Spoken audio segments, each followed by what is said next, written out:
Come on, man. There's a guy named Bill Wright, Mouse, the only white guy, and he did all the pools. He was the mechanic.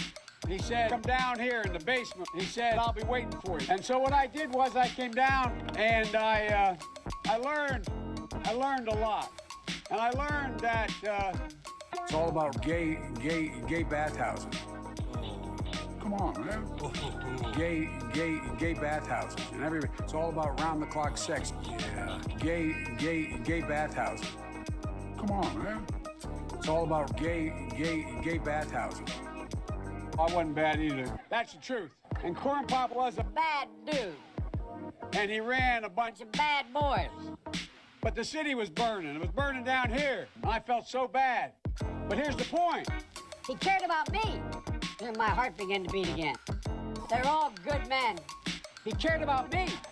And Corn Pop was in chains around his ankles and on his wrist, and they were chained together, so on a belt. And he said, It's all about gay bathhouses. come on, man. Gay bathhouses. Not a joke. Come on. Gay bathhouses. Come on, man. Gay bathhouses. And it's all about round-the-clock sex. Yeah. Rub my leg down.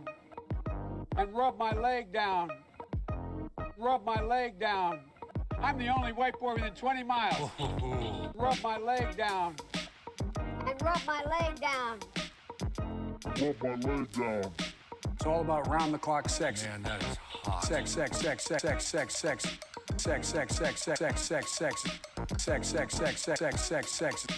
I was a pretty darn good lifeguard. Sex.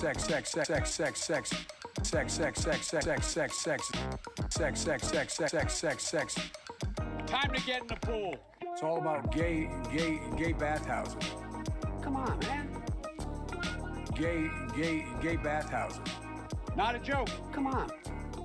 Gay bathhouses. Come on, man.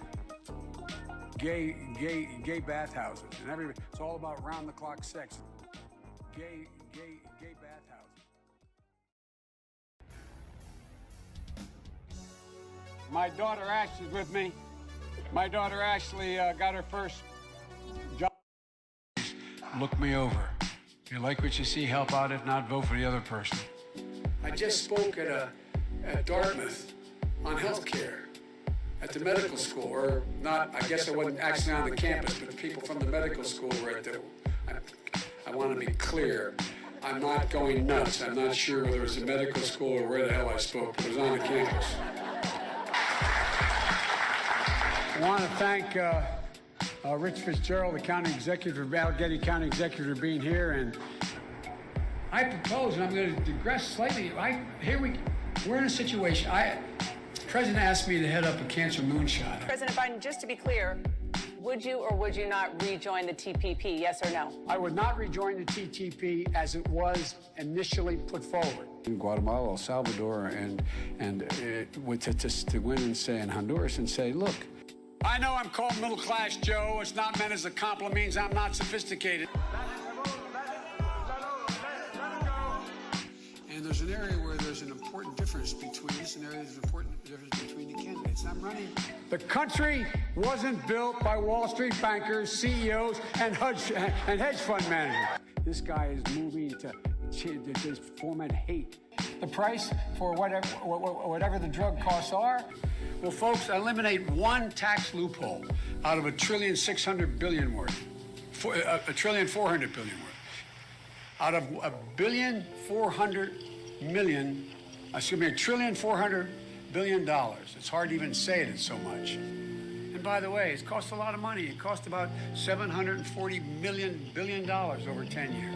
Every single solitary person qualified in community college, increasing the number of 6 to 9 million people. If you like your employer-based policy, you can keep that policy. If you agree with me, go to Joe 30330 and help me in this fight. Come on, partners campaign, pick up your phones. Pick up your phones. Now, send a text to the word United to the number 30330. 30.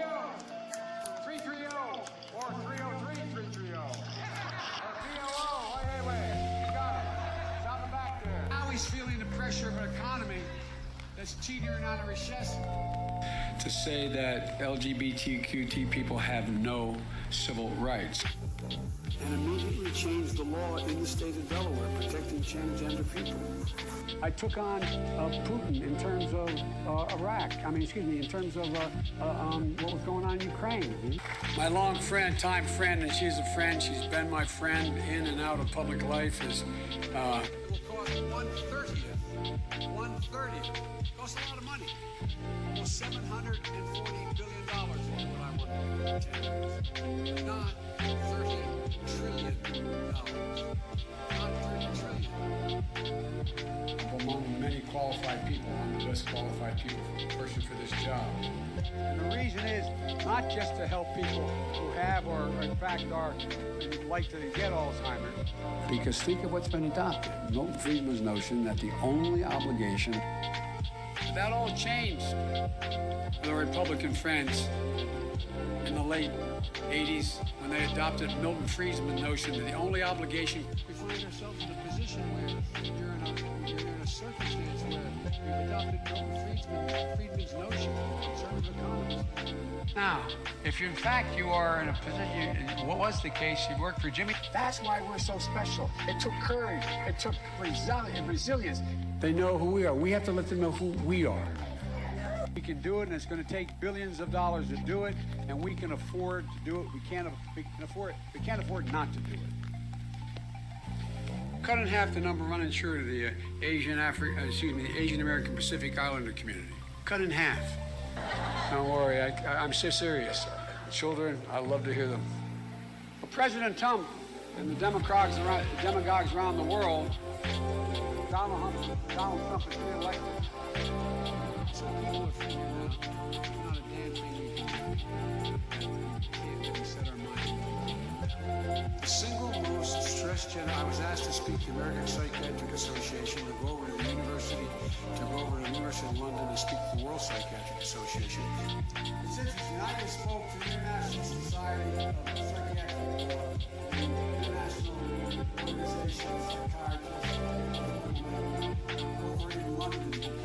This is not a Republican talking point. The Republicans are trying to kill Obamacare. Union workers, the UAW took incredible cuts in their future. We have $1.6 trillion worth of loopholes in the law. But I never thought that I'd see what I saw at Charlotte. You know, I came home from law school. Avoid having an excuse to walk by the deal and say, no, I'm not going to be a mule. I got something to do. I got to go do boom, boom, boom. If we just were to reinstitute the CAFE standards. And I think Secretary, I wasn't press going to say I'm downgrading by calling him Senator Booker. The fact is that the bills that the future president here, that the senator's talking about, I was the one that suggested to the President Obama, I don't want to confuse presidents here. Look, we provide a Medicare option. That's exactly what Barack and I talked about in the beginning. Get it through, though. So I couldn't tell anybody but Barack. He's one of my closest friends. Invaded another country and annexed a significant portion of it called Crimea. He's saying that it was my boss, it was his fault. I got assault weapons banned for 10 years. It had to be reauthorized because of hanging chads in Florida. The last president said, no, I'm not going to reauthorize it. We need to work again with Canada and Mexico as neighbors, not as adversaries. Saks or Benettons or Nike or whatever in the market, in their places where the malls. Donald Trump does pose an excellent threat to this. It's not hypothetical. We could put every one of them in school, cutting in half the cost of a four-year education. Why they do that? I ran the what they call the moonshot, dealing with cancer, and something after that set up the Biden Cancer Initiative. And here's the point: the conservative columnist. And they'd say, "You take my shotgun." I said, "I have three. I now have five because my son died, and I have three of his. I have 5 shotguns." also have a mechanism to control drug prices. You know, it's not, we're no longer using chemical-based things. All this thing is really with cancers and other issues relating to the immune system or biooriented. And by the way, the idea that the only people who entitled to rewards are stockholders. Ladies and gentlemen, he is deliberately and completely ignoring the legitimate authority of Congress, and he's doing what he does with the complicity. Stop trying to keep your workers organized.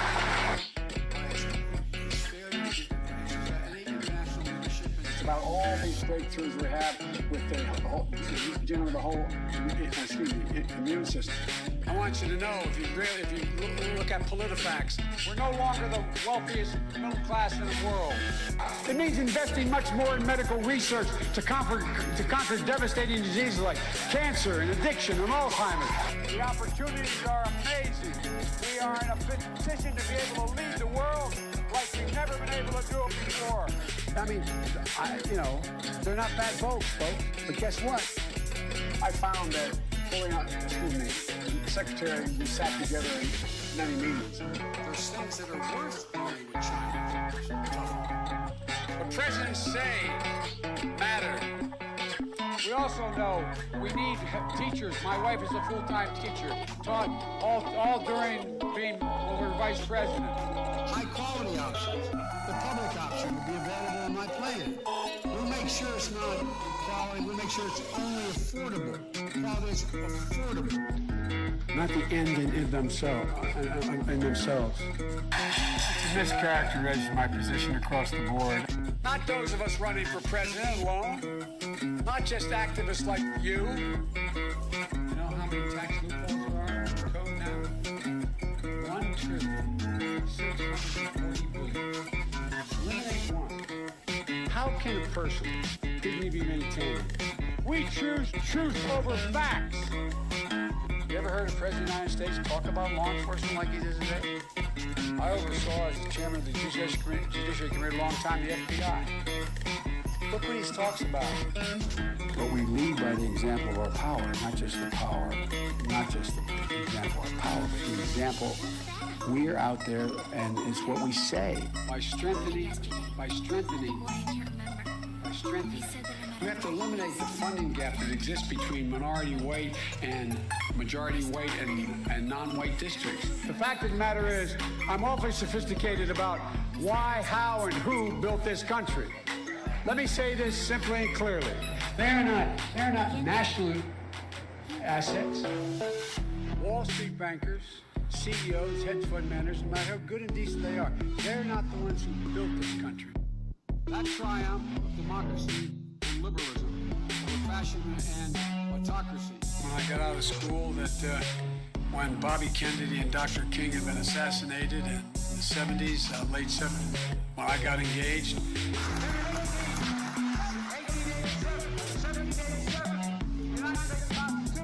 I'm going to publicly apologize for not being able to make it. We don't even love them. That's who we are. No other nation was founded the way we are. We hold these truths self-evident, that all men and women are created equal, endowed by their creator. No nation has ever been founded on that principle.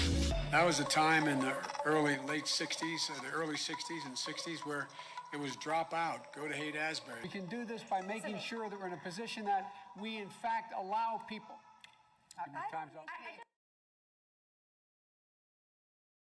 Joe Biden, wake up. Joe Biden, 9/11. Hello, everyone.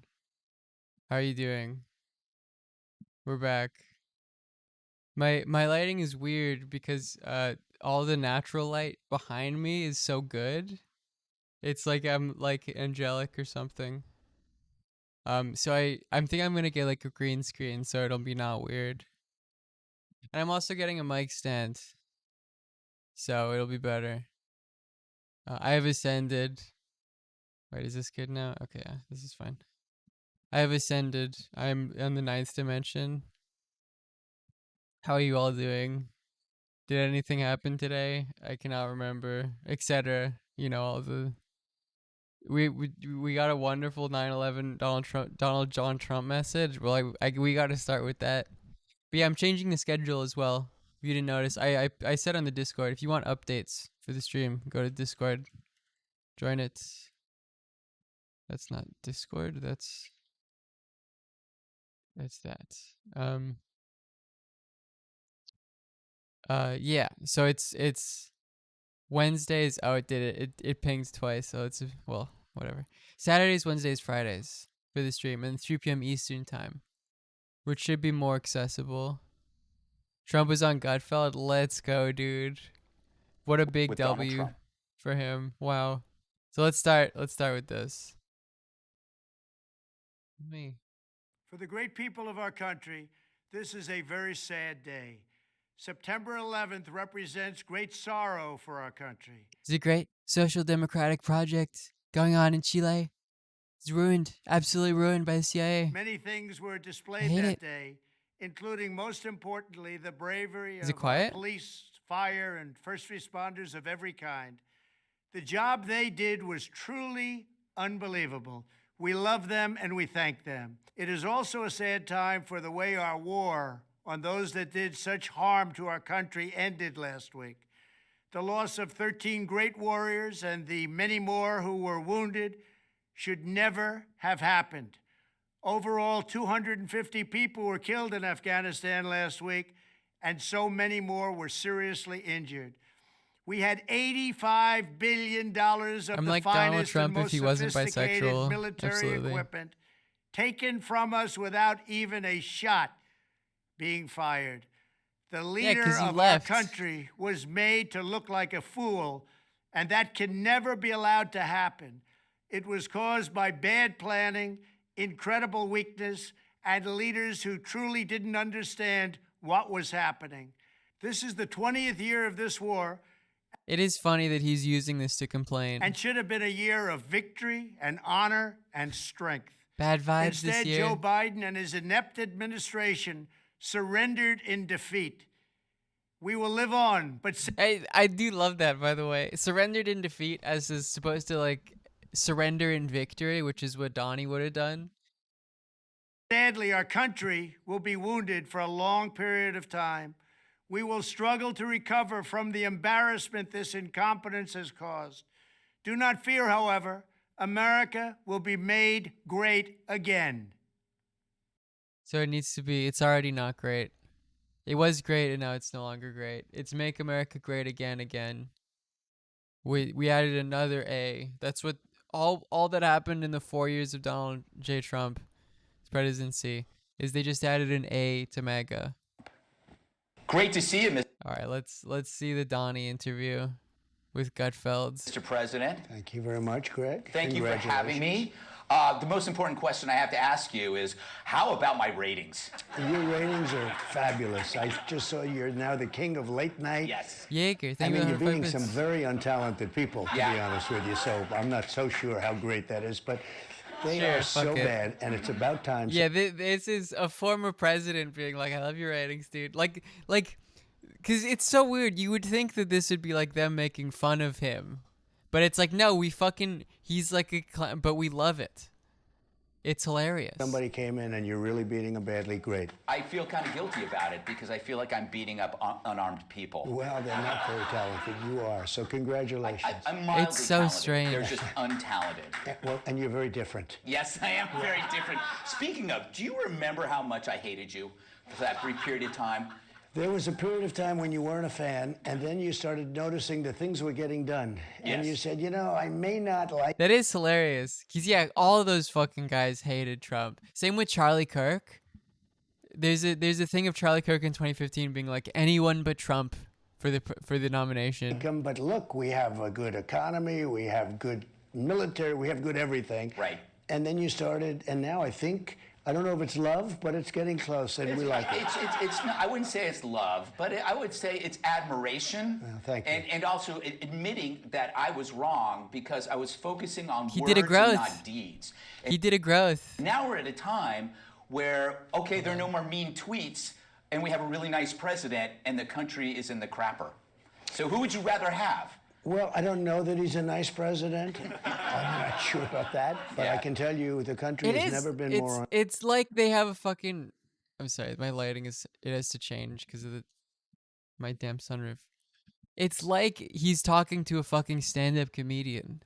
It's so strange. Unsafe. We have people pouring in through our southern border, which everyone's forgetting about right now because of the travesty of Afghanistan. And if you look at the people coming in by the hundreds, by the thousands, and these are not the people necessarily that wanted the protection. Right. These are people. So are they terrorists? How Yes. many terrorists are coming in? And they were aggressive, very aggressive at the plane, and they pushed their ways up. No, just the timing in which they're laughing is so strange for like a president. It's so Throw their way bizarre. onto the plane.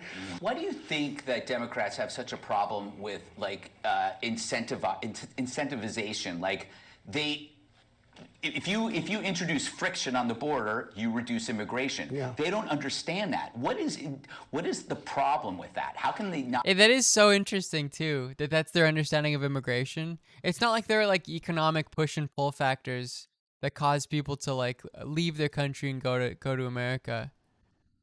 It's like that's not the root of like immigration. It's literally just like borders. Cannot see that. I really believe it's gross incompetence. And the only thing good for them about Afghanistan is it makes what they're doing on the border look good, because that was the dumbest thing I've ever seen. Yeah. We don't want a wall. We don't want this. We'll just let people come through. It's a disaster. The borders it was the safest border we've ever had, and now it's the worst.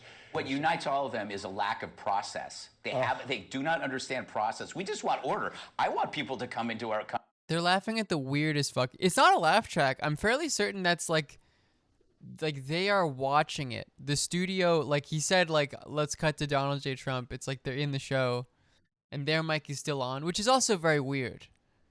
Country, but I want a line and a gate, people that can walk through. And I'm fairly certain it's them watching it again, legally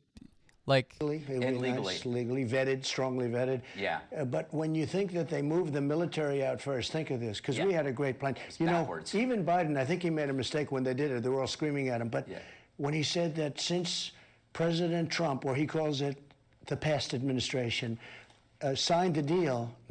This is Trump now. I would like to extend my best wishes to all, even the haters and losers, on this special date, September 11th. That's such a banger tweet. God damn it. Not one soldier was shot at or killed. Yeah. Think of that. You know why? Because they knew the consequences. Yeah. And our conditions were tough. And then they came in and they just moved out. Who would move out the military first? The military goes last and safely. And sadly, those 13 great soldiers and 200 people, 200 people, more than 200 people were killed, and a lot of people are badly injured, really badly injured. It wouldn't have happened. Do you think it is better to be feared, right? And that's the difference. They What don't is fucking Machiavelli fear shit? our president. Well, I don't know if he... Like people fearing, it's like, it's such a bizarre, like, spectacular view. Like, it's purely through the spectacle. Like, the reason why people would choose not to fucking flee Guatemala and try to find a better life in America is because they're like, oh, that Donald Trump guy, he makes pretty mean tweets. It just doesn't seem like they know what they're doing. Right. Yeah. It's not a question. I don't even think it's a question of fear. It's a question of respect, and it's a question of being smart. When you hear, I could just see, because I dealt with Abdul. Right. Let's call him Abdul, but that's the man. Yes. And he's now the head of the Taliban, and he was the head of the Taliban He's when the I CEO. dealt with him. And I started it off very tough because, you're going to pay tremendous consequences. I don't have to go the level of toughness, but it was bad. And they understood what I said. And there was no way they were going to do anything to us. We could have taken our time. We could have taken a year, 2 years. But to leave $85 billion worth of equipment, for them to fly around Apache helicopters. So this is the greatest war machine outside of the submarine. This is the greatest war machine there is, the Apache. Right. They're very, very, tens of millions of dollars. They have 28 of them. Yes. That's more than any other country in the world has, except for us. I can't even get a gun in New York. Yeah. If I joined the Taliban, I could have gotten a helicopter. No problem. Yes. In fact, I saw that the other day. It's such a bizarre combo of like they didn't get 27 Apaches. I'm fairly certain that's an overinflated number.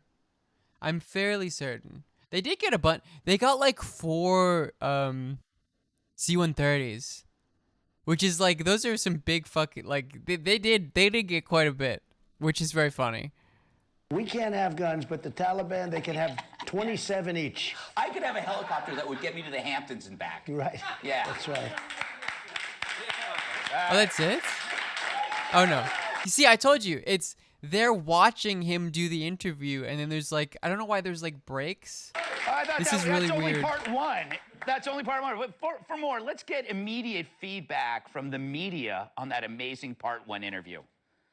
Gene Nelson reports with Gene Nelson.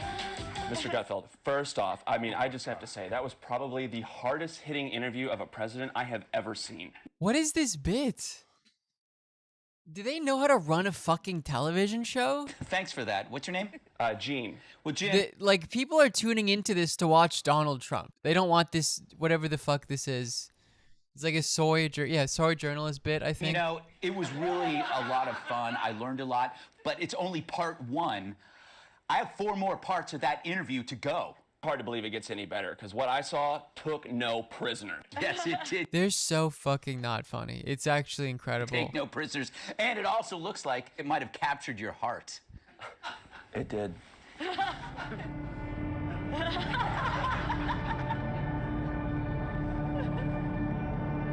Am I going insane? Like, this is the most ridiculous. One guy in crowd has no idea when to laugh. Okay, so they think it's weird too. I live right around the corner if you This is a YouTube comedy skit, but not even Why like. didn't you say so in the first place? So the joke is that they're gay. Drink of water. Okay. Now, This is in the middle of the Trump interview. It's important to emphasize. the meeting of the minds, part 2. What is this? All right, why should I say a thing? Let's just get to round 2. I want to ask you a question about COVID because you had COVID. And my wife, you met my wife, I don't know, it was like 6 years ago in Mar-a-Lago. She's still not gotten vaccinated. And I keep talking to her to get her to get vaccinated, and she hasn't. What would you say to her? Well, first of all, I'd say, why is she not doing it? Does she have some kind of religious thing? No, skeptical. She's skeptical, doesn't trust. Well, she's Russian. They decided to cut to commercial, I guess. Oh, okay. Yes, she's That's the end of that. exactly. It's a classic. You can't argue with a Russian. No. It- Very smart. I do agree. yeah. Very hard-headed. Very superstitious. I think I know your wife a little bit, right? Yes. But she's great, and I do agree. let her I do what actually she do wants agree to with do. this. I I got support. vaccinated, Yeah. and I feel very good. I think we saved millions and millions of people worldwide. You know, in 1917, they say almost 100 million, approximately 100 million people died. Yeah. I think we could have been into that situation because it was very bad. And now, if you're vaccinated, the other thing it shows that if you do get sick, you don't get sick like they were before, meaning you don't die. Exactly. So I would recommend, but I also say that let her have her freedoms. You know the word freedom, right? Yeah. He's a little coward. This is the funny thing when he realized that all his base is now beyond him in terms of the vax stuff. He's like, well, I still want support from them, so I'm gonna say that they don't have With to you, get she it. needs freedom. She needs a lot of freedom from me, I found. Yeah, right. I think I probably have to agree with that. Oh, here's a question. I bet no one's ever asked you this. I think I might know the answer. How hard is it being president from a scale to 1 to 10? It's 11. Well, I had two forms of Why is that funny? Why is that funny? presidency. Number one, I had to run the country, work on the world, and Yeah. do things. And the other thing, I had to survive. Yeah. The survival was much tougher because I had fake Mueller people coming after me. I had 19 really haters after me. I had Referring to the Mueller report and Robert Mueller as a hater. every form of law enforcement after me. That's perfect. That's perfect for that tweet. The shout out to everyone, even the haters and the losers. From the day I came down Is that chocolate milk? No, it's coffee. the escalator. It never stops. They have every prosecutor after me. They're looking at deals that I did years and years ago. I forgot about them. It is a disgrace. So I had to survive, number one. And number two, I had to write, really, I guess I'd put it in a different order. But if you don't survive, you can't do a good job in terms of running. So I had survival and I had running the country. Right.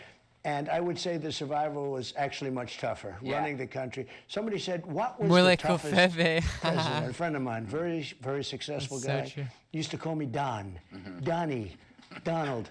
Now he said, Mr. President, you know, you lose all your friends because you're president. They're all afraid to talk to you, okay? Mr. President, could I ask you one question? What's the toughest, who was the toughest to deal with? Was it China? Could it be Putin in Russia? It's all the What haters. about North Korea, Kim Jong-un? I said, well, the toughest actually was All the United cops are States, bad dealing with cops. these Really? maniacs that Thank we you for have 11 over months. here with Oh, Pelosi did people and subscribe Schumer before it and all of them. started? That was probably the toughest. Oh, no, they didn't. Far tougher than a lot of world leaders. And So true. isn't that a shame when you think about it? Isn't it a All shame? these Well, haters. there's a lot of there was an irrational response to you, and I mean I lost friends. No new When I friends. would defend you. But you also We don't gained feel that. friends. Yeah, you gained friends. Fuck a fake friend. Where my real friends at? Am I right, folks? didn't listen to my family members who were voting for you during the time, and I had friends who were voting for you, but I didn't listen. And then when I turned and started listening, then I lost all of my other friends. I genuinely don't know what the fuck they're laughing about in this. Like I don't understand. Like that's just how you're fucking conditioned in the Greg Gutfield audience. Is like just laugh. It doesn't matter if there are jokes. Bother you to like see friends that you've had lose these friends because you became president and they didn't like what you were doing, or they became emotionally and irrationally kind of unhinged? Trump delusional. Sure, right. Trump. Derangement syndrome. They call him a lot of things, but derangement syndrome seems, and there is something like that. Yeah. I mean, it's crazy. And why would they do that? We rebuilt the military. We took care of everything. We came up, whether you say vaccines or helping people medically, you know, right to try, where they were able to try somebody dying. Yeah. And we have drugs that might work, and you couldn't use them. None of that mattered because it was an emotional response. Taxes, by the way, regulations, the largest tax cut in history, largest regulation cut by far in history. You know, all records. But why did people respond emotionally Folks, to it's you grip or rather drown. than rationally? It must be my personality. That's what I can think. I mean, we did a great job. I rebuilt the military. Yes. All that beautiful stuff, that brand new stuff. And you know who has it now? Yeah. Huh? The Taliban. Taliban. I built it for the Taliban. Exactly. It wasn't supposed to happen. And now we see these beautiful, perfect, brand new rifles, and these guys are carrying two. Yes. And they're wearing our uniforms. I know. And they're flying our helicopters, and it's a disgrace. You know what? We might have converted them because it's like Christmas to them. Yeah, well, it is Christmas. It is Christmas. They're still celebrating. That's a great fucking line. Might have converted them because it's like Christmas. By the way, there are a decent amount of Muslim people that celebrate Christmas in the West because it's just like a secular holiday. So it's like, yeah, sure. There's no like Muslim holiday around there. Okay, so I told you about Abdul. So he's tough. And when I first spoke to him by phone, I said, because yeah, Christmas is cool. It's a cool holiday. It's also a day nice off. to Yeah. speak to you by phone, Abdul. And he goes, ah. You know, they're ferocious people. Right.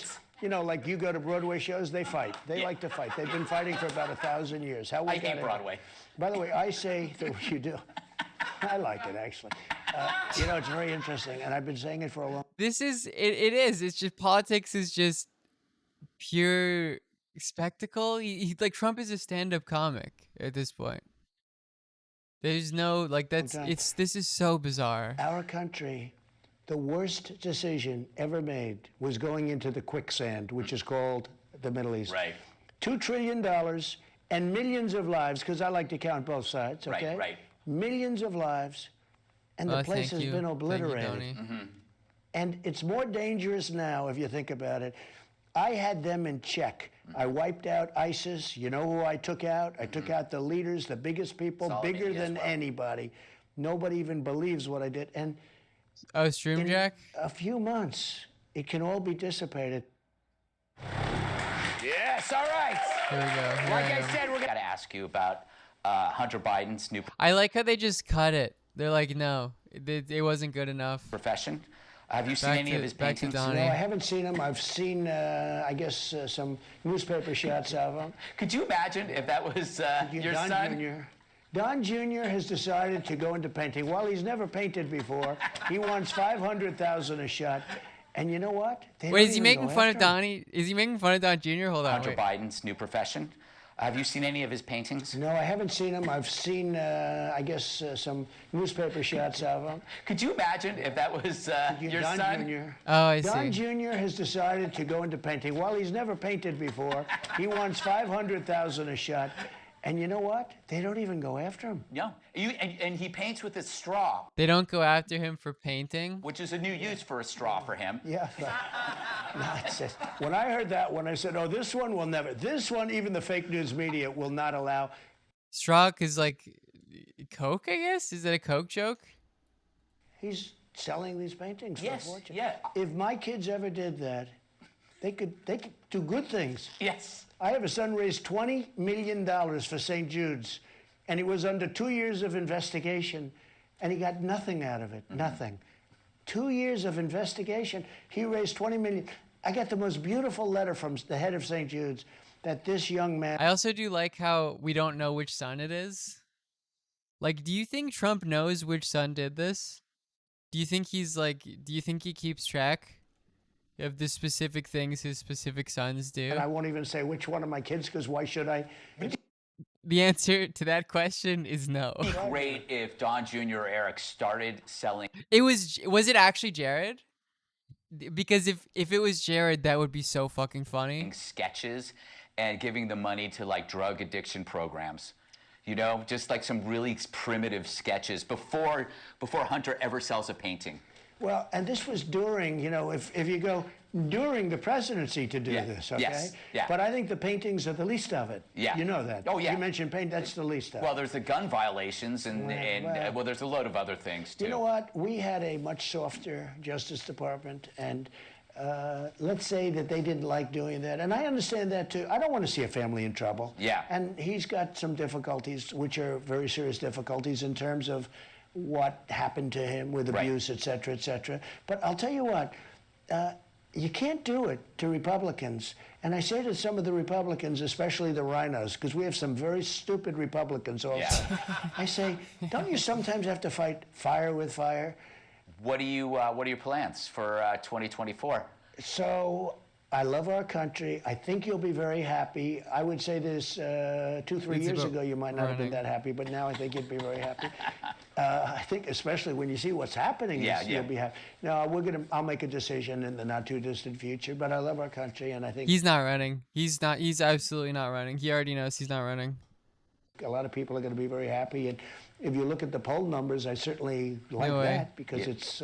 We got one the other day, 98% approval rating in the Republican Party. Reagan had 87. We have a 98% approval rating, and that makes me feel good. It makes me feel appreciated, not like a guy like you that can be critical. In the past, only in the past. All right, so I have to ask you: do you miss Twitter at all? Do you tweet in your head? Like, because you're not on there anymore? Literally, well, yes, you know, a lot of people think Twitter was bad for me. I disagree. I think it was good for me. King, it was not good for you. It's toxic. It's toxic. It's become a very boring place. As I understand, I don't want to be like bragging or anything. He is such a certified poster. By the way, I don't know if that was an explicit reference to that. There were stories about Trump thinking up tweets and then like telling people around him, like, wouldn't this be a good thing to tweet? But people are saying it's become very boring. No, you made that. You made the site. You know, when I went onto Twitter like 12 years ago, Twitter was a failed operation. And it became successful, and a lot of people said I had a lot to do with it. When they took me off, I had way over 100 million people. And then if you add Facebook and everything else, it's over 200 million people. That's a lot. You go from 200. He is right. Twitter does suck now. That is true. 100 million people to nothing. He's a real poster. He understands. Overnight. What I do now is I have Save America, and I release things, and I'm getting tremendous play. And we're suing Twitter, Facebook, Google. We're suing them all. A class action suit. Anybody wants to join, please join. Feel free. But we're suing them, and I think it's a great lawsuit. These people are sick. You know, Zuckerberg used to come, you know, the lock boxes, which I call the unlock boxes, because they unlock. So the unlock boxes all over the place. But he used to come to the White House to kiss my ass. And I'd say, oh, that's nice. I have the head of I have the head of Facebook coming with his lovely wife, and they'd come and they'd have dinner with me in the White House. And then you see what they do about me and about Republicans, and it's just sort of crazy. But that's the way the world works. When you are watching how the media treats Joe Biden, this is such an obvious question, but it's worth bringing up. There's always a game that we play on the 5. It's like, imagine if it's Trump. If you look at the certain things that, like Joe Biden... That's so funny that they're doing this. They're doing the Biden or the Obama Trump thing, where like Republicans lost their shit that Obama had like a fucking tan suit. Leaving behind Afghan translators. Yeah. If it were you, you would be called a racist, correct? Because they're and they'd be impeaching me. Yeah, would be impeaching you for many. But they're doing it for Biden, which doesn't quite work. And now you have this phone call, right? This phone call that he made to the Afghan president, asking him to lie. Yeah. Right. So that is not a perfect phone call. No, that is not. My call was a perfect call. So how does the psychology of this work? How do they square that in their head, knowing what they did before? And I'm talking about the media. You know, my call. When I heard there was we sent it to the Justice Department. Yeah. These guys, I didn't know who they were. They were a certain division, and they called back and they said, "We've read this transcript 3 or 4 times. What exactly are you looking for?" You know, these are guys that are. It's not a live audience. They're literally doing React Andy content. Like the Greg Gutfield studio is watching this, and they have a mic. Looking at drug deals and all sorts of bad stuff. They're going, "What is it you are looking for?" They couldn't figure it out. It was a perfect call. When you watch this call, this was not a good call. No. This was not a good call. Oh, this is funny. Garfield's 9/10/2001. He what? Could you hold for a moment? I have another call coming in, thanks. He what? I've been a busy boy. What did Garfield know? No, he was asking him to lie in order to make it look better. Maybe to make himself look better or politically whatever. But it was like... But I've been calling Ghani a crook for a long time. He left with how much money? He walked away with $200 million. Yeah. In fact, he couldn't get it all into the helicopter. They left a lot of it on the runway. Do you think some people at the airport were happy? It just kills me. And you don't even hear that story. You don't even hear that story. No, you don't. And you don't hear that much about Afghanistan anymore. You know, I watch the evening news, and they talk about everything they can, but they don't like to talk about Afghanistan. All right, that was... And now, the meeting of the minds, part 4. This is such a... They're trying to inject more content into this, which I think is just like, let Trump talk. No one gives a shit. You see that Antifa is not prosecuted, and they kill people in Portland and Seattle and all these other places. Right. They take over a large portion of Seattle. Yeah. People die. They walk in and beat the hell out of the store owners, and they take it over. And if I didn't send in, I was getting ready to send in the National Guard and maybe the military. And they heard that, and all of a sudden they left. It's an amazing thing. Same thing in Minnesota. Mostly peaceful. Always peaceful. You ever see peaceful? How about the Summer of Love, they called it. How about the CNN reporter saying, this is a peaceful protest, and then you look behind him, the entire city is burning down. Did you ever see that? No, it's classic. This is peaceful, and we appreciate the peace, and rocks are being thrown at the guy. I guess they're stretching and they deny the rising crime that's going on because of the defunding of the police ideology and the demoralization of the cops, and none of the networks are covering it except for Fox. They don't prosecute murderers, killers. A guy killed an old woman, a grandmother, the other day. They don't even talk about it. Oh, did the Shining guy, the Shining Path guy die?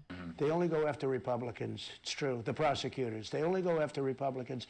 What people are getting away with in New York, what they're getting away with in Chicago. I mean, look at Chicago, where they say 113 people were shot at and 28 died. Yeah. That's worse than Afghanistan was. Yeah. We didn't have that. We didn't lose, I told you, a soldier in many, many months. And here they have 28 people died over a weekend. Yeah. It's a disgrace what's going on. Died the same day as Khrushchev. There you go. Afghanistan as dangerous as Chicago. One problem with you running for president again is that you're going to save CNN. You are aware of that. That's a problem. Yes, it is a problem. I'm very proud of what I've done for them. You know, they're down 81%. Now, I don't know, maybe lately with all of this crazy things that are happening. Thank you but for maybe not, the because 5 they don't months. like to cover Afghanistan. Right. And, you know, they're torn. Yeah. Because if they cover it, they'll get higher ratings, but they don't want to cover it because it's bad for the radical left Democrats. Right. And they're doing that to protect... It's funny, even Jen Zedong doesn't like fucking some of the most Gonzalo. Incompetent people in the history of politics in terms of office. They're good at getting there. Once they get there, everything turns sour. I won't use the same word I used in Alabama at the rally. But woke, everything turns bad. What, you know, was the woke a response to you? Because you had the politically correct. You come in, you point out how screwed up the politically correct is, and then there's just something worse, more pernicious, which is this woke movement, which is basically saying that America is endemically racist. I don't know, even the women's soccer team, the woman with the purple hair, she wasn't a fan of mine. She said negative things and then she lost. Yes. Because woke means you're a loser. Right. Everybody ultimately loses with woke. And I'll tell you, I'm watching parents in Virginia and parents, they're tired of it. They don't want it. They're finally getting it. The school boards, they're throwing these maniacs out, and they're really, it's been great to watch. Yeah, because it infiltrates. It used to be in campuses, now it's in high schools, critical race theory, being taught in grade schools and stuff, and now parents are finally engaged in showing up. And that's kind of new. Don't you think? It's well, I ended it in the military. Yeah. But as soon as they came in, they put it back in. Well, we had guys... Ended wokeness in the military. It's, what was the take about Osama bin Laden being woke? Bad empanada must go. Who must go? Guzman, head of Shining Path, dies. Got paid $444,000 to teach critical race theory and wokeism, okay? To teach it. Right. I said, boy, they're highly paid. First I said they're highly paid. Let's watch the empanada video on the Shining Path as well. Then I said, wait, much more importantly, they're teaching this stuff. Right. And, you know, look, Millie never talked to me about that. I knew military. Yeah. You know, I knew him from the military. He never was like that. Yeah. And he changed because ultimately he was a politician. And I guess he figured he was going to do better with the current people. And isn't that the worst kind of a general? Do you think Joe's going to last the first term? And do you think Kamala Harris is going to be stepping in? I don't know. It's probably not appropriate for me to comment on that. But I don't know. I think that when I see a man say a few words, not necessarily well, and then turn around and walk. Walk away. Somebody said he has really nice hair in the front. He's so messy. But I see him Trump is such a messy bitch. He never bitch. answers a question. Yeah, just leaves. And they're soft questions. And when he did answer them, I remember during the campaign, you know, they're screaming, why do you think of this? Why do you think of that? Maniacs. Just like a catty New York, like 70s gay man. Like, I wouldn't call her fat, but I'm just saying that maybe. And I think that one of the, I don't know, maybe I don't get credit for it, maybe I do. Fake news was a great term. People say, what was your favorite? I think fake news, nobody had any idea how fake it was. But when you watch them ask him a question, and then you see him read the answer. Yeah, Trump listens to Red Scare. The teleprompter, that means he knows what's going on. I mean, and he'll call, let's see, they told me to ask so-and-so to ask a question. Yeah. It's so sad for our country. You know, I got to know Putin and President Xi of China and Kim Jong-un and all of them very well. They're at the top of their game. When they see the scene at the meetings that they've had where his wife, who's lovely, is screaming, come here, Joe. Come here, Joe. Joe, come here. You know, etc. That's not appropriate. Yeah. But when they see that, I can't imagine they're inspired. All right. Up next, the real identity of a fast food entity. Oh, so this is literally them trying to, like, cut it up. They're, like, stretching it out. And so now, the whole episode is just the meeting of the minds, part 5. Behold the final chapter of my glorious interview with former President Donald Trump. How about the Wuhan lab? You were ahead of the game on that one. I was right about hydroxychloroquine. Yeah. Remember that? Now, had I said do not use under any circumstances. Everybody would do it. my mistake with the wall. So it took me 2.5 years to start building because I had lawsuits. I had 11 lawsuits, mostly by Congress, Nancy Pelosi and the group Crazy Nancy. So mostly by Congress. It took me 2.5 years to get started. You weren't allowed to start. You had all sorts of restraining. I won all of them. I start building the wall. I mean, think of it.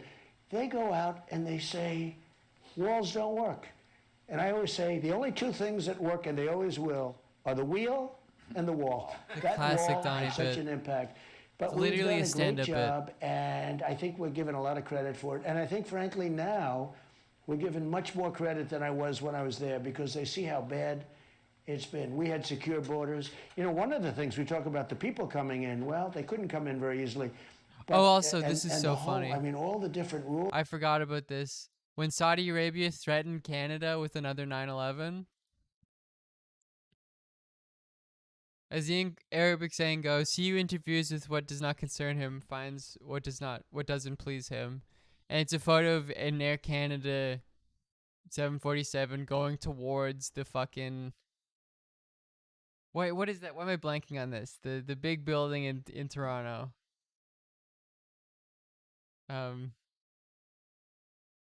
In CN Tower, thank you. That was a classic. Beast mode, let's go, dude. Yeah, very funny. Incredible.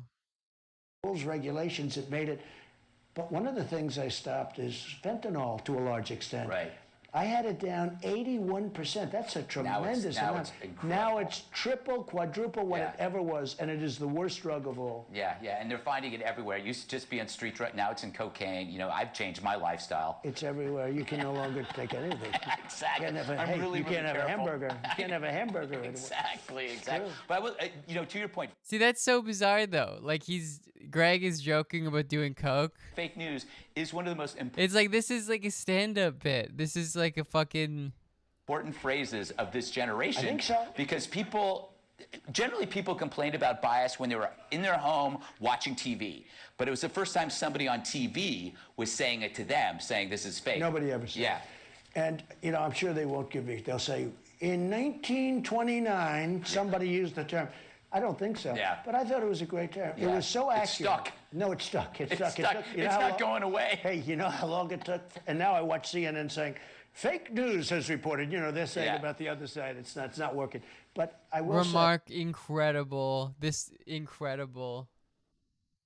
It's the planes, but they're vaccines. Awesome, dude. I love it. It stuck. And you know how long it took to stick? About 24 hours. Exactly. It was there. That's amazing.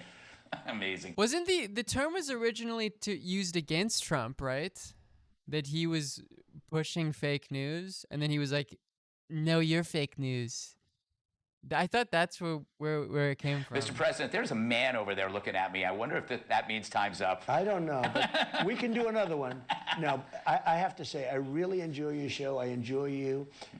I know you're a funny guy and all that, but you're a very serious guy, actually. It's a big deal.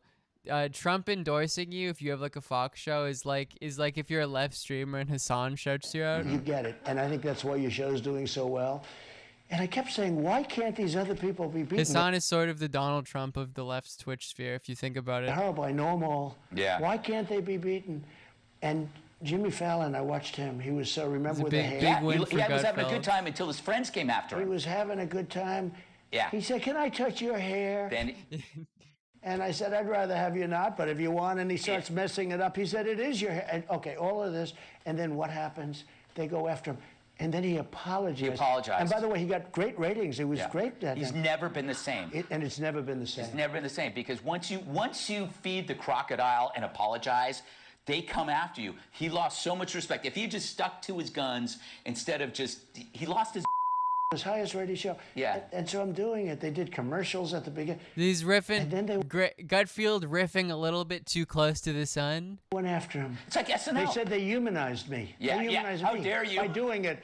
How dare you do that? You've humanized him. Do you know what you've done? Yeah. And instead of saying, hey, I got the biggest ratings, the show is doing great. His show was doing great. Yeah. Instead, and he was always a nice guy. I always thought he was a nice guy. Instead, he apologized. He looked like such a fool. And they're not funny. No, they're not. They're not funny. They replaced humor with anger and what's called clapter. They want people to clap about their opinions and not their jokes. The other one used to treat me, ABC. Kimmel. Jimmy Kimmel. Yeah. He used to, I did a show many times before I was doing this. Yeah. He used to greet me on the sidewalk. He used to wait for me, nobody else. Yeah. This is before I was a politician. Yeah. Can you believe I said I was a politician? I hate to say that, but listen, he used to, Jimmy Kimmel, wait for me outside his studio in Los Angeles, very crowded street. When I came, he kissed my ass all the way in. And then what happens? I run, and all of a sudden I'm like this horrible guy. This guy, go back to his old shows. The Man Show? He treated me, he was nervous to talk to me. Yeah. He'd meet me at the car. Yeah. I think he might have even opened my door. Do you want another drink? And now it's different. So it's one of those things, you know. It's very interesting. I went into a big event, and our great former First Lady, who really did, the people love her. We love our First Lady, the signs. But she said, I've never heard anybody boo for you. I had just announced. And I said, well, that's politics.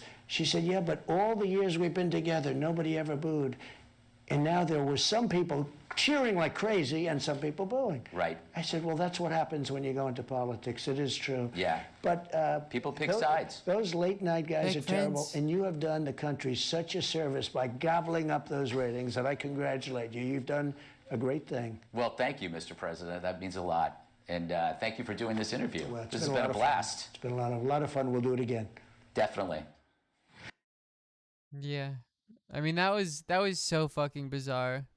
That was an interview in terms of like how much entertainment has been like, how much entertainment has affected politics. That was an interview between a former president and one of the like higher rated politics TV report. Like, I mean, I was gonna say is reporter too big of a term, but it's maybe calling Gutfeld a reporter shows the state of reporting. And it's just like, it's just so bizarre. The comments are like, one guy in crowd has no idea when to laugh. And it's like, yeah, that's true, Neon Blue Industries. Very strange stuff. Let's look at it. Wait, did he have a "we gotta hand it to the Taliban" bit? Democrats want to know what they're going to be facing. Let's talk about it right now, because if I were a Republican running, I would say Democrats can't protect us across the world, Democrats can't protect our street, and Democrats can't protect us at the border. That's how bad the Democrats are doing. Joe Scarborough is a Republican again. Hello, Empress. Thank you for doing.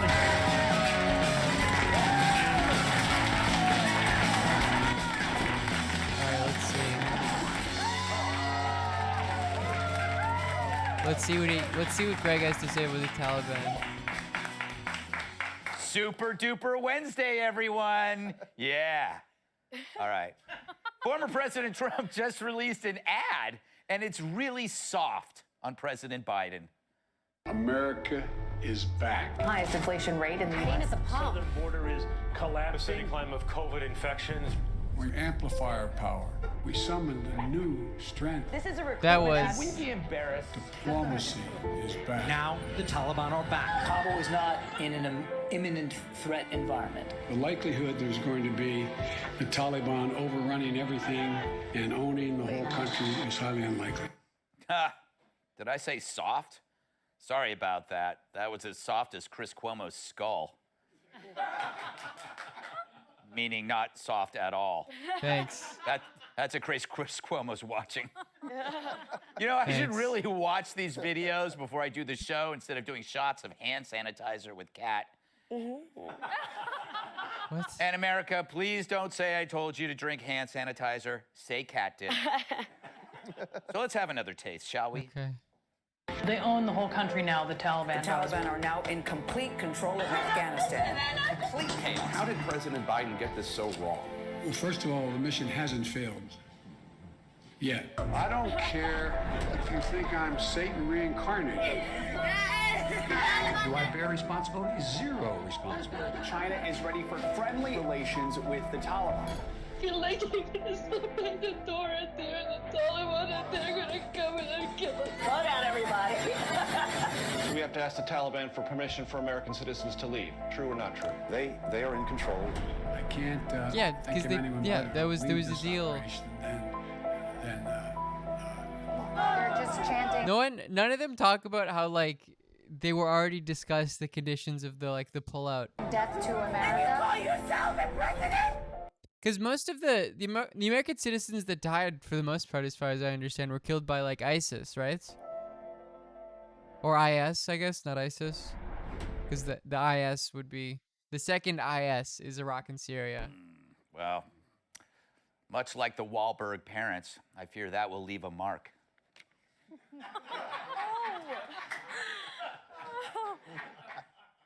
That is a really terrible joke, and I'm so proud of it. But that video says what everyone outside the media thinks, that Joe's a human teabag, and he's always in hot water. We saw yesterday's horrible speech. It had the intimidating power of a refrigerator magnet. It was as inspirational as the list of side effects in a drug commercial, as energizing as eating a pound of pasta after a stack of pancakes and chasing that with a fistful of Xanax. He answered fewer questions than the Taliban and split faster than... I have to assume that, like, based on the content of the drug abuse jokes, even where like he was talking about doing cocaine in the Trump interview, that like him and his writing staff are just fucking zooted constantly. That's the only thing that I can determine from that. That's on Donut Day. And while all minds were on Afghanistan... Just off the fucking sticks. What did Biden lead with? The progressives' greatest hits, all aimed at us and not them. Today's vote in the House allowed them to consider my Build Back Better agenda, a broad framework to make housing more affordable, provide 2 years of free universal high-quality pre-K, and 2 years of free community college, and make an infrastructure more resilient to the climate crisis, and so much more. Look, I also want to thank everyone who voted to support the John Lewis Voting Rights Act. You know, advancing, it's an act to restore and expand voting protections, to prevent voter suppression, and to secure the most sacred of American rights, the right to vote freely, the right to vote fairly, and the right to have your vote counted. So first you got free stuff, which at least didn't go to the Taliban. Still, it's sort of like when your wife gives you a crappy Christmas gift bought with your money. Sorry, our money. Except here, it leads to inflation and unemployment. Yeah, thank God she's not watching. We got voter suppression without any evidence. Those are two sections of jokes. Is one in chat, I hate all women, and also I am fucking incredibly high. Those are the two jokes. My brain is mush because of all the fucking amphetamines I'm on. Those are the two jokes that Greg Gutfield has the capacity to make. That it exists. Which honestly, those are very funny. Like, you can make very funny jokes with those two ideas, but they're just not. It's not working. We got climate change, which must be good news for the Taliban, because according to Newsweek, the Taliban is now vowing to fight global warming. Which, well, you know, I don't doubt. Everybody agrees one cause of climate change is overpopulation. And you can argue no one has done more to bring the number of people on this planet down than the Taliban. No, I think America's probably done more. At the rate they kill people, carbon emissions won't be a problem in a couple of months. But that's the thing with Joe's pressers. Does he ever have a real answer? Or does he just play with his wheel of excuses? Okay, this is how we get ready for a press conference. Here we go. You're gonna have to ask Jen Psaki. Is this a Biden impression? Yeah, she's good. She's good. Look, I inherited this thing, all right? That's their Biden impression. That's the best Biden impression that the production has. Not enough people are wearing their masks. What? That was like 4 or 5 days ago. Come on, man. Ask that again. But just change the words. Just walk away. What does that mean? Oh, that's me. Oh, I gotta just walk away. Here we go. Just walk away. This is not a Biden. This is not a Biden. This is fucking Clint Eastwood. What is going on? This is the easy part. Here's the weirdest thing. How does everyone else know the right thing to do except the people in charge? I get it. There's no such thing as a clean solution, but the execution began with a flawed premise. It's the prison of two ideas. We stay forever or we get out. Sounds a lot like marriage. But you could have redefined the mission the way a football coach makes. I want to count the percentage of Greg Gutfield jokes that involve amphetamine abuse and hating your bitch wife. Like, what percentage of his jokes occupy those two? At halftime, or in this case, late in the fourth quarter, you could have left the place in the right order. It's 100%. First, allies and troops. Seriously, how can we call the Taliban backward when everything we did was backward? You could have blown up all the stuff so we didn't build them a new army free of cost. I believe that's on page 2 in How to Win a War for Dummies. So why is this so easy for a chuckle bucket like... I actually don't understand why they didn't do any scorched earth. I think it's probably because the American military doesn't really have a procedure for that, because they don't usually have to. But yes, that is a genuine surprising element of the pullout. Me to come up with. A chuckle bucket still drunk on Cat's hand sanitizer. Because maybe it's just harder for Joe. Joe effed it up just like Obama and Osama said he would. Like he's effed up everything. Remember when Biden said the likelihood... They're leaving it for the Afghan military? I guess. But it seems like that wasn't... Like, they did leave it for the Afghan military, but the response... You're drunk on horse I don't think that's how horse dewormer works, bon ivermectin. But I'm praying for you. That counts as a part of the Greg Gutfield joke canon. That's about as efficient as a Greg Gutfield joke. They did with their own equipment. The Taliban captured Afghan equipment. Okay, I guess. Yeah. I guess the response is that they should have known how obvious it was, like how clearly they were gonna eat shit immediately, and that there's going to be the Taliban. When they were leaving, they weren't leaving to an Afghan government. And overrunning everything and owning the whole country is highly unlikely. I'm praying for you, Joe Biden Bon probably doesn't remember saying that. So it's not the decision to leave that's the problem. It's that we elected someone who couldn't preside over the changing of his socks, much less the changing of a government. Fifth graders could beat him in a game of Risk. But we can't blame him. He never hid his incompetence. The guy was the epitome of the inside the beltway sponge, soaking up all the perks. He was more for sale than TVs before the Super Bowl. No, the blame goes to the media, who papered over his bottomless incoherence, who pretended there was nothing weird about a candidate who barely campaigned from his basement, who buried the Hunter Biden laptop story, who portrayed Trump as the real unstable one. This from deep state geniuses who were right less often than a college football player on his SATs. You know, I'm not sure if I could even blame the Afghan president for scramming. Lacking faith in Biden versus knowing what the Taliban will do to you? What's your choice? Obviously, the biggest bonehead move of all is thinking the government could hold off the Taliban for months. I mean, why fight when the guy backing you has less job security than an incoming host of Jeopardy? How did they miss that when it was as obvious as the wig on Brian Kilmeade's head? It's Gulf War tech. It's useless. I mean, it's useless if you're like fighting America or something. But surely it would help in like, I guess fighting insurgents, for instance. I would imagine, because that was the idea of why the Afghan government, why the coalition government was going to survive. It's like, well, look at all the tech they got.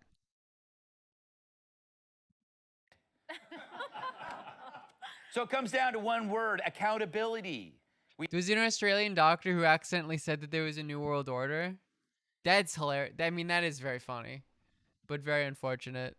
We need to account for the corruption as well as the incompetence. We need to ask how they came to this strategy. Was it based on a memo rather than on men? Was it based on consensus rather than reality? Whose opinions mattered most and why? Who scoffed at a rapid Taliban takeover? Maybe none of them scoffed at it and they were lying to us all along.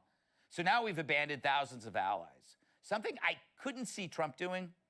Oddly, he ordered the pullout. Being America first often has these secondary effects of helping those who help us. That's right, media. The guy you called Hitler for 4 years had more compassion than any of your dumb ideas of the last decade.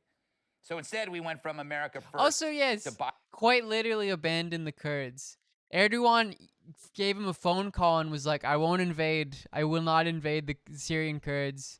Trump was like, okay, we'll pull out. And they just immediately did it. Like, quite literally abandoned the Kurds in the most literal sense. America's worst. It's no Build Back Better, just more accurate. I hate how they have a period drop. Okay. How can we... So I guess this wasn't you have to hand it to the Taliban one.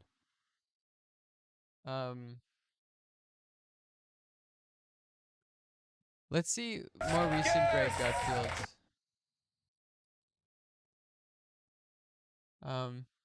Is there a Greg Gutfield where he talks about oh, I guess not. The vaccine mandate stuff. And is it Milo? And I think if you really want, shout out to Milo. In Trash Future, good, very funny podcast that I've been on, and also they have a Twitch. To pinpoint that I've also been on. It's fun. It's good stuff. So this is a Milo stand-up bit on 9/11. And I think if you really want to pinpoint approximately when everything went insane in the West, I think you could do worse than September the 11th, 2001. Okay, here's the thing with 9/11, right? For those of you who are not familiar. First of all, didn't happen on the 9th of November. Very misleading. 9th of November, I call that European 9/11. Celebrated every year, right? Second of all, 9/11 obviously a tragedy, but I think people often forget the true victims of 9/11, Al-Qaeda. Because when you think about it, right, Al-Qaeda in the run-up to 9/11, they were looking to be taken serious. That's a risky bit. I gotta say, this is probably done in Britain. That's a risky bit. I respect it. Sure, they were young mavericks. They were hungry, right? But they weren't looking to be taken that seriously, right? I don't think their agenda was for the West to go to war with the Islamic world forever, right? I don't think Al-Qaeda were like, yes, choke me, daddy. I don't think that was the energy they were bringing to the table, right? If anything, 9/11 has caused Al-Qaeda nothing but arse-ache, right? It was a grave geopolitical misstep by Al-Qaeda. In many ways, 9/11, ironically, is Al-Qaeda's Iraq war. Thank you. You won't get a better foreign policy joke than that this evening. I know, because I've written all the others. Right? 9/11 was Al-Qaeda's 9/11, if you think about it. And I think we can all agree that's kind of unfair, because for better or for worse, whatever your position is, 9/11 is very good terrorism. Like, terrorism's bad, but if you're going to do it, it may as well be 9/11, right? Like, okay, if you don't like that, try and think of a better terrorism. You can't, because there hasn't been one, right? 9/11 is like the Mozart of fucking terrorism, right? To recap, they crashed passenger jets into the tallest building in the world, twice, right? The Americans were like, we're going to build the tallest building in the world, twice. If we have two, they'll never blow up both of them. They fucking did, right? Inside the space of 25 minutes, right? That's not the IRA blowing up a bin full of dog shit, is it? That is the real McCoy, okay? Embarrassing for other terrorists, 9/11. 9/11 is a lot like Chris Brown's hit song, Yo, brackets, excuse me, miss. I don't agree with the politics of the guys behind it, but, like, it is catchy. Right? You gotta admit, it's a bit catchy. Okay, I can see we're sort of uncomfortable with the concept of a talented terrorist. I can see that. But we know that they exist, because we've all seen untalented terrorists, right? You know the guys are like, I own a van and a bread knife, it's jihad time. No. Mate, like, there is a storied tradition of terrorism here that you are besmirching with this frankly amateurish attempt, right? I sort of miss the gentleman terrorists of Al-Qaeda, right? You knew they were going to come up with something interesting. It's not the case anymore. And it's weird that we're so uncomfortable with talented terrorists, right? Because we're very comfortable with people who are talented at other, like, crimes. Like Jordan Belfort, for example, the Wolf of Wall Street guy, right? He was convicted of financial crimes, and he now goes around the world giving talks on how you too can commit financial crimes. Which is, like, fine, but wouldn't a much more interesting presentation be how to make jihad and influence people? Eat, slay, love. Like, would you not go? Would you not be intrigued? I fucking would, right? Maybe this is just me, but, like, as someone who works in the arts, I feel a certain affinity with Osama bin Laden. Not in terms of the Islamism, or indeed with the ability to grow a beard, but in the sense that, I reckon, in the 90s, right, the wilderness years, there were people who were like, Osama, come on, mate, you know, you're living in a cave. You're sharing with 9 other guys. You've got wives and children to support, right? Maybe terrorism is more of a hobby for you, right? Have you considered accountancy? Yeah? But he didn't listen to them, did he? Osama bin Laden showed up September 11, 2001. I love how risky this bit is. Right? I respect doing this bit, even if it's in Britain and not America. It's so fucking bad. Hater blockers were firmly on that morning for Osama bin Laden, right? Osama bin Laden followed his dreams, and for better or for worse, that's more than most people have the balls to do. Right? Okay. We don't like that. So there are 2 possibilities here, right? Possibility 1, you simply don't want to acknowledge the achievements of non-white people. It's 2021, whatever, right? Or, you're actually educated on the subject, right? And you simply know, as I do, that Osama bin Laden was in fact the son of a multimillionaire Saudi construction magnate, and therefore 9/11 isn't quite the rags to riches story I'm making out to be. Depressingly, even in jihad, the top spots go to the privileged. Osama bin Laden was, and I realise the irony in saying this, a champagne Islamist. Thank you, that is the best joke in the show. That's good, that's very funny.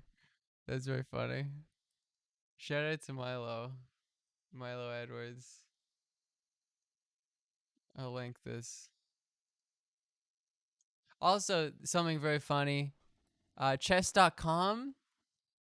There's a daily puzzle every day. Daily puzzle every day. Chess.com, the website. Today's puzzle, September 11th, is pawn takes f7, rook takes, queen takes, rook check, king h8, queen takes. Which, if you've noticed, involves sacrificing 2 towers.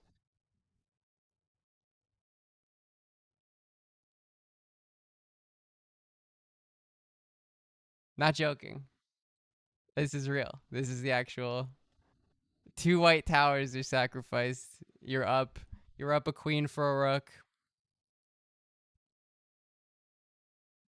I thought that was very funny.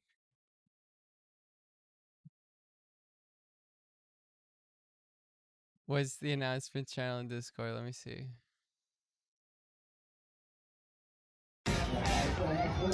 Oh, this is a funny one. How do I download this? Here we go. Let me fucking... You bitch. Why can I not open it?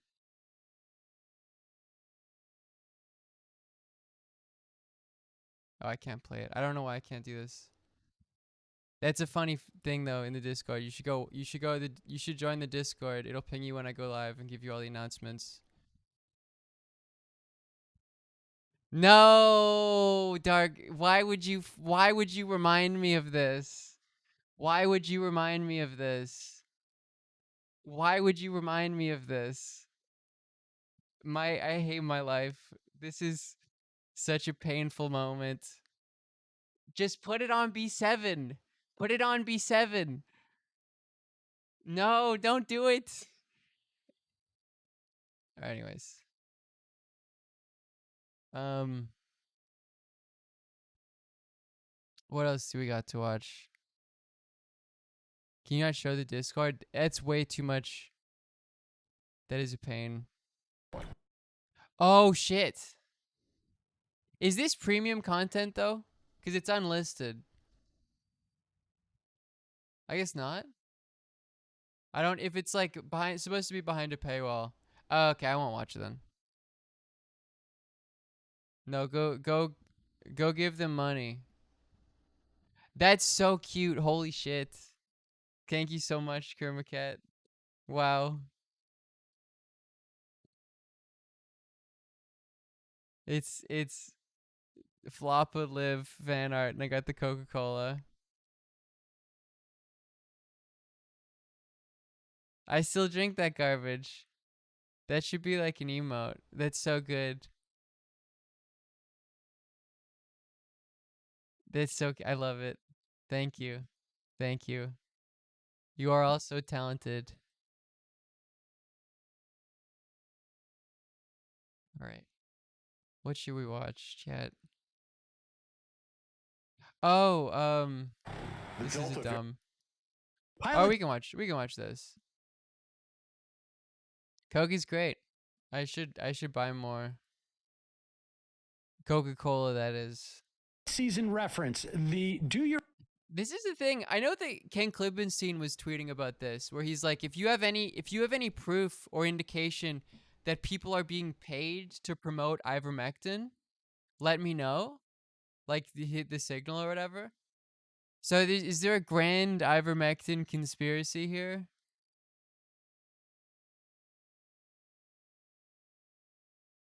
Your own research anti-vax talking point really lines up with the libertarian you should be an expert in everything talking point. You are? Nice. Should we You're getting paid as well? Wow. Should we do the Brett Weinstein thing now? If you want to. Let's do it. Yeah, I mean, really, what that does to your own research is go into the propaganda channels that we can, further brainwash you in. Yeah, exactly. You've got a phone. You know that you're aware that you're in the internet. If it's on the internet, it's got to be true. It is amazing. And Joe Rogan is now saying that he got better because of ivermectin. To me. To watch, like, it's one thing, Big Joel video? Oh, cool. You're an individual and you're vaccine skeptical, but it's another to sort of be somebody who has no expertise in this. No real. Yes, because Brett Weinstein has a PhD in some scientific field, but not like virology or whichever field would give you the specialization in relation to treatment of COVID. So there's this irony of conservatives being like, oh, the fucking soy evolutionary biology, yeah. The conservatives being like, oh, these fucking soy liberals trusting the experts. Then it's like, here is one expert in a field entirely unrelated to the actual thing being talked about that agrees with me, therefore it's correct. Data, and then go on and encourage people to be skeptical of the vaccine, particularly at this stage. Well, before we got vaccinated, we were incredibly pro-vaccine, but also very cautious about what we said. Even so. Of course. Basic responsibility. Because we feel a responsibility to our audience. Exactly. Here is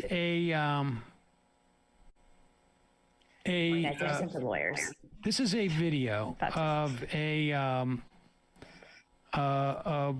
man, Leslie Lawrenson, who died of COVID on August 6th. Yeah, it is a fucking tragedy that people who are falling for this. Like you have people whose relatives are like in fucking ICU units. I guess the U in ICU's unit, and being telling the doctors to give them fucking ivermectin. He posted a video on Facebook of him stating, when I get my doctorate, I should do my own grifts, because the P in PhD is philosophy.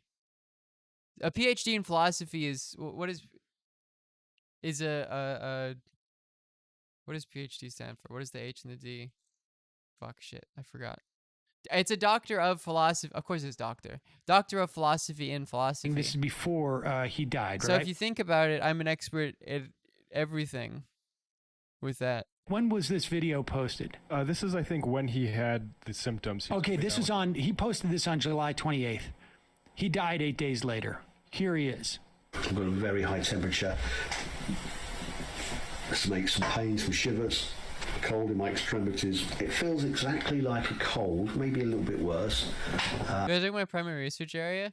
It's connected to like what I talk about on QAnon Anonymous in my podcast. I think. I don't know. I have a pretty broad interest. Maybe I'll find something else and be like, oh, I actually want to do that. But for now, yeah, it's like propaganda, particularly far right propaganda online. When I stand up, I feel like I'm going to fall over. I can't remember if I've ever had that. Whenever I've had a cold before. I hope I've got it. I hope it is COVID. Philosophy doctor, that's why. Because I'd rather have the antibodies in my blood than take the jabs. Anyone who knows my opinion, anyone who has followed my comments I'm not taking the jab in it. On my Facebook page knows what I feel about the jab. So this is an update on the vlog that I made yesterday. I've already posted on Facebook that last night was pretty dreadful. The symptoms that I had at 11:30 had massively ramped up. I don't know how long. It's probably about 6 hours I spent in a fetal position, trying to block out the pain. It was every part of my body was racked with the pain. If these are things that we have to suffer, it's part of living. You have to trust If you had the fucking vaccine, you would your not. immune system. And if the alternative is that we live in fear, that we create a bogeyman out of a bogeyman, something that hopefully I'm showing isn't anything to be afraid of. For 99.9 is the Delta variant more Delty? Never mind. I'm not gonna. No, never mind. % of us. I don't know. Never. We've got to deal with that. We've got to make the government aware that that is how we feel. People get flu. People get colds. More deadly. Is it more deadly than the non-Delta? It's People worse? Okay. Endure it and then get on with their lives. That's the way. I don't know, man. I don't know. Listen, you talk for 20 hours a week on here. Every once in a while, you ask if the Delta variant is more Delty. Always been. COVID-19, in my view, and from what I've experienced so far, is nothing different. Okay. Nothing different. But the dangers of potential dangers from taking the experimental jab for me are not worth that risk. I'd rather take my chances with my immune system. All right, a couple of things. I just want to make it clear, like, you know, this is not to piss on this guy. There's a couple of things that are really important about this. One is he wanted to do this as a teaching mechanism. Right. To show people that this is no big deal. Now, I don't, maybe he's, you know, he had been in the fetal position multiple times with cold or whatnot. Stop. And so stop we're going to play it sending because me different clips of me asking if the Delta variant is more Delty. Stop it. Stop. He was dead Stop 8 days after he had posted this. He was dead of COVID. And you notice how he was saying, like, you know, the potential dangers of this experimental jab, and I'd rather take my chances. And it is perfectly within people's rights to take their chances with things. But he doesn't know what his chances are. And the question is why? Why is he so fundamentally wrong on what his chances are? Cambridge educated, smart person. Why is he so wrong? Oh, yeah. And this is another thing. You'd think that the thing is like, I remember seeing some libs say this of like, the solution here is for people to get more education. And that's actually not true. Like, there are a lot of... Dick? Yes. Mellow Mike. Thank you for the gift sub. There are a lot of people who, like, are even have, like, science doctorates who should be able to parse scientific data and medical journals, but are like, no. The new world order is trying to sterilize us with the vaccine. In assessing what the chances are of him dying, it's beyond simply this like vague stupidity and misinformation. Like it's weirdly social and political. Like there's a moral rot in society that causes this. There's something fundamentally wrong with the way our society is structured, our social institutions, how we relate to those institutions, that is causing this. Outside of just like some people like spreading misinformation, and that's natural. That's a part of like that always happens. The very particular way it's happening is historically unique. Taking the vaccine or dying from COVID.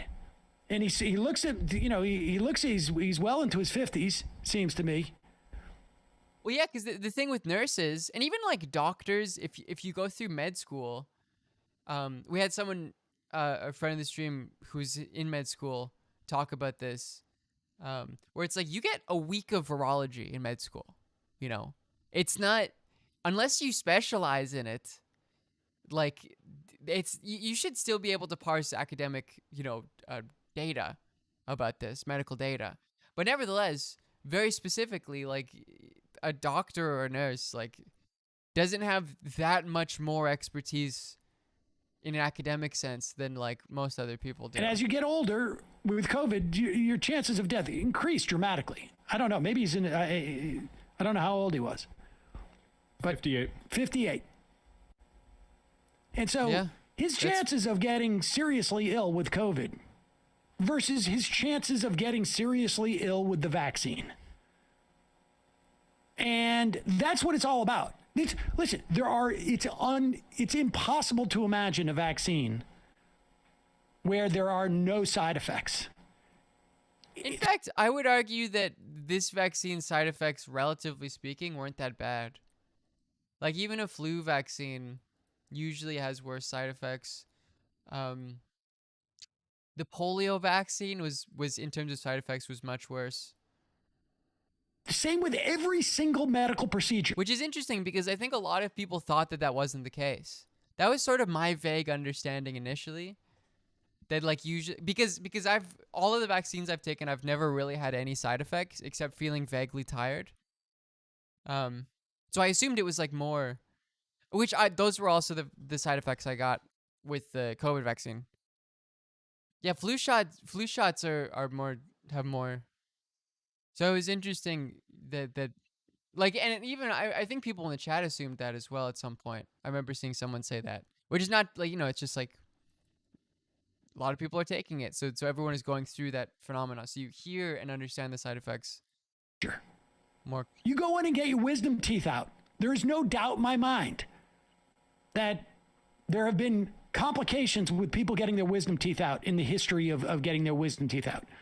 You go in for any routine surgery, whatever it is. You could take an aspirin, not realize that you were allergic. All cops are bad There's cops. Risk associated with everything that involves medicine, really anything we do in life. And we make a choice in everything we engage in weighing those risks. How did this guy have such a skewed notion, and it's not just him, as to what those risks were? I still haven't gotten my wisdom teeth out. I need to. I mean, it's fine. Like my mouth has enough room for them, but it's just like hard to clean or whatever. Yeah, I'm gonna get a green screen so that this is way better for my new place. Let's look at his Facebook. Well, let's look. We know. Cops. We know Comrade because Pinky, he's talking about posting this 16 stuff on Facebook. This is where he lives. People need to watch this. Red Pilled on COVID Vaccine is the name of the title, and there's somebody in the center there who people may recognize. Yeah, that's not a title from the Dark Horse itself. That's a clip posted by somebody else called Red Pilled on the COVID Vaccine. It was an extended clip from the Brett Weinstein show. And this guy, We just saw, oh my God, it's millions. Oh, that show particularly? That, look it No, up. no, no, that clip. That That episode. clip has in the thousands, but that show has more than that. And so this guy's posting this. This is not even what he consumed. This is what he's promoting now. He's bought into it so much. Is there another picture? Do we have more?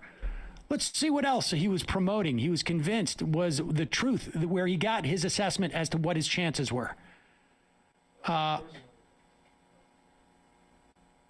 this is about ivermectin, which I guess has now been proved not to have any impact. It's the new hydroxychloroquine, basically magic bullet treatment, which, like, I don't understand why we're... Technically, hasn't been proved. It has not been proven to have not an effect.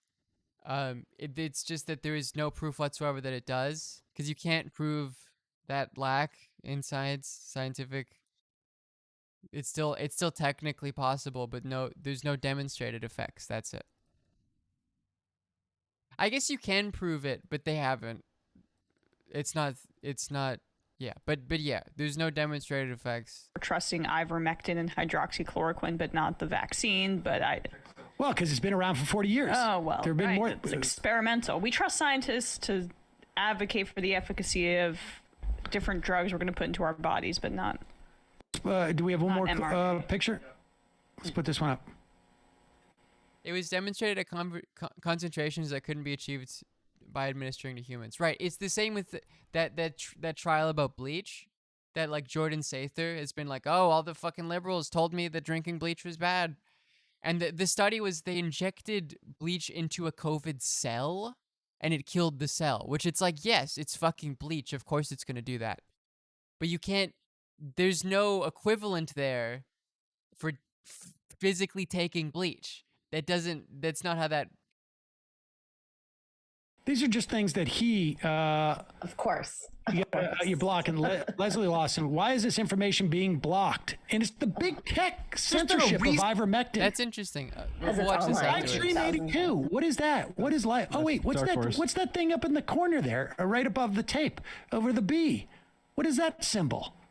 That's the Dark Horse podcast. Wow, he was really into that show. Yep. Well, let's that look show? at this. Let's look at this clip of Brett Weinstein with Dr. Robert Malone, who introduces himself as the inventor of the mRNA, not the mRNA COVID vaccine, but the mRNA technology. That is a controversial statement in and of itself. Yeah. And researcher Steve Kirsch, who's an engineer, just an engineer, which, you know. Yeah, I built buildings. I know it was COVID shit. I'm not an engineer. That takes some skill. But he's an engineer. Do we have this segment where Steve Kirsch talks about how he came across this? Yeah, this is in fact from that the red pilled on the COVID vaccine clip we mentioned earlier. And is this where he's talking about his carpet cleaner? Exactly, yeah. Okay, yeah. I want to see if anybody sees a problem with this. Okay? Oh, okay, sure. So it got started when my carpet cleaner came and he was wearing a mask, and I said, "Hey, we're all vaccinated. You can take it off." And he said, "You know, I just got I got the Pfizer vaccine, and I had a heart attack 2 minutes later." And so he spent the night in the hospital, and he says, "It's just I heard the guy told me this. You know, he's kind of recovering from it." And I said, "How are you doing now?" And he said, "You know, still, you know, feeling bad about it." And he mentioned also that his wife, also her hand, she had a heart attack 2 minutes after taking the Pfizer vaccine. Is the claim being made here? Hold a glass like this, and her hand would be shaking like this, and the water would be coming out. And yeah, I should teach people how to drive. Given that I am a philosophy expert, I should teach people how to drive cars. Do I have a driver's license? No, but I am an expert in a vague sort of empty she was perfect before.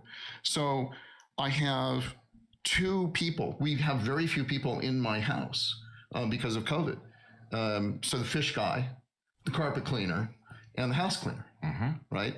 And so to have not just one person, but him and his wife, I mean, that is like lightning striking twice in the same place. And that is the basis upon which he's convinced there's something going on with the vaccine. Now, here's a story. Lightning does sometimes strike within like 100 feet of each other during a thunderstorm. And to then surmise that there is some type of broader lesson to be learned from that is not science at all. It's like running into somebody that you know in a place you didn't expect. That must be on purpose. Yeah, that's science. It's not actually science that lightning doesn't strike twice in the same place. Otherwise, There's the thing I found is there's a study that says that 1 to 5 cases per 100,000 people, there's a risk of myocarditis, which is like heart inflammation. We'd have a big problem with the tops of buildings. Which like is distinct from a heart attack, but also would not have an onset of 2 minutes. It would be much longer than 2 minutes. It would be over the span of a week. I mean, and then based upon this, and and the other guy that claims to be like the father of mRNA also casting his aspersions. Like, what lesson would a guy like that take from this? Of course. And the fact of the matter is that we have how many vaccines?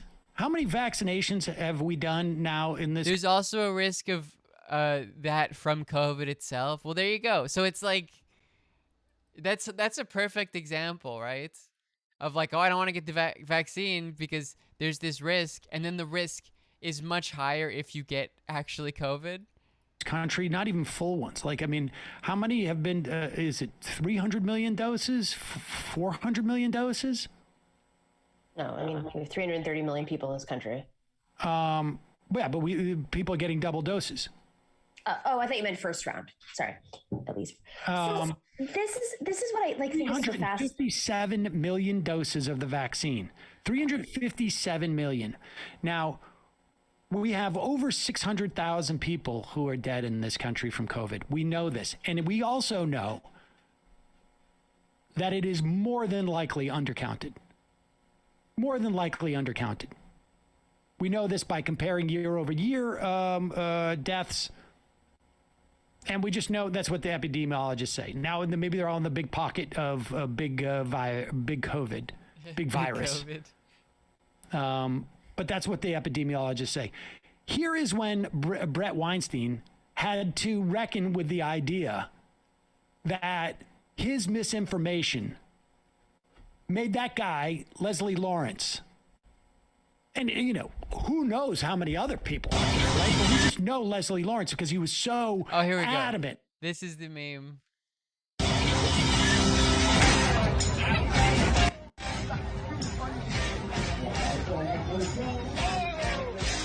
9/11, baby. No, I cannot confirm whether this is real or not. I'm going to be honest. I do actually think that a lot of 9/11 truther stuff is cringe, but that's a very good meme about it. And his family, I should say, found out about those videos that he was posting and sharing when they were looking for pictures for his funeral. And this guy's assessing his chances. And he's clearly been consuming a lot of this Dark Horse podcast. Dark Horse podcast where the guy is like, I'm a PhD. I am a doctorate. I have authority, and I'm also clearly quite wealthy because I have a fish guy to clean my aquarium. Well, that's the engineer. That's not Brett Weinstein's the one who was hosting. No, I know. Yeah, but exactly. but still, they're going on the podcast speaking with authority about things, and they have consequences. Here is how Brett Weinstein responded to the critique that, hey, man, you're putting out misinformation that is literally killing people, that is literally making them misassess their chances of getting COVID and dying versus getting the vaccine and dying. And here's put up this is when he responds to it on air. The tweets are directly to it. So let's maybe put the tweets up right now, if you have those, Bradley. He responds. This is him 2 days ago. This has always been about life and death. I've been clear about that. COVID is a dangerous disease. I've said so often. But lethal as SARS-CoV-2 is, the capture of public health, drug safety, academic medicine by an industry that's fueled by a disease makes it even more dangerous. What the F does that mean? That's word Is he salad. implying that it's like it has completely disoriented all of the people involved in this, and all of people who are involved in medicine, in academia, and in clinical, they're all just in the throes of something that I can see it. I can see it. I am protected by the cone of the dark horse. And I am not in any way swayed by this. In fact, I have an engineer here who had a carpet cleaner. And a fish guy. And what are the chances? And they're all in the pocket or mesmerized by big COVID. And they can't see That's what crazy. I can see. And I'm going to say it in a calm manner so I don't seem like an absolute raging lunatic. Put up his next thing. So here he is. I take Mr. Lawrence's death seriously, but no more seriously than those of Jacob Clinic and Simone Scott. Oh, Jacob fuck Clinic off. is a 13-year-old boy who died within a day or two of, I think, his second dose of vaccine. Lived in Michigan. This happened But in again, they depend on a lack of data. They depend on it being anecdotes. Because it's presented here as if it's like, well, one guy died of COVID and 3 guys died of the vaccine. 3 to 1. Like, it's interesting that it's like these are the names that he had to pull out of fucking random, out of the entire country of people where half of people are double vaxxed, in order to talk about people who have died of the vaccine. Right? And if you look at the real numbers, July. It's unclear on why he died. Well, keep that up for a sec. And Simone Scott died in June, sometime after getting vaccinated. Unclear why she died. oh, so in that so of the 2 names that he brought up, one of them isn't even conclusively connected to the COVID vaccine. Couldn't even find 2 conclusive instances of the COVID vaccine killing someone here. Also a teenager. He takes Mr. Lawrence's death. Like, there's risk, man. People understand risk reward stuff. Like, this reminds me of the conservative arguments about, like, I think it was ironically related to, like, the lockdown, where people were like, look at how many people are going to die. We need to lock down to save. And then the conservative anti-lockdown response was like, oh, well, 40,000 people die every year related to, like, traffic. There are 40,000 traffic-related deaths. Should we stop driving? So it's like, yeah, those 40,000 people, because everyone wants a car and they want to go fast. Which, yes, that is a great point. But look at how many deaths were just like, look at how many people get grinded into the fucking machine of society for people to drive fucking cars. And look at how we just don't really care about it. Isn't that interesting? But those deaths are fine. They're tolerable. But then in this case with COVID vaccine, we have 2 cases. Let's say 1.5, because in one of the cases that's enough. That's enough to justify no one getting it. The risk is too high. Seriously, but no more seriously than those of Jacob Clinic. Well, first off,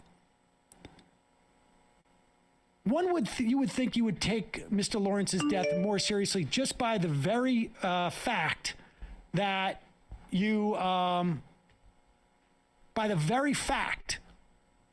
this guy had gotten all the information that he based his choice on from you. And that his family is saying that his misinformed views led to his death and him not getting the vaccine. And we know that Leslie Lawrence died of COVID. It's not a question of taking the death more seriously or not. Yeah, they're all dead. But which of those were preventable? The other case was inconclusive as well. I mean, there you fucking go, dude. Like, it's...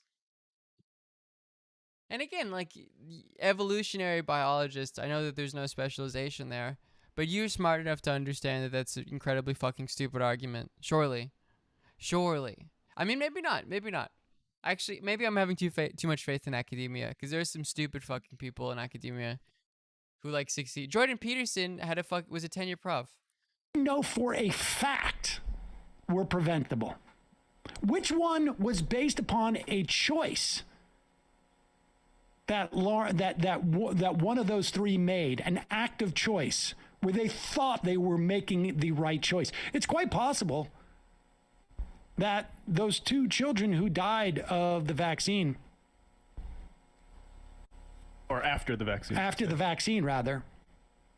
we don't know if they died from the vaccine. We don't know at all. But he's able to draw he'll draw that conclusion, but not the statistical overwhelming conclusion about the vaccine's efficacy in preventing serious illness and death. First off, he's saying that they died from the vaccine, which I don't even think their families are saying. Yeah, there's no proof of. There's 100% proof that Lawrence died of COVID. And so he's equating those two realities, right? Like, you talk about misinformation about chances. In fact, there were two people who died. It's 2-1. Two people who died, he says, of the vaccine. Only one who died of COVID. I mean... Yeah, it's not even... In his tweet, by the way. This is all based on his tweet statistics, not global statistics, not national statistics. The 4.38 million people documented who have died of COVID, and it's probably 2 times that. I don't know. That's not in his analysis whatsoever. Not to mention long COVID. All cops are bad. The two people who may have died, in his mind, but definitely did die of the vaccine. Is there a typo in the stream? And there's only one. Like to extend... Oh, you're right. I spelled haters wrong. I'm sorry to the Donald Trump tweet for the haters and losers. There we go. That died of COVID. And so if I'm the next Lawrence and I'm trying to assess my chances, what's the assessment I'm going to make based upon what this guy's putting out there? Well, he had a doctor on an engineer, and that's ultimately it. When you're a Cambridge educated, whatever you are, who consumes their media online, as long as there's a doctor attached to it, that's all that matters, Sam. I mean, look, if I wasn't skeptical, if I didn't know Brett Weinstein, and I tuned into that and I saw these like calm people talking, and I mean, Brett has so much content. It's not like these guys have his viewers have enough time to watch other stuff, because he does like 2 hours a day. I mean, not to. I mean, we also do that, but like this is probably like the best source of information. I mean, I say the best, the most significant and time-consuming source of information these people are putting their attention toward. Well, I mean, really amazing to me that somebody could me, because I do more. Could live with themselves like that. Oh yeah, I think it's like an identity though. Like, if this guy went to Cambridge and you look at Brett Weinstein's, his audience, and the way he's trying to portray himself as a pseudo-intellectual with the Jacob, what's his name, Peterson, the horrible guy. Peterson. Jordan, oh my God. Jordan Petersons of the world. Jacob Peterson. It's like an identity, and they can't get off. I mean, we all know people like this. At this point in the pandemic, if you're that attached to such flawed logic and you're simultaneously trying to portray yourself as being a pseudo-intellectual, like, they must be losing some audience. Well, the Cambridge thing doesn't matter to me. Like, I think he's gaining audience. These institutions are just... You think so? Institutions are completely, I mean, the proportion of Fugazis or whatever. But I agree. But it's like an identity. Like, oh, well, of the people that I watch online, I'm not watching Tucker Carlson. I'm watching Brett Weinstein and the doctors. The thing with these new brand of, like, kind of intellectual dark web types, they use and weaponize credentials and academia and the credibility that they can glean from that in order to build up their own pseudoscience and thus enrich themselves. And like, you see that to a degree that I think is exponential in these corners. And the critique is built into their message, which is we're being censored by big tech. Yeah.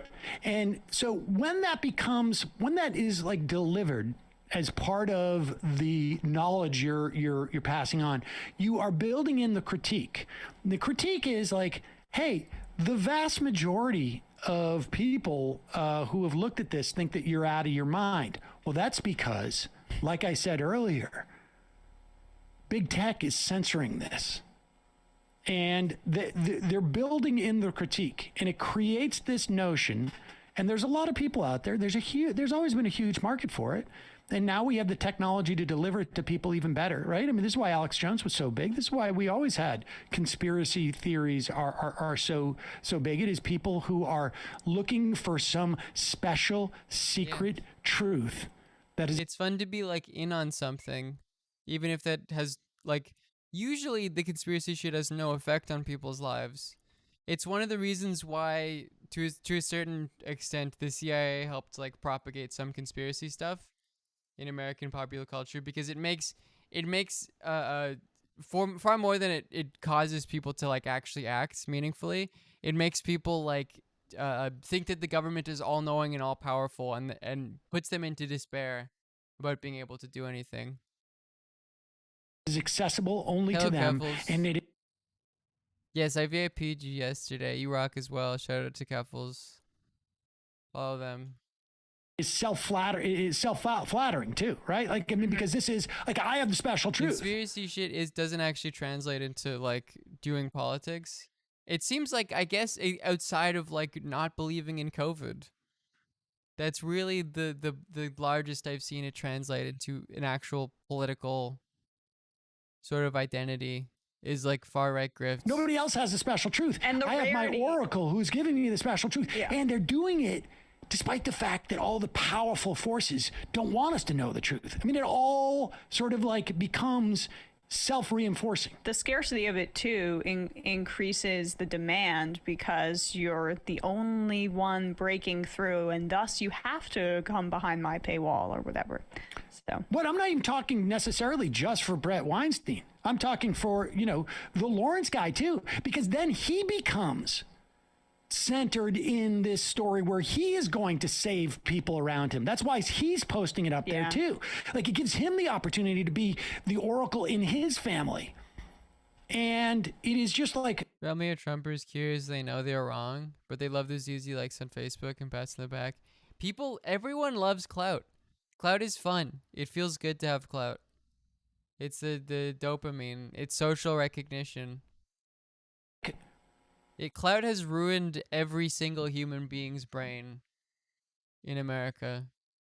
It includes the left and Canada as well, and other Western nations. It is preying on people. It is preying on people, and it also gives people agency against a narrative that they feel is dominant, right? So that's like they have this actionable counter narrative that they feel like is precious, and they are the only ones that have access to it. And then, well, I'm going to be proven right until I die. But it is something that is actionable at a time where the pandemic has made people feel powerless. Right. And you're fighting against a force of nature, and these guys are giving you the key to fight back. And my paranoia or my mistrust of authority is actually a virtue, and it's going to serve me in this scary, turbulent time. I mean, that's it. It's like there's a lack of trust of any, and with all due respect to the institutions, our institutions have failed us. And so we're ripe for predatory. I mean, the last 20 years has been ripe for this kind of behavior, to prey on, a middle-aged guy who went to Ivy Leagues, probably trusted institutions, didn't, I don't know what ended up happening in his life, but there's something in which he saw it and then latched onto it. This is how it works now, right?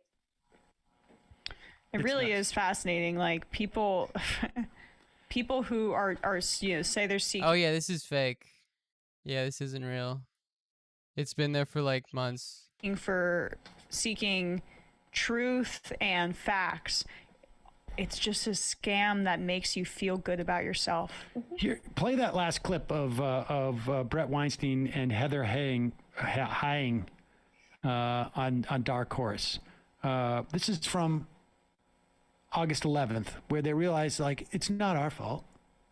In essence, you will find many people saying, well, you know, lives are at stake, and what you're saying on your podcast is going to result in the death of people. And this is, on the one hand, as we ourselves have said before anyone else said it about us, obviously there are lives at stake, and so we take this very seriously. On the other hand, it is cheating to hold us responsible for this. The correct, honorable way to do this is to recognize that lives are at stake in the public health policy questions and your personal health decisions with respect to how you choose to protect yourself from COVID.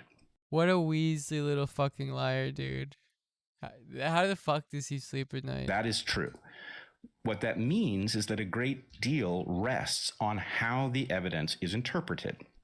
And it is true, you can certainly protect yourself from the accusation that you will be responsible for other people's cops are bad cops. Health consequences and possibly deaths by not saying anything. That's true. You can simply not say anything, or you can embrace Pause it. I love the idea that it is selfish for you to not peddle pseudoscience. Actually not provide information that is really just completely speculative when it comes to the life and death. It's selfish. You can protect yourself from that, accusation. That's what he's saying.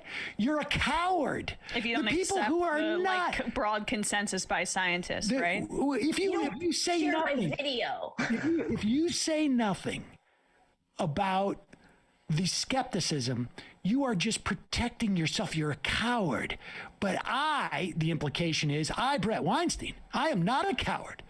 I have a higher principle beyond any type of responsibility I feel about not putting out misinformation in a life or death situation. And that higher principle is, I should just say what's on my mind. It's like David Goliath mythology. And then they want people to glom onto it. And then, of course, they're the only ones that benefit in the process, though. It's predatory. I mean, all of this stuff. It's also diluted here, but we keep playing. You can simply not say anything, or you can embrace the conventional wisdom as dispensed by public health authorities, and then who could possibly hold you responsible? On the other hand, you've watched those public health officials fail again and again and again. And we can talk about why they might be failing. There are at least two reasons on the table. One of them is incompetence, inability to read what is taking place in the world. The other is corruption, which is something that you and I have talked about from the beginning. And both of these things are rendering the advice corruption we are being given publicly feeble.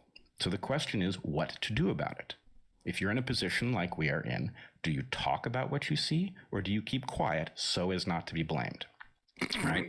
Now, my feeling is we are morally responsible, not an option. To the extent that we believe we can see something that is failing about the public health analysis, we are morally required to engage in talking about this. Oh my God. You are not required to listen. You are certainly not required to extrapolate from anything that we say on this podcast and adjust your behavior. You can just listen into a discussion. Imagine it's a seminar taking place in which we are talking about whether or not the public health analysis makes any sense. Now, if you find yourself persuaded... This guy's just psycho. Liar, dude. I mean, this is just absolutely psychotic.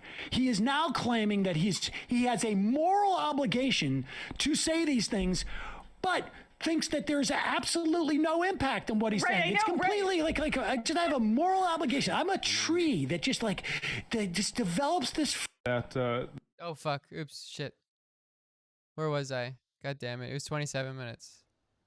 It was right here. What is this? Who sent this? Is the Delta variant more Delty? Hello, darkness, my old friend. I've come to talk with you again.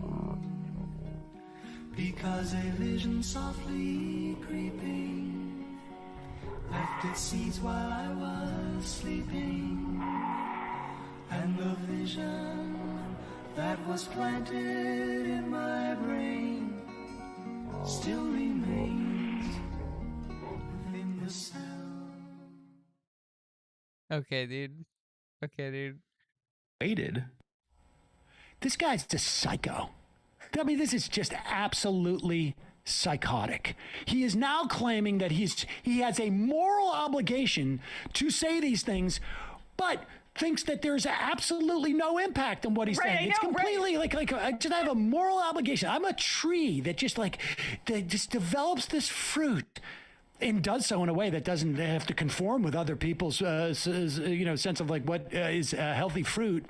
And it's my moral obligation to do this, but I have no control over whether someone picks it up and bites it. I'm a tree that grows gummy bears, and I'm going to claim that it's fruit and that it's healthy for you. And if you say that it's not a gummy bear, that it's actually an apple, then you're trying to censor me. So wait. Days when like these quacks would get in trouble, they get fined, they get the actual doctors, and he's not a doctor, but the doctors who would share this stuff would actually go to jail for this kind of, the actual doctor. Yeah. He's got a doctorate. It's illegal. Oh, maybe there's a loophole here. The doctorate of bullshit philosophy. There's one more clip I want to introduce into this, and this was from a while back where Heather and Brett were pushing this study. Are they married? Yes. All right, let's go to. I want to go to this one, which is like actually talking about ivermectin research. And rapid increase in purchases of the deworming drug ivermectin. Not because we have an increase in parasitic infections, but because a lot of people believe it can prevent or treat COVID-19. Are those people right? That's the topic of this week's Healthcare Triage.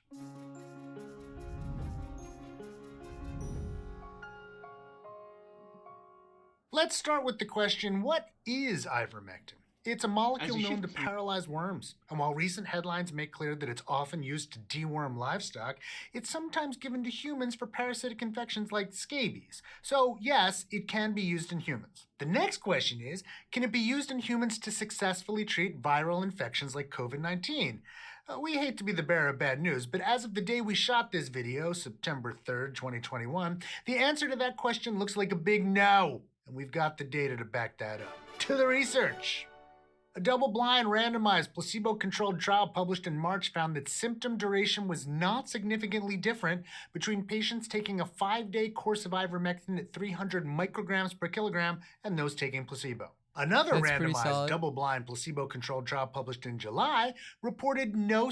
Double-blind means that both the people administering it and the people who are part of it don't know whether they're placebo or real, right? Significant effect of ivermectin in a mean dose of 192 micrograms per kilogram on prevention. That's interesting. Does that imply that there's a problem with the people administering it knowing whether it's placebo or not? Hospitalization with COVID. The Together clinical trial, an effort to identify the utility of existing therapies against COVID-19, reported no effect of a 3-day course of 400 micrograms per kilogram of ivermectin on risk of emergency care and hospitalization among individuals with COVID. This trial was halted early because the data were clearly showing no effect. And according to a report by the New York Times, it would have been stopped even earlier, but was allowed to continue a little longer due to the public's extreme interest in... Removes any interpretation of reported symptoms? Oh, okay. Okay, that makes sense. ...the drug. And finally, a review published at the end of July examined 14 randomized controlled trials in ivermectin and COVID-19. The authors concluded that the limited evidence available did not support the use of this drug for the treatment or prevention of COVID. While these studies suffer from some limitations, including sample sizes on the lower end, the available evidence does not suggest that ivermectin is paving us a path out of the pandemic. So how on earth has it gained so much popularity on the COVID scene that some pharmacists can't keep it on the shelves? Dr. Eric Moss of Columbia University wrote about this recently. Back in 2012, a paper was published on the ability of ivermectin to reduce viral infection yields in cultured cells. This is what we call an in vitro study. It's conducted in a petri dish. It's like the fucking bleach study, where Jordan Sather was using as evidence that bleach actually cures COVID. This was followed by a few other papers reporting similar results. However, when studies moved into animals, the results didn't replicate. As we've often pointed out on this channel, findings in vitro, you're like fucking injecting the cells with it.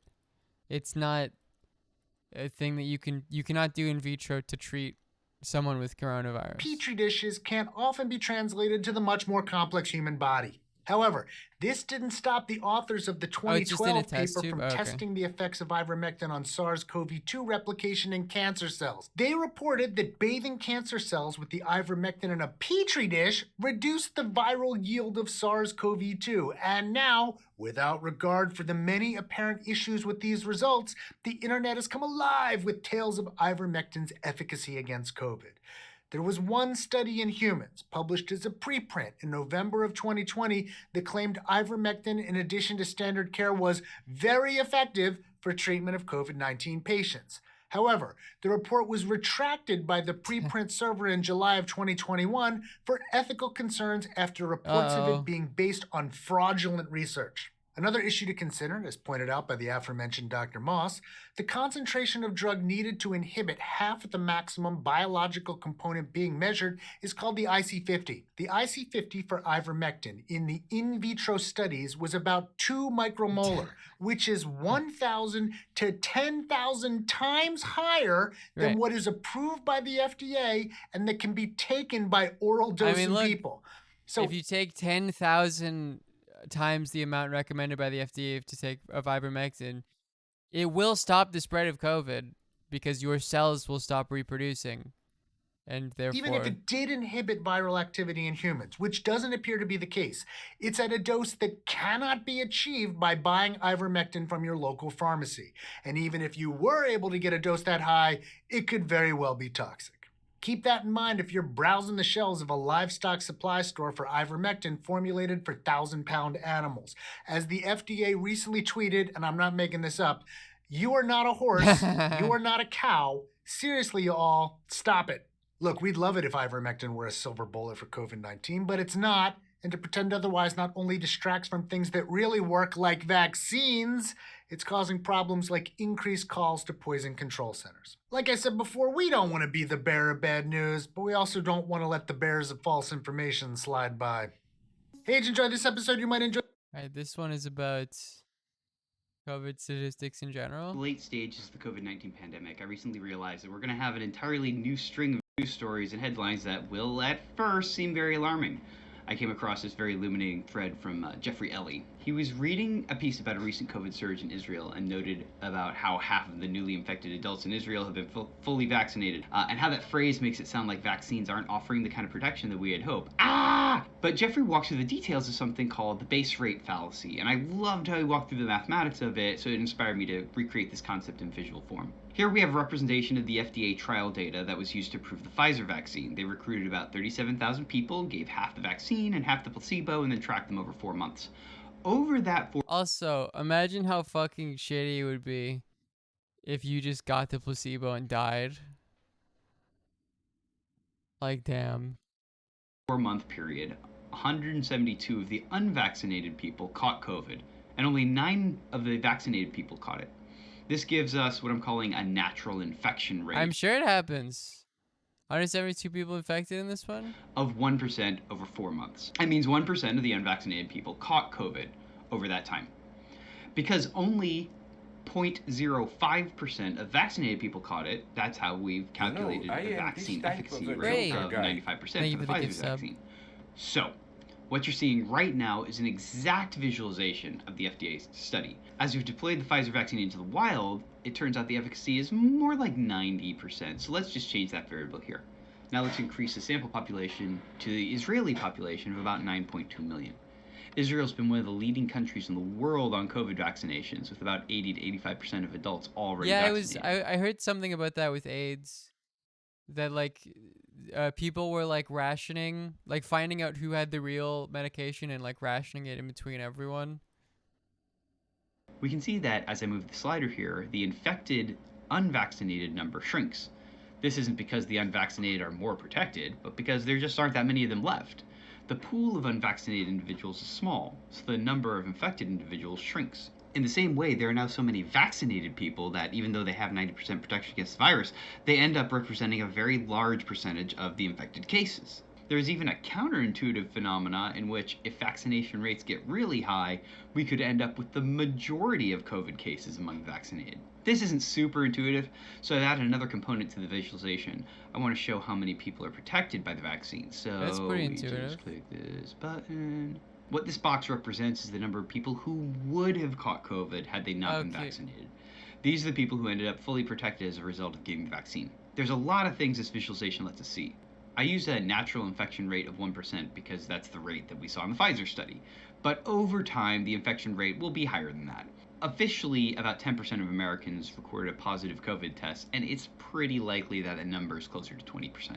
If we assume that another 5% might still catch it, we can plug the population of the United States into our population size and 5% into our infection rate and see that vaccines will likely protect millions from catching and spreading COVID in the future.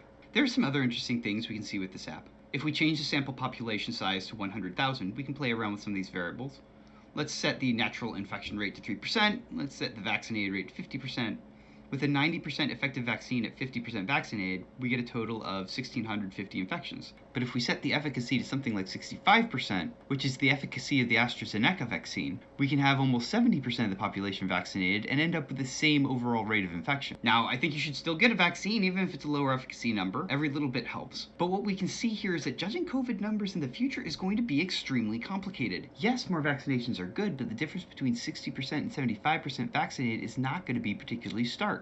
There seems to be a sense among some people that we just need to hit some tipping point with the vaccine administration and the pandemic flips from on to off, but that's just not the case. Of course, this is an extremely simplistic visualization with very few variables. It doesn't account for natural immunity or the role that vaccines play in reducing COVID spread or reducing the severity of the disease. We certainly expect, at least I expect, that vaccines are going to make everything better. I saw some data about how people with who are vaccinated and get COVID and show symptoms only show them for like 3 days on average, which is like way lower. And I have, as far as I understand, it was the symptoms showed themselves more. There was a lower dormant period, which is way fucking lower, way shorter period than unvaccinated people. Better on pretty much every metric, but they're not going to stop COVID in the sense of making it disappear. At some point or another, we're going to have to accept that COVID is an ongoing disease, protect ourselves the best we can, and go on with our lives. Damn.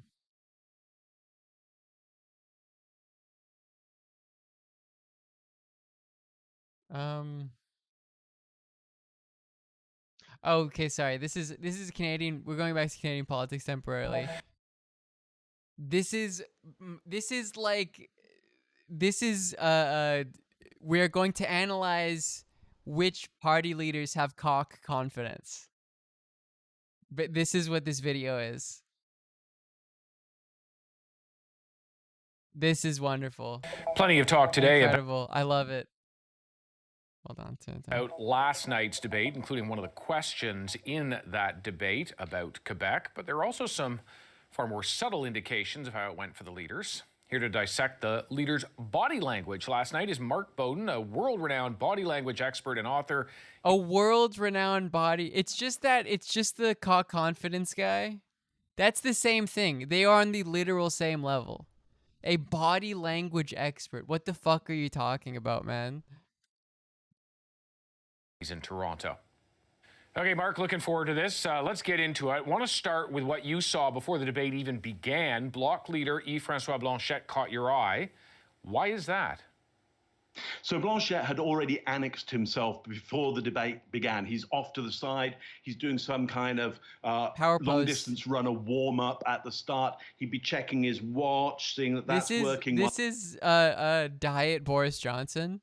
Boris Johnson, if he didn't get into politics. Everybody else is dealing with their notes. He'd be pacing up and down. And when it finally came to that family photograph at the start, he stands splayed, legs akimbo, a whole different character cock confidence than it's literally, I guess he doesn't have cock confidence because he's everybody else we're seeing. That the rest of them very much in one pack, him annexed to the side, whole different character, whole different attitude to this debate. Okay, and next clip that you've selected, Mr. Trudeau, the incumbent leader, and therefore he's the one who triggered the election. He's soy and Reddit. Let's take a look at this. First of all, I want to thank Canadians for being here tonight, making an important choice, and also, quite frankly, for everything you've done over the past number of months to help get ourselves and our neighbors through this. Tonight, over the next... Okay. So what do we think? What do we think about his body language? His beta male soy is cringe. Number of months to help get ourselves and our neighbors through this. Tonight, over the next... Okay, what do you make of his reactions when asked about leadership and accountability there? Yeah, so symmetrical gestures there, which is great. He will lock eye contact with the camera, very low blink rate. It's really quite seductive. This is like a meme. What is low blink rate? What is the blink rate of, is he going to be finding out whether he's going to become PM because of how many times he blinks? It's a damn. Not blinking is sexy as fuck. Lots of looks. This is literally that confidence guy. What is his at? What is his name? The Evelio or whatever. It's literally that. There, lots of eyebrow raises to make sure we're agreeing with him. So he always wants to dominate and seduce and bring the audience in order to agree with him. It's ivermectin, yeah, exactly. He's alpha, basically. We're wrong. For that agreement. Okay, Afghanistan, another hotly discussed subject last night. How did the leaders handle this in your view? And we'll take a look. It was a bad decision to call an election while this crisis was going on, looking at peril for their lives and may never get out of Afghanistan.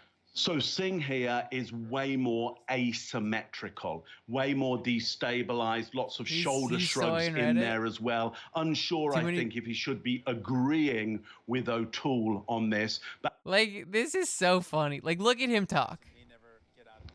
Like, look at him talk. Just like as a regular human being. It was a bad decision to call an election while this crisis was going on, looking at peril for their lives. He's just talking. There's no...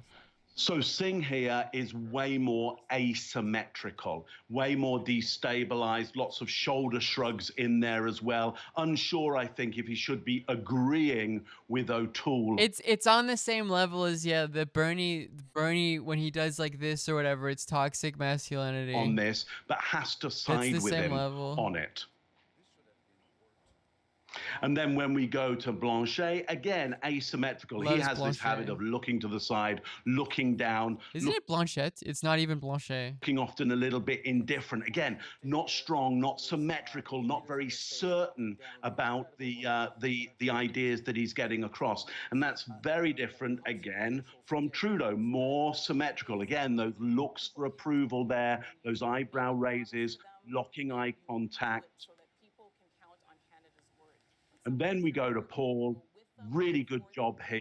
Okay, really so Paul is alpha as well. Symmetrical, emphatic. What the fuck is symmetrical? What, like it's talking like this and then not moving.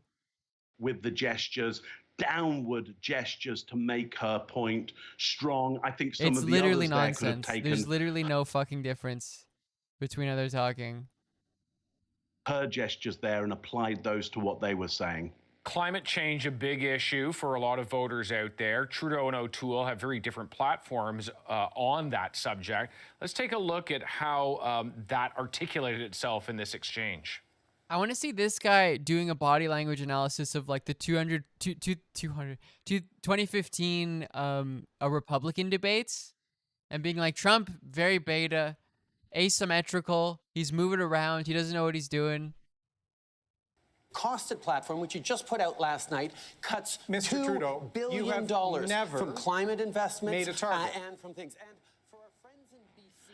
So Trudeau, asymmetrical now, pinch gestures and trying to push down his point, trying to take control of that fine point with these fine manual gestures there. So we know he's destabilized by this because normally he'd be more seductive. These are soy. When you do this, it's soy. This is Italians are soy, by the way. Incredibly soy culture. To the camera, he'd be having more gestures of. Because my reading would have been that Trudeau isn't even focused on O'Toole. He's forward. He's not a beta. He's the straight line. And then O'Toole is like moving towards Trudeau. He's like now pinch gestures and trying to push down his point. Trudeau's being alpha. Take control of that fine point no, with these fine destabilized. manual gestures there. So we know he's destabilized by this, because normally he'd be more seductive to the camera. He'd be having more gestures Seductive of approval. to the camera. O'Toole gesturing over normally to him there, he would make my pee-pee hard, but that because he is unsymmetrical, it is not working. He's blinking too many times. Emphatic with his gestures together down the wheel plane, almost imploring the audience to agree with him. Trudeau does a white This gesture guy just wants to fuck Trudeau, I think.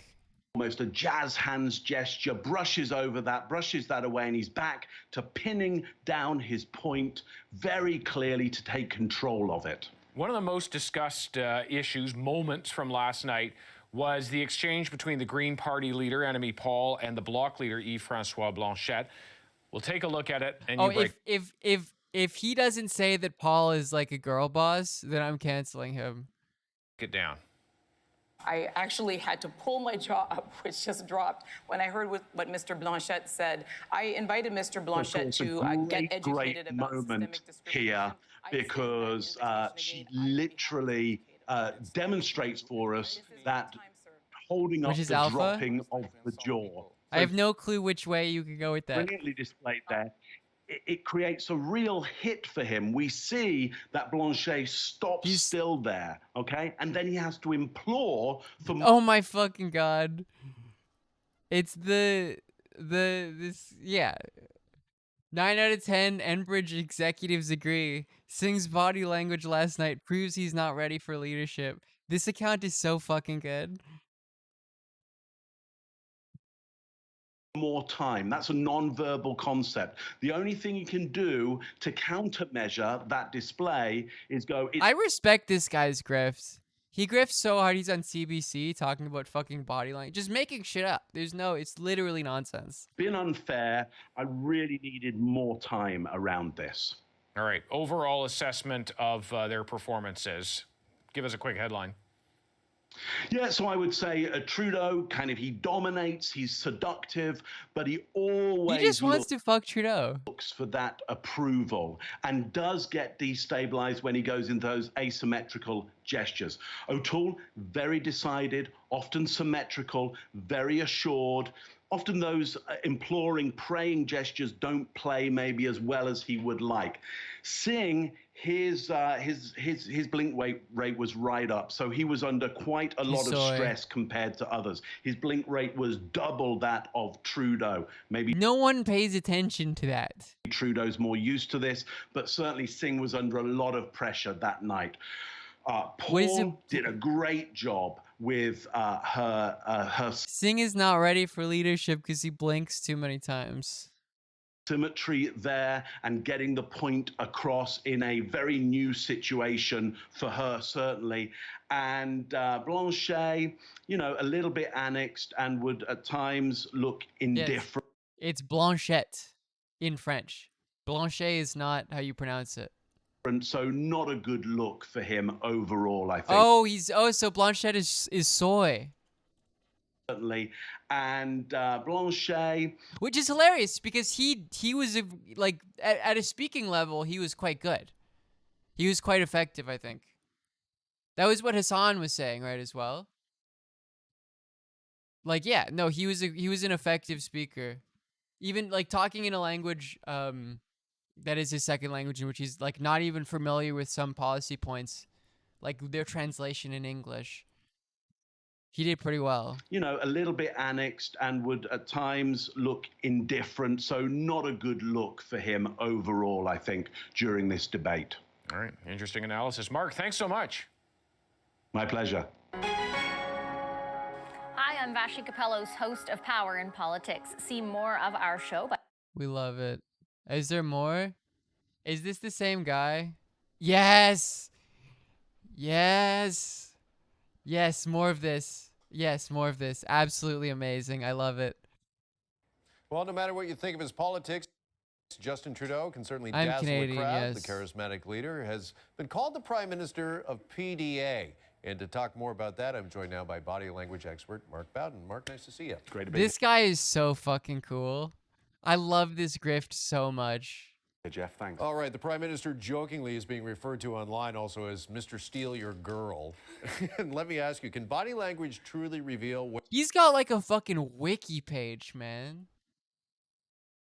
It's an author on body language, pioneering nonverbal analysis of human behavior. His techniques have been used by G7 leaders, including Canadian Prime Minister Stephen Harper. That is so cool.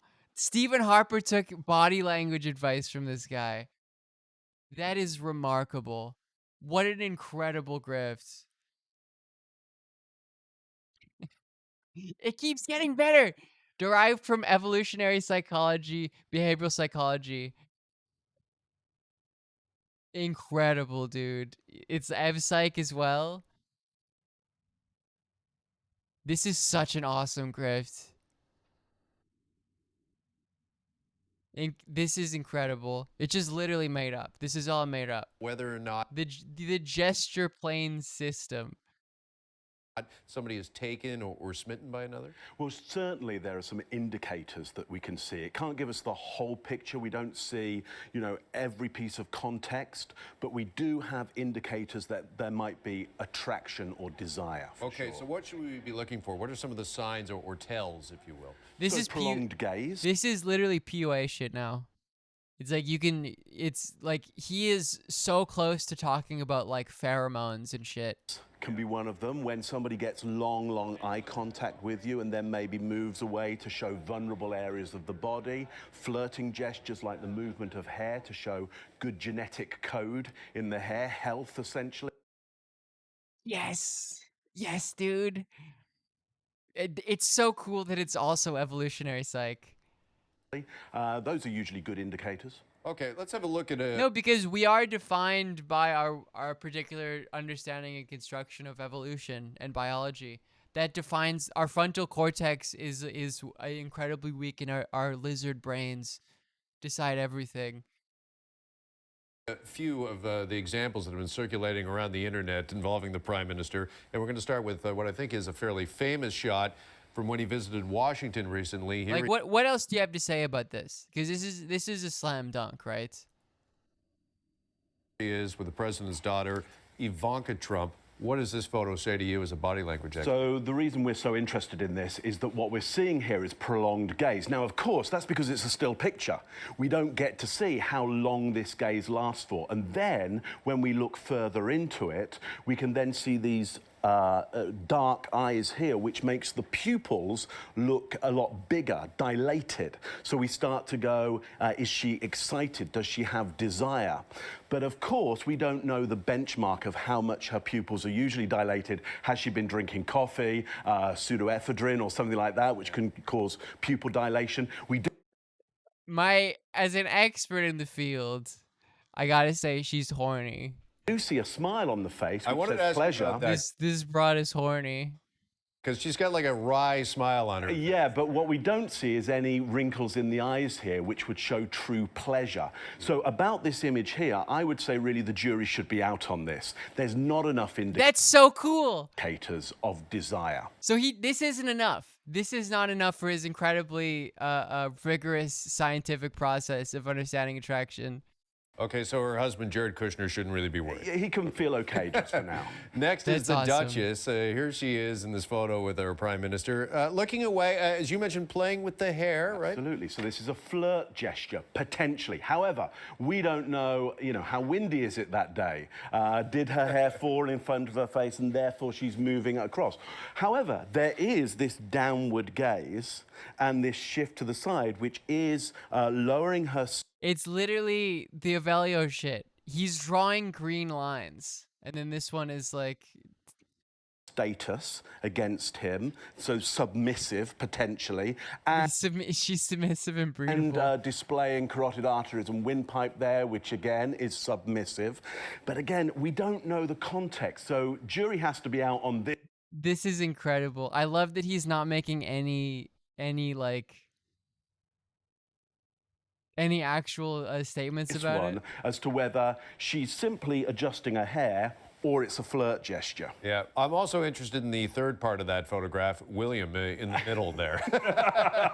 Yeah, so he, you know, he's smiling. Yeah. He's smiling. We can see the wrinkles in his eyes, so he doesn't look too concerned. Okay, so he's not like, watch your step. He's not going, yeah, what do you get your eyes off her, or what are you doing with him? Yeah, he doesn't seem too concerned. Okay, let's contrast those photos with this one, the Prime Minister and his wife, Sophie. I mean, we see a real intimacy here, right? That's absolutely true. Intimacy is about how close you get with somebody in vulnerable areas of the body. The moment the face comes that close together, it's very, very vulnerable, and only people who want to show true intimacy are going to do that. What, again, you can't see in this picture, because it's just cut off, is actually she has her hand on his, and her thumb is in this area of his hand here. This is a vulnerable area of the body. If you take control of this, you have control of their body. What you also don't see is that she actually has her hand close to his stomach area here. Again, vulnerable area of the body. So this image,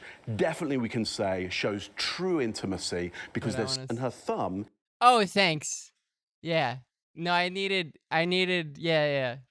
No, as an expert, I think she wants to fuck him. It's yeah. I would say it's 7 out of 10% chance that she wants to fuck him. I would call this intimate as an expert in the field. Area of his hand here. This is a vulnerable area of the body. If you take control of this, you have control of their body. What you also I gotta say, I am happy that there's at least 4,000 dislikes on this.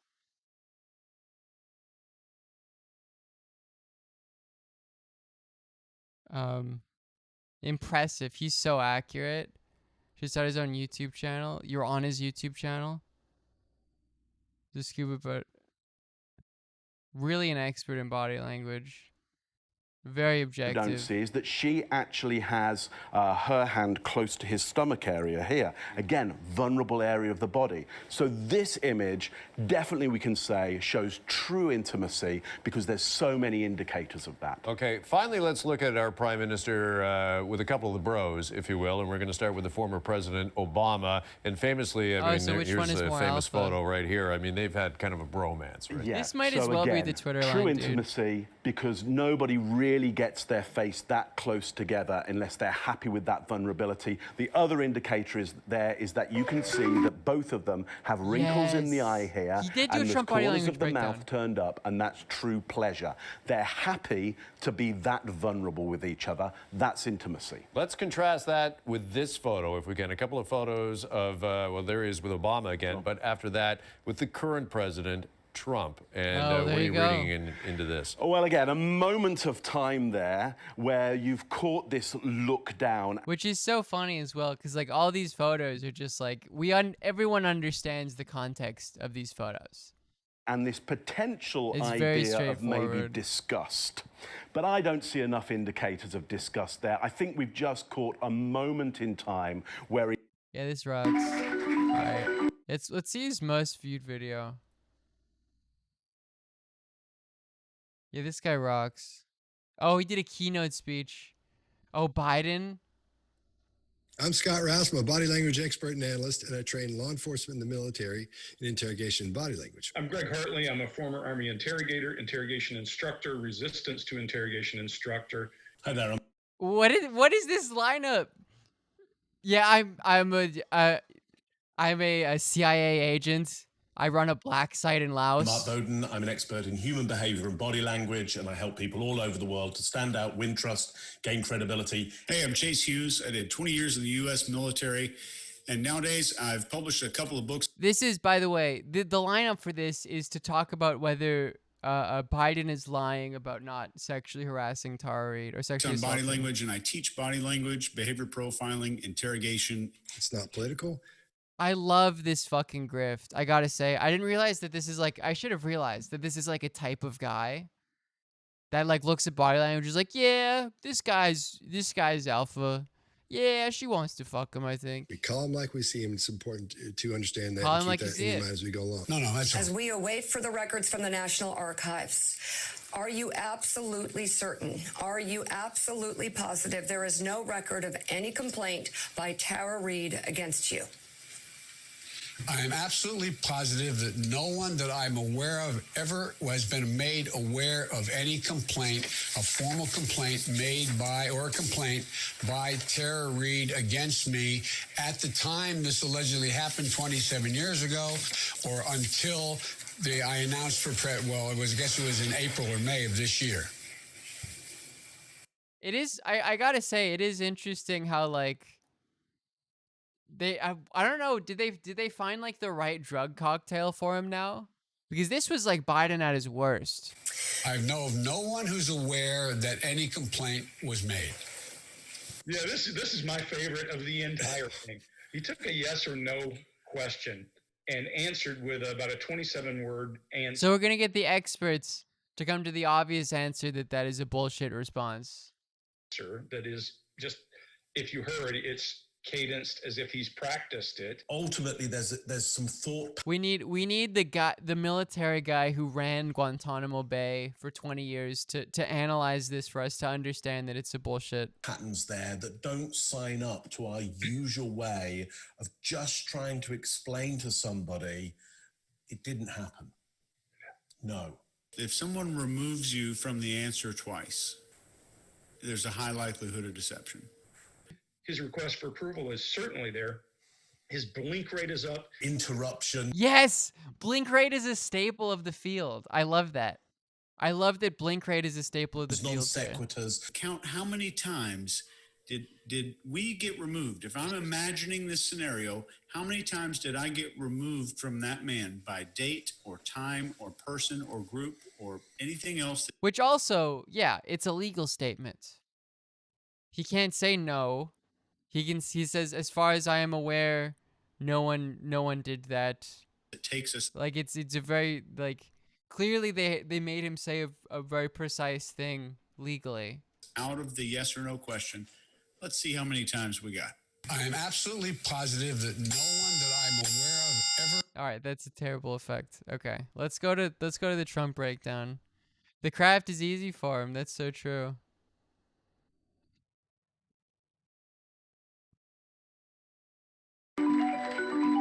Body language is our non-verbal communication, the physical part of it, and it's the way that we respond and display the power around us. I'm Mark Bowden. I'm an expert in human behavior and body language. I'm honored to be here with President Enrique Peña Nieto and Prime Minister Justin Trudeau, who has also become a great friend. This has been a battle. So notice there on that idea of battle and that indraw of breath. It's rather like the sound that you make when you've been hurt in some way. So it seems like the non-verbal communication there, including the tonality, the sounds being made, are an indicator of the battle being one that hurt him in some way. And battles sometimes make great friendships, so it's really terrific. We both agree he's a special man, and he's really done a good job. We appreciate it. So you can see if he doesn't say that Trump is an alpha, then it's bullshit. Quite a touchy-feely meeting there. Trump goes out to the shoulders of both parties. He goes for almost a stroke gesture on Trudeau at one point, and then changes it to coming round the back Trump is being of the seductive. shoulder. It's a little Look more at his blink rate. controlling. One is a soft gesture. The other is a harder gesture that might control. So was he going to comfort alpha Trudeau male. first off and then decided to switch to controlling him? Again, I'd need more data than this, but those are a couple of options that seem to show up for me here. I do love how he like every sentence, every analysis he makes, he's like, I need more data. Like as if this is like an empirical process. And Donald, it's all the more reason why we need to keep working to remove the tariffs on steel and aluminum between our countries. Now, check out Trump's finger here on the lectern. The way it's moving impatiently. Needs this to move on. Now, having said that, that's often shown with Trump. This may not be an indicator of this specific situation, but often when other people are speaking, there's a little bit of impatience there. We need to keep working to remove the tariffs on steel and aluminum between our countries. We see lip pursing there. Something is being squeezed in, squeezed down. I love the reading of this because it's like, no, Donald Trump is a senile old man who's not paying attention and doesn't know what's going on. Something that is not going to be said at this point. And then at the end of it, Donald Trump is thinking about like the fish fillet at McDonald's right now. That little bit of a mouth frown gesture that says, yeah, I just don't think that's going to happen.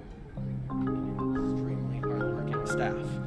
Once again, thank you all for being here today. As Trudeau says, once again, you see this kind of smirk from Trump there. Now, he's just doing that. He just does that sometimes. Often people think that's something called Jupiter's delight. It means that many people are saying that it is this. That is oftentimes people say this. Somebody is smirking with delight as they've duped somebody.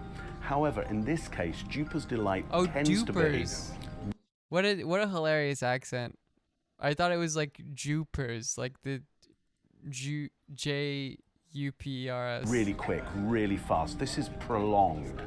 So whether it's that Trump can't pull a full pleasurable smile at that point, or whether it might be that sense of, hey, I think I got one over on this. But no, I think he's happy it's over because he was bored.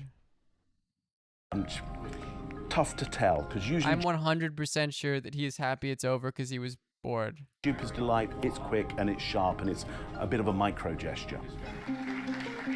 Now the handshake at the end of that is pretty cursory. Trump, though, is crossing his body with the hand there.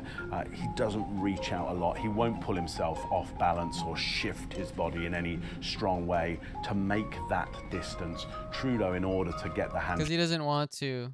Because he's lazy and doesn't want to has to reach right out. He has to go the further distance. Again, can this be seen as... He's tired. He wants to go to bed. Analogous to the deal in general.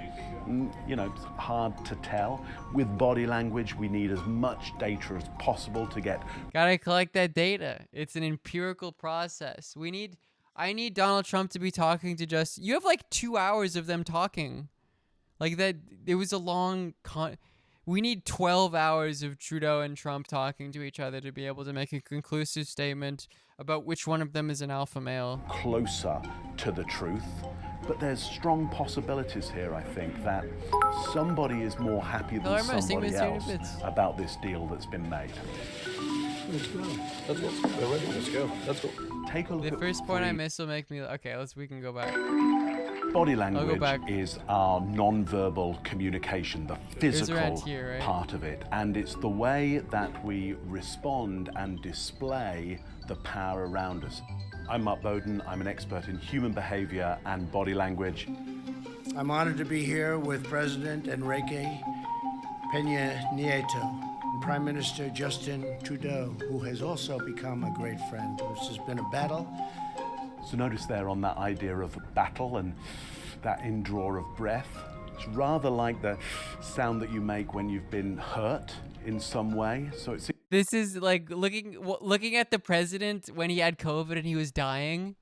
Remember that shot of him where it's like hard for him to breathe? It's like clearly he is being an alpha male, presenting himself seductively to the camera. Seems like the non-verbal communication there included. He just does that. That's just a thing that Trump does. There's no rhyme or reason to it. He just... The tonality, the sounds being made are an indicator of the battle being one that hurt him in some way. And battles sometimes make great friendships, so it's really terrific. More happy than somebody else about this deal that's been made. Let's go. Let's go. Trump has no control over his like facial expressions or body. He's Let's go. Let's go. Take a look at Freeland. She's doing what we might call noddies in the back. That's when you nod in agreement to everything that's been going on, just to give a positive feeling and a positive attitude around that. Watch her in the back, smiling, nodding, trying to give the aura that this is going really well, this is a good Just say deal. we can't tell. I have enough data to conclusively, empirically say that Trump just sometimes fucking does that. And during his speeches, and there's no connection. He's not thinking about it. I think we've watched enough Trump speeches that I'm fairly confident. But now look carefully. I'm the real body language expert. At that smile, is it a true smile? Is it a smile that when you look at it, you go, "Oh, that's a really good, true, pleasurable feeling that she has." Is she I'm not feeling sure pleasure? That's a true smile. At And there's a their downward seduction? frown in it and a slight bitterness in taste there. I think that there's been an instruction to make out this is really good, and I think somewhere in somebody's mind, it's not as good as hoped.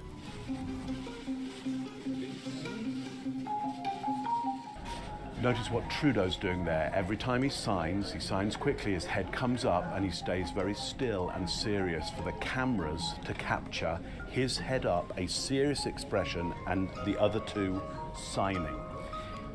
Is that in order to capture a photograph that looks like he's a little more reticent, a little less in agreement with what's being ultimately signed by him? Have a look at the aggression and the noise that came from when Trudeau shut the document. It's now closed. It's now done. He made a whole different sound than the other two. He closed it a little more gently. He's not caring for it as much. Maybe he doesn't care for the agreement as much.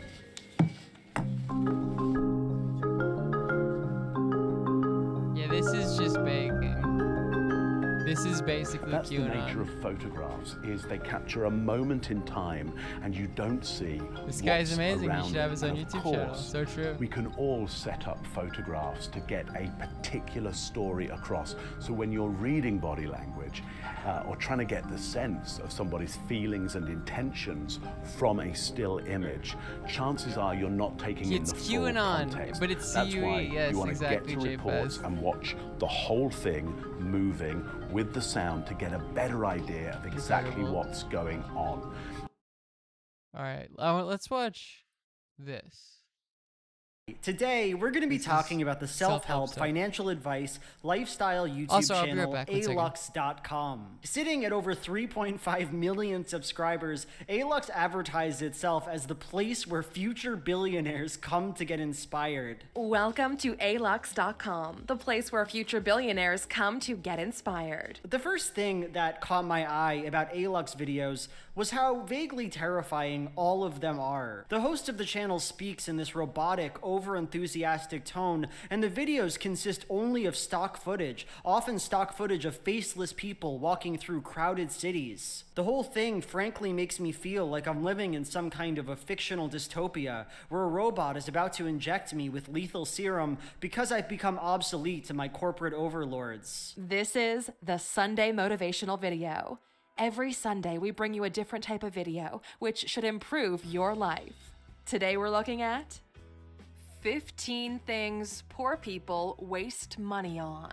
But no, Alux is real in our world. It's all too real. And somehow, the content of the channel is even more cursed and surreal than its aesthetic is. Alux is, to its credit, one of the strangest YouTube channels I have ever come across in my life, and I'm excited to talk about it today. Part 1. Hustle culture and the poor. So Alux has a vast library of videos with topics ranging from the lifestyles of the rich to the intricacies of simp culture. Hello, Aluxers. We have a juicy topic for you today. Buckle up, because this is gonna be a roller coaster ride as we unpack the facts about simping. And that means two things. I wanted a One, snack. I can't get to all of it and didn't try. There are certainly tons of Alux videos that I have not seen. And two, They sometimes might say stuff that departs from what you'll see in this video. Nonetheless, I'm going to be talking about a lot of their videos today, focusing on one of their strangest and most popular topics, comparing the practices, attitudes, and behaviors of rich people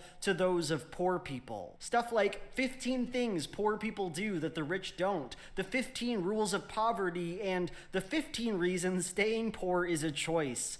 Delightful. So, if you take a step back from these videos and look at the bigger picture, the theme here is obvious and uncomplicated. Poor people are in their social class because they have the wrong mindset, and to be frank, are just a bit stupid. To be sure, this is not a particularly odd theme for a bit of media to have. Hating poor people is one of America's favorite traditions. But it is interesting to see just how on the nose ALUX is about it. Many of their suggestions are useless, cruel, petty, or just downright unhinged. And let's go through a fun list of these takes right now. 1. They claim that poor people are simply lazy, and that one of the main kinds of lazy poor people just hates work, loves welfare, and loves pumping out lottery babies they think will get them out of poverty. There are two types of laziness. 1. People who despise work and would rather sit at home and collect welfare, pump out children so they can use them to keep themselves alive, and maybe one of the children will be their ticket out. That doesn't make sense. It's just welfare queen shit. But like another definition of laziness later on, but let's focus on this one because it's rude and bad and also super weird. Like, especially that lottery baby point. They say that multiple times across their videography, and I never have any clue where they're getting it from. There's something interesting we've seen in poor communities that we want to share with you. It's this concept of the many people are saying this a lottery child. Basically, you make as many children as you can in the hopes that one of them will make it and will take care of everyone else. But that's such a fucking bizarre... Who thought of that? That's so detached from reality. I've researched this topic a bit, and in none of the articles I've read did it ever indicate that poor people have more kids because they think one of them will strike it big. Just a strange, insulting thing to say about poor people. 2. A common point for them is that poor people are entitled or just want handouts, claiming that unlike the feted poor, rich people don't protest or boycott. The rich don't protest or boycott, they produce. The true rich got to where they are by creating value for others. That's the as opposed to the fake rich. Only recipe to richest. So this point sucks because A, poor people should be more empowered in our society. They should be protesting and dangling some ridiculous prospect of them becoming extraordinarily rich so as to stifle class antagonism and the fight for workers' rights is demonic. And B, isn't this kind of putting the cart before the horse? You know, if you're a well-off person on the road to becoming a billionaire... Is this a content farm? What is the channel called? Or whatever, of course you're not agitating for welfare or better conditions. You already have those things. You know, there's no need. 3. In one of their videos, they say some of the strangest sentences This might be a content farm. One of the like basically made by an algorithm. I think oh yeah. 13 hours one day, 2. I guess not too much. Sort of, yeah. 50 things that scream old money. 15 things to do with $1,000. 15 things you didn't know about simp culture. Hello. All right, we'll take note, chat. Relaxers, we have a juicy topic for you today. Buckle up because this is gonna be a roller coaster ride as we unpack. Yeah, this is some like weird bot content farm thing. The facts about simping. To me, simping isn't treating women as equals. It's treating women you're not dating as gods.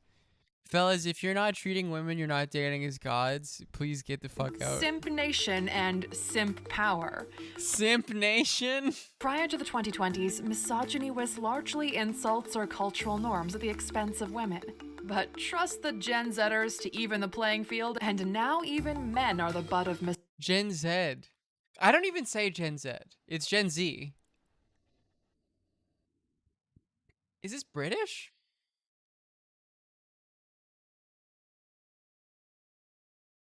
Oh, it is a content farm because you see in here, they add the things. What is simp culture? What's an example of simping? What is a simp TikTok? What does yeet mean? Is simping a sin? What does simping mean? Is it okay to simp for fictional characters? What does simping for someone mean? All cops are What is a bad female cops. simp? Is calling a girl cute simping? Is flirting a simping? Or did I miss? Zelsi, thank you for the 2 months. Wait, where was there was a...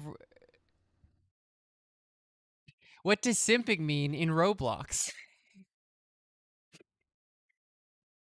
Yeah, this is a content farm. Misogynistic jokes. Let's get to the bottom of who, if anyone, is the actual target here. Here are 15 things you didn't know about simp culture. We'll start. Wait. How do you make a girl want you? Is simping a word? Out with the technical stuff and then get into the juicy controversy. Although we do start out pretty... Actually, you know what? You'll see what we're talking about. Let's get into it. Number 1. What does simp stand for? Simp is an acronym. This one is definitely not suitable for This is definitely post-hoc. It is not an acronym. Work or kids, so put on your headphones because here it comes and I'm only saying this once. Simp today stands for somebody or sucka who idolizes mediocre pussy. Everyone got it? All right, good. Let's... Oh, was it actually? Was it actually originally an acronym? That's really funny. It's really funny to hear her say the phrase sucka who idolizes mediocre pussy. That's really hilarious. Number 2. Where did simp come from? Words like sucka and pussy are relatively new pop culture words, but people have been calling each other simps for a while already. It comes from an abbreviation of the word simpleton, an insult of the early 20th century, a far milder insult to its recent uses. And Aluxers, don't forget you can click subscribe at any time throughout this video. Yeah, this is a content farm. This rocks. Number 3. Hip-hop culture use. This is... Oh, God. In the early 21st century, the term cropped up again in pop culture. In the year 2000, platinum hip-hop group 3 6 Mafia released the track Sippin' on Some Scissor. The opening line is, I'm Trill, working the wheel, a pimp, not a simp. Keep the dope... This is written by an algorithm. Friends higher than the Goodyear blimp. Here, a simp is the... Hey, Lux, don't say it. No, don't do it. Opposite of a pimp. Megan Thee Stallion used the word simp in the same way in her 2019 release, Cash Shit featuring DaBaby. The line goes, bitch I do pimp shit, huh? Ho you on simp shit, A. But in many ways it's a lot less derogatory than how it's used in reference to Simp Nation, but more on that coming. This is the most insane fucking content I've ever seen. This is worse than Darman. Number 4. Most recent definition of a simp. As early as 2005, simp in its modern definition was posted in Urban Dictionary. Simp was described as a guy who tags along with hot girls because he thinks it'll get him laid. Since 2012, the most accepted definition has been a man that puts himself in a subservient or submissive position under women in hopes of winning them over, without the female bringing... Can we not watch this? Absolutely not. I'm finishing this video. Anything to the table. A man that puts too much value on the female for no reason. A man that prides himself with chivalry in hopes of getting sexual gratification. This is new Darman. Number 5. Simp used differently. After this Urban Dictionary post and a few votes, simp usage was relatively quiet, but in 2019 it hit the scene once again, this time on the subreddit MGTOW. I'll stop if someone gives 5 subs. Men going their own way. Capitalism. This quality keyboard gang are identified as being... Describing men going their own way is a quality keyboard gang. On the borders of the hateful incel community. Oh, Look okay, up incels okay. in your own time. We're not going to give them any airtime here. Oh, okay, so they don't like them, MGTOW are the okay. kind of guys who think women only like brain-dead hot men and not nice guys like them, which is insulting to hot guys too, assuming that they're all Do not stupid. come. Oh. Do not come. I'm gonna come. Vita JP, thank you. Thank you for the 5 gift subs. I guess we'll stop. But don't stop. Consider women toxic distractions who use their sexuality to distract and reject we can them go. simultaneously. It So you doesn't make can't a stop bunch it of now. sense, It's but locked try in. to keep It's up. locked in. To these fellas, simping is a sign of weakness, giving in to women who don't deserve their affection because they don't recognize these beta males' real value. Facts. It's like the way So true. cuck, the word meaning someone who allows an open relationship arrangement with their female partner, was used Do by we like dick? incels Yes. to describe Yes, thank any you, man who Seb. respects the rights of women. I Yeah, hope you're sure, keeping up okay. with this amount of ego. It's perfect. Anyway, the highlights package version is that incels and radical misogynists jumped on the word and made it extra nasty. We're starting to see a bit of a trend here, but stick around until the end because we think we might just have an epiphany. Stick around till the end. There's a 100% chance there's literally nothing. They're like, please continue watching. And you know what? I will. 6. Simp is the new black. What's up? What's... Huh? What do you... What? Huh? After the word infiltrated pop culture, it was rapidly spread by Gen Z using TikTok and gaming platforms. You can't scroll a comment section without seeing someone being called a simp. Simp is the it insult of the moment, if you... Which is hilarious, because this was made in July of 2021. Which is like... way after the peak of that word. Like, it was a year and a half ago that people were really using that word. By October 2019, the word was taking off on TikTok. What's so weird? This is why I think it's like a fucking algorithm or something. Like, they made a robust text-to-speech. They're not even hiring someone. Because no one says Gen Z. Like, I say Gen Z. And we say Z in Canada. You could find thousands of videos with the hashtag SimpNation. They've received a collective 430 million views and climbing. Here, the word is back to its more low-key roots of poking fun at someone who does pretty sweet or romantic things for women or generally treats them well. But TikTok relentlessly simp shames guys with certain names like Tyler, just because. What? No. That is incoherent. Shames guys named Tyler just because. That is literally...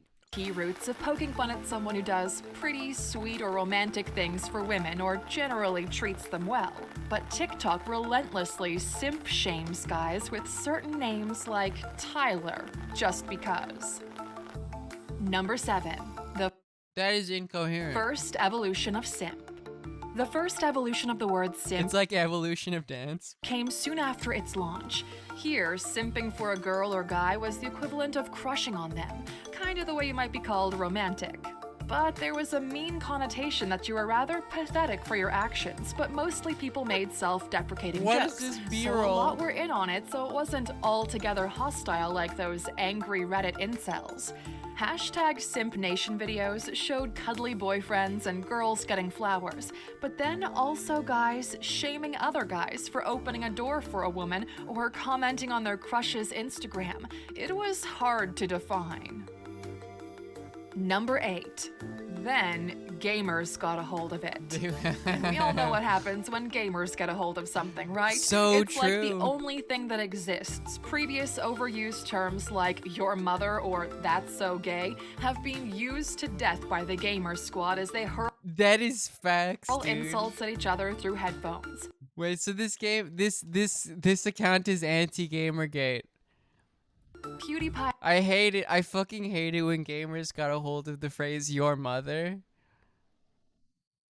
This channel is His hilarious. favorite word became simp, and then he was riding on the simp wave to sell some merch. But around the same time, also stated that everything he ever said was a joke. So we can't really keep track if he's for it or just trolling the meme.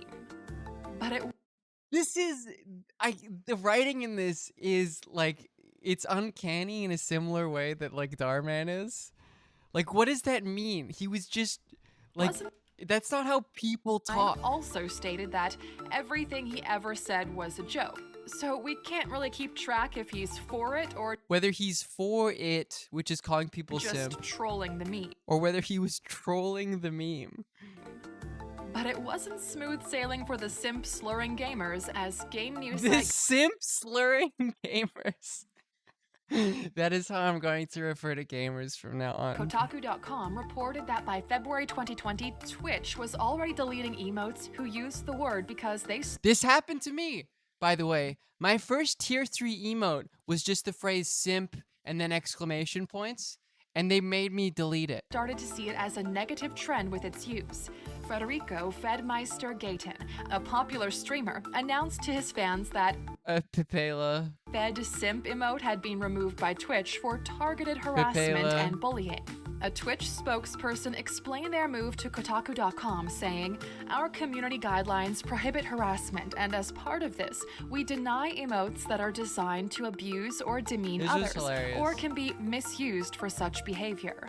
A streamer named Jay Cyrus's emote was removed, but they took it with a pinch of understanding and responded, "I think Twitch just knows the term can be used as a derogatory term for those who support women." And who's that? Oh, it's Mr. MVP! Simp! Oh yeah, there's a pro gamer whose name is just Simp, right? It's just a classic meme. And female streamers. Number 9. Men's health and other... I hate it when people harass me with the word simp. Knows the term can be used as a derogatory term for those who support women and female streamers. Number 9. Men's health and other media weigh in. The word simp went proper mainstream when in April... I love how this is trying to be like a listicle. 2020 Men's Health magazine. It really doesn't, there's really no thought that went into this whatsoever. Featured an op-ed piece on the term. The writer described the term as pretty messed up because they called out the term for labeling anyone who were good to women as a simp, and that didn't seem right. The article labeled people who called people simps as entitled assholes. University news site The Tab described it as a replacement to the term soft boy, a romantic failure who is a little too nice. What? But they also pointed out that it describes even the bare minimum level of respect between a man and woman. New York Times entered the conversation and straight up called the term a misogynist insult, used to express discomfort with equality when it comes to gender, and offers a simple way to dismiss the people causing that. This is so funny, because this, I guess this is just saying that the term is bad. And you look at the replies, and it's like, these guys are like using, gentleman would not give up his self-respect, but a simp would. Like, that's what you took away from this video? Discomfort. That's the discourse? Number 10. The second evolution of simp. What does that mean? Simp What are was these now ramping up distinctions? to become an even larger meme. It almost became an acknowledgement that it is misogynistic and became a term used to describe being a super fan of something. Like, I'm really simping hard for Tom Holland, or I'm a simp for a good coffee. Lord forgive. I am a simp for a good cup of coffee. Thanks to some of the awfulness when people ironically declare their undying devotion of simping Coffee simps sound off. for someone or something. It gave a bit of a jab in the ribs to anyone who used to use it to tear down men for Sleep Sonic respecting Titan, women. thank you for the gift sub. Number 11. No Simp September or Yes. Simptember. Like all good things, there are those who take it too far. No Simp September was a month-long challenge for participants to renounce and abstain from all simp behaviors for the month. A subreddit was created with the official rules, which were, in summary, really sexist, but you can be the judge. It included no donating money to booby streamers, e-girls, or OnlyFans, because according to them, that's submitting and surrendering your financial power for a fleeting moment of lust. You see how this is getting closer? We gotta make sure this never happens again. To the other Reddit guys we mentioned. Also, no commenting, liking, or engaging with posts of women you like or with women in the photo. Oh, and no porn. As the rules stated, pornography addiction can be just as much of a destructive behavior. So it's just no fap, basically. This was my 9/11, exactly. It's just no fap. As simping. It's pretty demeaning to women, but also to men, making men out to be these Do not perceive women. These mindless and helpless lust robots who are at the mercy of a woman's affection. So in swooped the Simptember movement, a response to this madness. It suggested celebrating love, monetary donations, and respect of women, and appreciating simps for honoring women, encouraging followers to simp harder, to simp stronger, and to shoot your shot. In other words, tell your crush that you like them and be good to women. Number 12. Does this mean simp is in the clear? Can we take back simping for good? It's clear the term simp has more than one use. So should we all go forth and throw simp around? Well, the truth is, it's not always clear how you mean it, and whoever you say it to could have a different understanding of the word. That alone could land you in some trouble. And while teens are mostly using it in a sardonic way, its modern founding forefathers are some really hateful super sardonically. Number 13. So how do you avoid being the bad kind of simp? There's nothing— So wait, so we've gone from like the word is terrible, but also, fellas, how do you stop simping? New about guys roasting guys about being nice to women. Shakespeare's works are full of jabs to simps. The question is really— That was written by an algorithm. That's not a real sentence that someone thought of. Aren't we past all that? Is it still such a cardinal sin to treat women equally?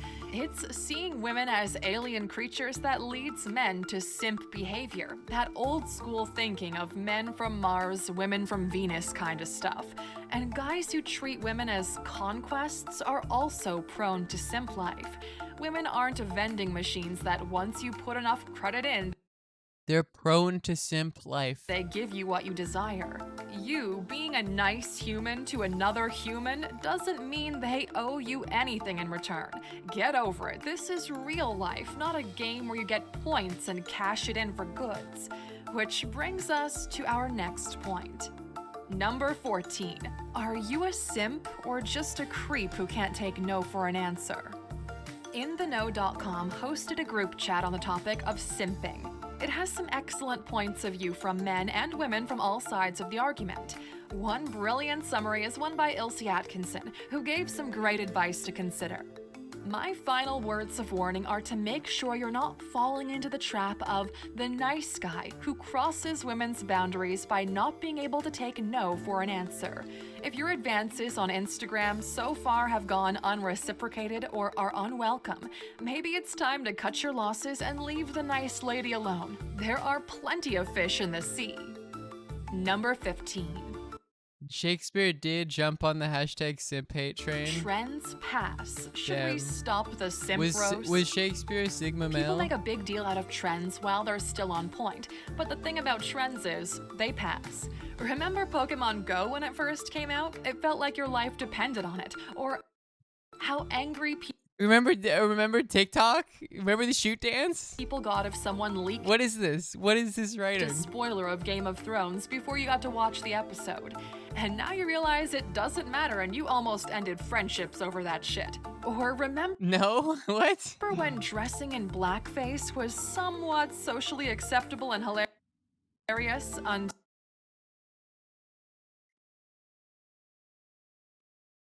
No. Is this Trudeau's burner accounts? Is that what we're gonna notice here? Every single one of these videos, at the end, it's like, but also, remember blackface when it wasn't that bad? Like and subscribe for more content from alux.com. What's going on? Until it wasn't. Well, the simp reference is a bit like that. You might come across That is true. The word simp is a lot like blackface, if you think about it. as a bit of a misogynist or a bit insensitive, or you might just sound a bit like a mindless teenage gamer boy when you actually are a working professional. And if you're married, then calling yourself or others a simp is lame because you signed up for the commitment and simping for your partner is kind of the point. In other words, make your jokes if you want to, but like anything, keep your wits about you and don't buy too heavily into the culture, or you might just get caught with black on your face. So, Ayla.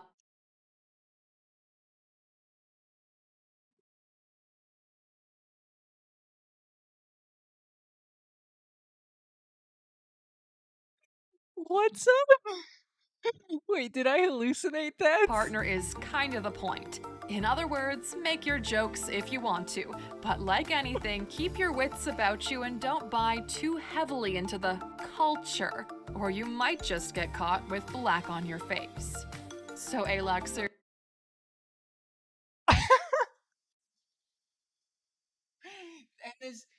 That is.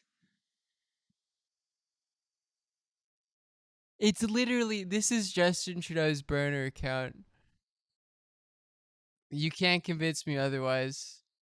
He's made this account to normalize blackface, and every single one of these videos is going to mention blackface at the end.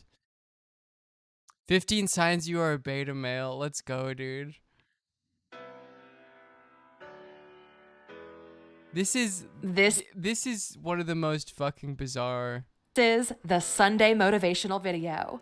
Every Sunday. So you're motivated not to be a beta. We bring you a different type of video. And see, this one's got 750,000 views, right? Which should improve your life. Today we're looking at 15 signs you're a beta male.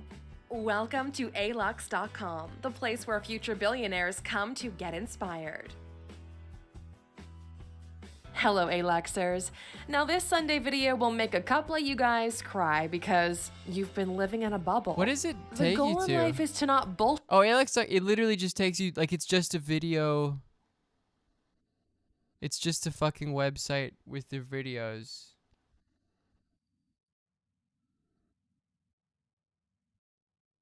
And then future billionaire podcast, and then it just lists people's net worth.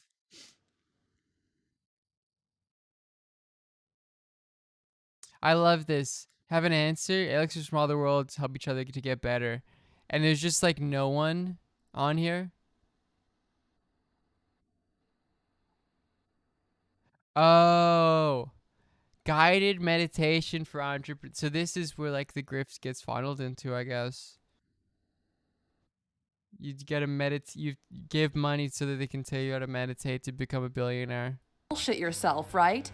To see reality for what it actually is, and then proceed to make the necessary changes to get an advantage or an edge. First of all, what is a beta male? The beta male is an unremarkable, mediocre, careful man who avoids risk and confrontation. Beta males lack the physical presence, charisma, confidence, and That's a good success command. associated with winners in life. You're probably thinking, well, that doesn't sound like me. I'm a winner. Always have been, I'm a always will Sigma. be. It's time to put that to the test. We made this video specifically for shit. those of you who are struggling with this. We're not talking about gym lads who can bench. Yeah, the link for the meditation thing is patreon.com/liveagar. If you want to become a billionaire meditating guy or whatever.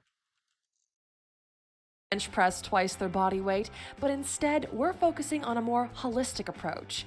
Some might even mention that there are other categories like gamma males and omega males. But to be honest, if you're not an alpha, does it even matter what you call yourself? Oh, and We live in a This is Sigma erasure. This is Sigma erasure. A world where everyone is becoming soft, not in a physical way, although that is happening, but in a moral way and from a mindset perspective. We live in a degenerating society, and we must return to tradition. What is going on, man? What's this? This is supposed to be a listicle about beta males. Why are you sending me a link? They're getting participation trophies, and whenever faced with something difficult in their life, they'd rather retreat than face. Yeah, why is there an Evola link in the bio for it head this? on? Because they lack the capability to deal with the situation directly. It's enough to go to any crowded spot, and you'll see them with their neck beards, in one hand holding a confusingly complicated cup of Starbucks coffee, and in the other a donut while nonchalantly wearing a fedora. Maybe we're stretching a bit. What is this? What is the writing? What is... But you know the type. If you're new here, welcome. Be sure to subscribe and follow us on Instagram at Alux. Well, it's time to find out if you share the same traits as that guy, and we'll share some of the things you can do to improve your current situation. Here are 15 signs you're a beta male, and what to do about it. Number 1. You don't feel like your life is getting better and better. The first sign you're a beta male is that you're unhappy with your life. So this is like top 15 signs that you've been crushed by the current economic political system. You don't wake up satisfied with what you've achieved and with your reality. You are probably living a boring life where you have a repetitive job that barely allows you to pay rent and survive. You're poor. That's what betas are. You look forward to the weekend because that's the only time you escape the hamster running on a wheel lifestyle. And even then, you're unlikely to do anything worth mentioning. A beta male feels trapped in this existence, and for him, life isn't getting better by the day. He's not closing in on the goals he had when you are a neoliberal he was subject. younger because you are not a beta male. You are a neoliberal subject. He has already given up on those goals. Here's what to do about it. If your life is not getting better and better, you might want to set one new objective for this year, which involves you getting out of your comfort zone, something you're even scared of doing, and then dedicate your time and work to make it happen. If you do, you'll prove to yourself that you're more than your current reality and start building momentum. With enough time, you can improve your situation. Number 2, you never faced your bullies. Most character traits. The reason you can't pay rent is because you never stood up to your bullies. Form in childhood and stick around in your adult life. Most people get bullied in life, but guess what? You'll have to deal with them throughout your entire life in different forms. Bullying is bad, but it's part of your existence. Now look at your past and recall those moments. What did you do? How did you feel? Were you scared, or did you stand up for yourself? Bullies target the weak because they're easy targets. So if you've been bullied, you probably were easy game. It's so basically you deserved it. Time to face that reality. Now, did you change, or does the same thing still happen today, only with a different cover on it? Once you realize bullies take it out on others because they don't know how else to deal with their own crumbling reality, they no longer have power over you. It's enough for you to face them once. Stand up for yourself. Prove you're not going to allow them to come after you, and they won't bother you again. Or if they still do, they better get ready because it ain't gonna be as easy as they expect it to be. Number 3, you rely on others like your family to make decisions for you. A common trait between beta males is the lack of decision power. One main thing about beta males is that they love their family and take their advice. They fail to be in control of their lives. Sigma rule number 1, do not listen to your mother. They're scared of making their own decisions and usually let others make them for them. Your parents pick your university. Your parents approve who you're dating. Your mom or your girlfriend picks what you wear. So you end up becoming their idea of who you should be without being true to who you really are. Give it enough time and these two slightly different personas start to clash within you, and you end up miserable because the life you're now living is not the life you want to live. The beautiful thing about making your own decisions is that even if the end result is less than what you're hoping for, you got it on your own. You have a clear image of what you're actually capable of and can now build on top of that. Number 4, you're physically weak. Physical strength is often a contributing factor in they're already out of things. It's the fourth one. They're already out of actual ideas on this one. They're just going right to self-confidence. It happens to also be an indication of someone's health. Even as animals, ever since the earliest of days, the opposite sex has been attracted to healthy specimens in order to procreate. This we love EvPsych. We love evolutionary psychology. trait creates a feedback loop because being fit and healthy brings in more attention, and the more attention you get, the more confident you become. At the other end of the spectrum lies the beta males, who seem vulnerable and in a precarious state from a health perspective. People don't want to be around other people who seem like they're unable to take care of themselves because they're seen as a burden. One of the most direct steps toward escaping the beta male status is by getting healthy. Cut the sugar, Just hit the get gym healthy, once in a while, Fivehead. go running, shower often, and you'll see how the world is treating you differently. I do have to say, the idea that in the 15th century beta male, some of the advice is to shower more often is Number very funny. 5, you're in the friend zone. It doesn't get simpler than this. Travis If you're says in the friend things zone, you're probably a beta male. Yes, The truth is, dude. most of you end up in the friend zone because Let's all you do go. is act like a friend, That's not so a possible true. partner or lover. You've positioned yourself incorrectly, and now you're stuck there. But Alux, I'm in the friend zone because I'm too nice. I'm not a douchebag. No, you're probably not as nice as you think you are. Just because you think of Damn yourself as a facts. nice guy doesn't mean the world should see you the same way. Let them For all know, we know, Alux. in her eyes, you might look like a total loser, and you'll maintain that image if you continue your current behavior, because it's clearly not working for her. Here's a quick game plan to never end up in the friend zone. Make your intentions clear from the beginning. That's actually Yeah, this video is for babies, right? I mean, I guess, yeah, it literally has a thing about advice on how to stand up to high school bullies.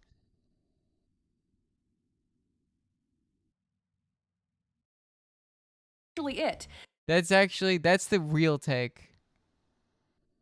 It's a sign that you're beta male. Taking advice from women on how to be a man. That's so true. Ask them out on a proper date for you to know each other better. What an alpha material is commenting on a video titled 15 Signs You're a Beta Male and arguing about how actually But don't put yourself in the position of being her shoulder all to cry on this entire ecosystem is so terrible. as she moves from boyfriend Like to even the people who don't like this are terrible. There's no like boyfriend, hoping at some point you're going to be next in line. That's how most guys friend zone themselves. I think that this is a bot thing or something, because they don't get that many views on like a lot of their videos. Also, being nice to someone doesn't mean they should want to have sex with you. So if that's the Well, reason facts. you're acting nice, then Facts. you are an asshole. Facts. As a beta male, you'll be faced with a situation a lot because you're not really sure about who you are and what Let kind of them relationships know. to have with different people. The only way to break through this is to just go for it. Rejection early on will help you understand the rules of the game. Next time you try, you'll be better prepared. Number 6. You can't say no and stand your ground. Beta males have a hard time saying no to other people, despite them not wanting to engage or do what's being asked, and goes against the beta's interests. Some hide under the mask that, again, they're just being nice or being a people pleaser, but there's a difference between acting. All right, we don't have to. This is pretty boring, actually.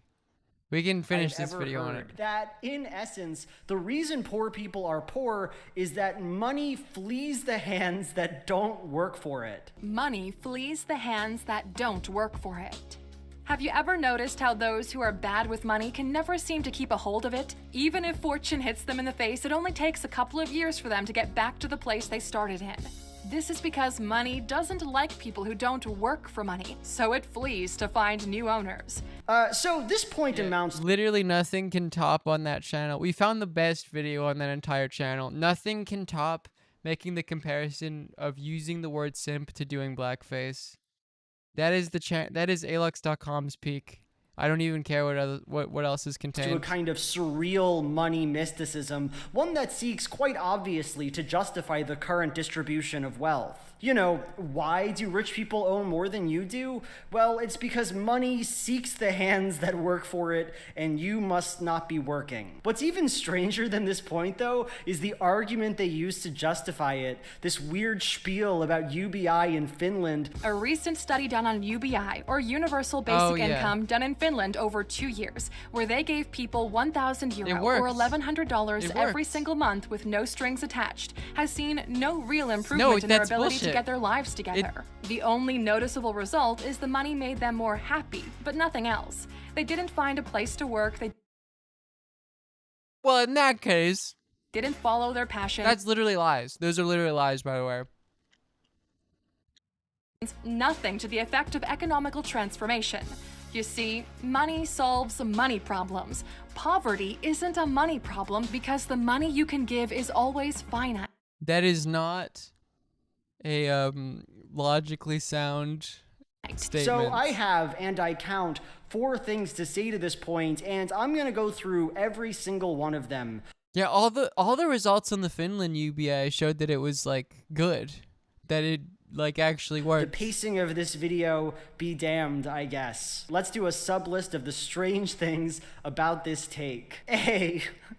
This video sucks. How does any of this demonstrate the point that money flees the hands that don't work for money? Is she saying that by virtue of the fact that they didn't work for UBI, the money fled their hands? Because I don't think she proved that one out. It seems like they're gonna need to do more to demonstrate that point, because right now this entire thing looks like a random non sequitur. B. Most people consider the Finland UBI experiment a success. It's a bit complicated, but it seems people on UBI worked more, felt happier, and thought better of the government than did the control group. I don't know where they got the idea that nobody really got their lives together or followed their dreams, but I don't even think that's true. Like, propensity to follow dreams wasn't tested statistically, but they did conduct interviews with UBI recipients, and let me read you a passage of that here. For some, the experiment offered new opportunities of participating in society, for instance, through voluntary work or informal care. Many interviewees said that the basic income strengthened the feeling of autonomy. Kind of looks like they pursued their goals more. I don't know what they're talking about. C. Okay, this one may seem pedantic, but what are they talking about right here when they claim that's why poverty isn't a money problem, because the amount you can give is always finite? Like, to be clear, I'm not totally against their conclusion. I think building up infrastructure and opportunity is a fine idea. But who cares if the amount of welfare you can give is finite? The planet is finite. Humanity is finite. Our basic needs and desires are finite. The finitude of the money we can give people is not on the face of it evidence that giving them that money is a poor policy decision. Like, people who got UBI were less impoverished than the control group was. You can't unilaterally say that money doesn't solve poverty when that's quite literally something that happened in the very study you're talking about. D. The ALUX lady saying the UBI only made people happier, like that's a bad thing, it's so funny to me. The only noticeable result is the money made them more happy, but nothing else. Like, even if she's right and that's all they got, that seems cool to me. I'm down for the happiness policy, personally. Anyway, that's all for the problems I had with this point. Let's get back to the larger main list of ALUX talking points that I think are weird. 4. I'm really fascinated by what ALUX says about working class people doing stuff that makes them look nice. Have you seen the nails and the haircuts on people who can't even afford to fix their cars? This is one of the most annoying things that we see that keeps people from becoming better.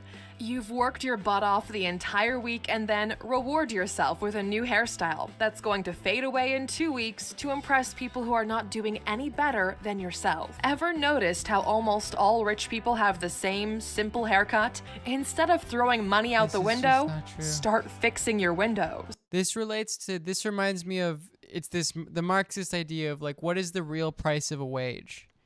Which the real price in Marx, the value of a wage is based upon subsistence. How much money does it take to upkeep a worker? It's not the value they produce, it's how much it is to uptake the labor. And there's a battle between labor and capital about what that actually means, because it's not objective.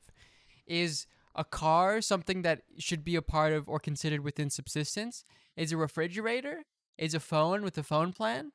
Or is, what level of immiseration is considered subsistence? And these types of things are an attempt to lower that consideration. Actually, this is a thing you don't need. It shouldn't, being able to buy some degree of nice things or like get a haircut every once in a while, get your nails done, is actually not a part of subsistence, and therefore we can lower the value of wages. This is just so deeply off-putting to me. Like, so what? People enjoy doing stuff that makes them feel comfortable and happy. I understand they could be saving all that money, but as you just said, they were working hard all week. Why are we blaming them for taking some amount of pleasure in their lives? No, you have to be like Mark Zuckerberg and buy $400 t-shirts and look shitty on purpose because he's a white rich guy and respect for him is the default. I don't know. The tone the A-Lux lady uses makes it seem like people are choosing between escaping poverty and getting their nails done, and I think that sucks. Oh, you can see the exact point they went from real channel to just buying subs. I guess we gotta go back, right?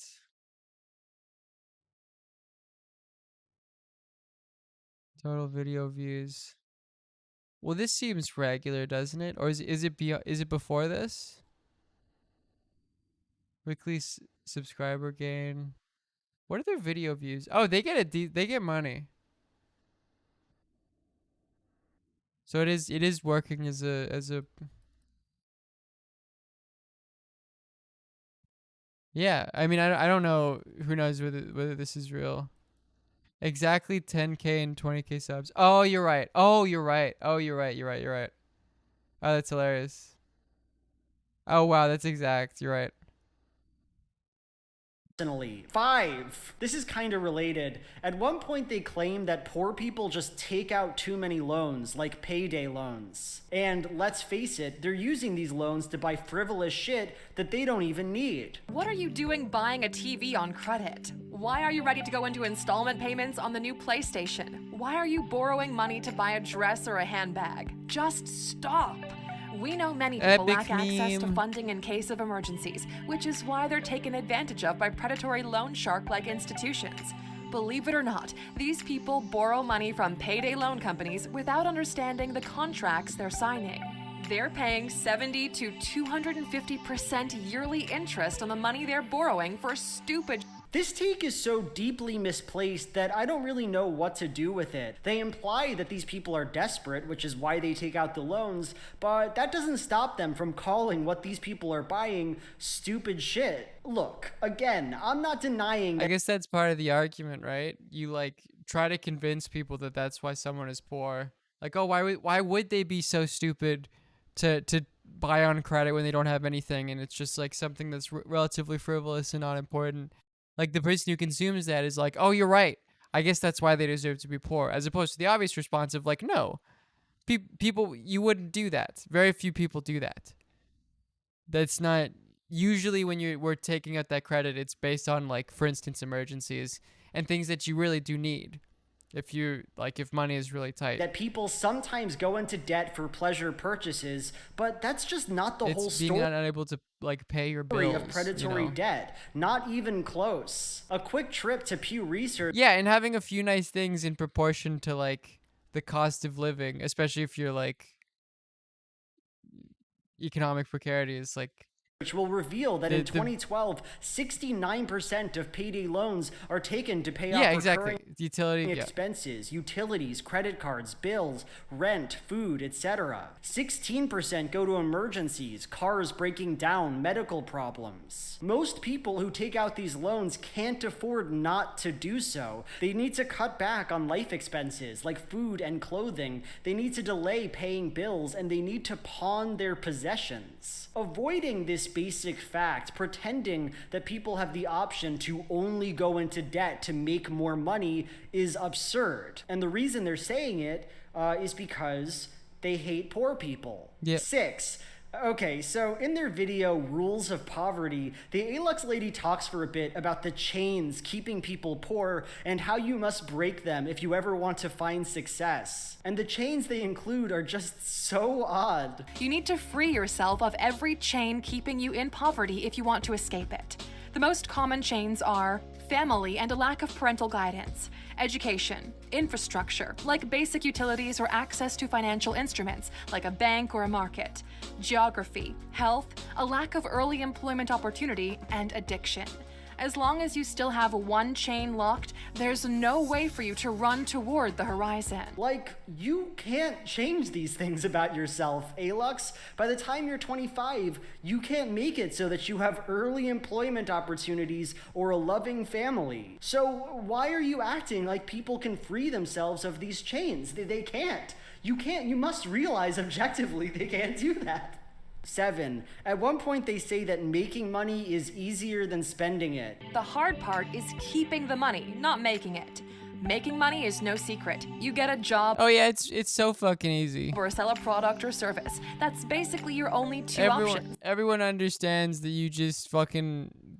But very few people know how to keep it and grow it once they have it. How many of you are spending money you don't have? How far behind the line are you, where you're doing the math in your head and hope the people you borrowed from will just forget about it? So obviously, this is a way of fetishizing the rich, right? Rich people are doing the super hard thing, keeping their money, whereas you, the poor, fall to temptation and buy stuff. I don't know what to say to this besides that's not true. Keeping extra money that doesn't go toward living expenses is actually way easier than making it. I don't want to blow your mind, but poor people have less money than rich people do, and I think that's probably the biggest reason why they can't save it.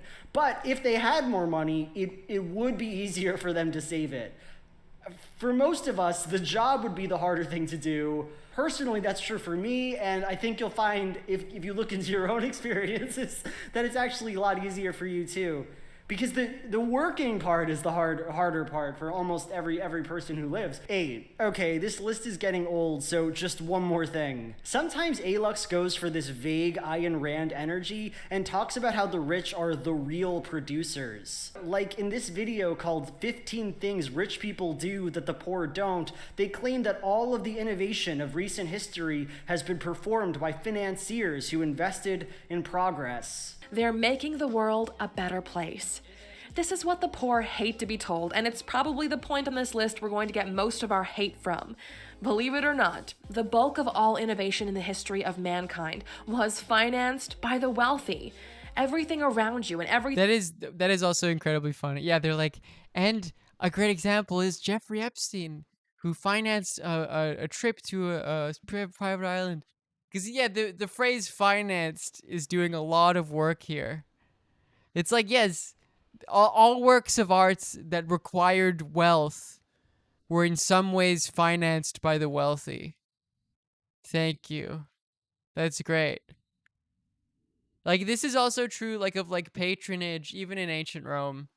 And then how it sort of changes in, like, medieval Europe. It's why a lot of, like, great works, are like dedicated to a patron, because there was just some aristocrat that was like, sure, I will pay this talented artist to make, you know, a statue in my name or whatever. Everything we know about the world today wouldn't exist without some rich person or group making a very risky bet. I mostly wanted to bring this up because it feels relevant to their ethos, but there's not much of interest to say here. Yes, for much of human history, the commons have been privately owned by relatively few hands, and therefore anything produced with those commons using its resources can be taken as a win for the owning class. But isn't that kind of a shitty, low-effort, vacuous win? Like, yeah, you got it. You own all the stuff, so we had to use it to make things, so it's kind of like you made all those things yourself, and are the true innovator of history. I don't know, we could talk about this a lot more, obviously, but we have to move on. So there we have it. We have our big list of weird takes, and frankly, I do find it mind-blowing, just in terms of how aggressive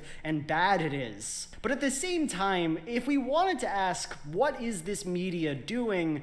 I think the answer would be pretty forthcoming. See, if you are in the audience for these videos, a working class person who aspires to be a billionaire, you might go down these points and find something that affirms your choices and identity. You, unlike most poor people, hello, Smoople. How are you doing?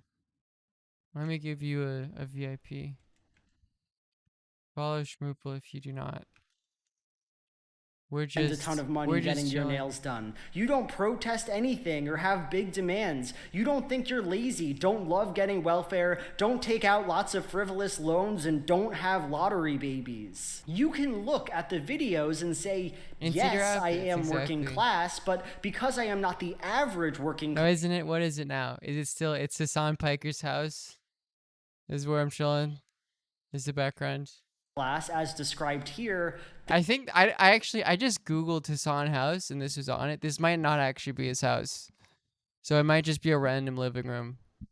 There is hope for me yet. Better watch more ALUX. Better do what they say and read the books they get money for me reading. It is through this perverse logic that the more they demean poor people, the more they lie about them, the more a subset of that audience might identify with their work. I don't know any of this, mind you. I didn't conduct a survey of ALUX videos. I'm just saying that from the outside, this seems like a reasonable way of understanding ALUX's choices, how their videos might come off as appealing, engaging, or inspiring. I think also like it's rich people being like, that's right, I did spend properly, unlike all of those poors. So, okay, I would be surprised if it wasn't more of rich people watching it compared to like feeling better compared to like poor people being like, you're right, I do deserve to be poor. I think this channel is a con and that they are manipulating people in some very pernicious ways. But we are just getting started. These videos get so much weirder. It just gets so odd so fast. Part 2. A dystopia in relief. So I was watching some of these videos about poor people and rich people when I stumbled upon this point. Yeah, it's, I guess, guys who want to be entrepreneurs, that's true. The hardest working person in the world likely lives in poverty. Wealth, or the lack of it, is a result of your ability to use the tools you have at your disposal. The problem arises when there isn't proper access to the tools required to escape poverty. If hard work was all it took to be wealthy, the richest people in the world would be the children working in the cobalt mines to get you your iPhone. Base? This is interesting. Yeah, right? Isn't that true? I think. I mean, what she says here is true, and it's not even particularly...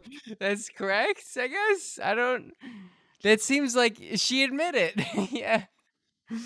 Controversial. It's straightforwardly a myth of capitalism that hard work is rewarded in some absolute sense. But the ALUX lady isn't simply saying this fact, she is framing it as a fundamental injustice. First, she says very directly that no matter how hard people work, the problem is that they simply lack the tools to get out of poverty, to magically make their labor more profitable. Then she includes this very visceral example, a child mining for cobalt. It is impossible to hear this and not think, wow, that's pretty fucked up, isn't it? I don't know if he should be rewarded because he works so hard or because he's literally a child, but in either case, capitalism clearly led us to a disturbing outcome. By all accounts, according to anybody's conscience... That's the thing about this. That's what I realized. Because we were watching, it's like the video we were watching before, where it's like, there's no thought that goes into an ALUX video. It might as well be ran by an algorithm. Like it's literally just word vomit. There's no thought. the kid should have more power than he does. This is a bit of a theme on ALUX, this language that seems to be consciously critiquing modern capitalism. Like, ALUX will talk about how poor people end up having to spend more money than the rich do in a lot of cases for a variety of reasons. Some of you might be wondering right now, how come it's so expensive to be poor when being poor means you have no money? But look at it this way. You don't have money to fix a cavity, so you ignore it. The tooth gets compromised, and now you have to get an implant. The cavity fix was a couple of $100. The implant is a couple of $1,000. They even have an entire... That's a perfect critique of the previous thing that they were saying. ...video dedicated to this one point. It has no ideology. It's perfectly cynical. It's perfectly ideological in the Žižekian sense. It doesn't believe in anything, and as a result of it not believing in anything, it produces ideology. That's the next step of ideology, away from like Zizek, and because Zizek's point about ideology is that it's unconscious. It's not produced at the conscious level. There is no possible objective critique like in the traditional Marxist model. Now, unconscious ideology is like affects the production of algorithms that decide all of our content, and the algorithms are ideological, and yeah. And so it's dispersed within this massive fucking web of code that we don't even understand because it's machine built. And isn't that kind of an accurate and powerful case to make? That poor people not only make little, but also have to spend more of it than the rich do? Or they talk about Finland in a really positive way in one video. We're looking at 15 reasons Finland is the happiest country. Finland minds the gap. The widening wage inequality gap is one of the leading reasons for unhappiness in many Does it defend UBI? countries.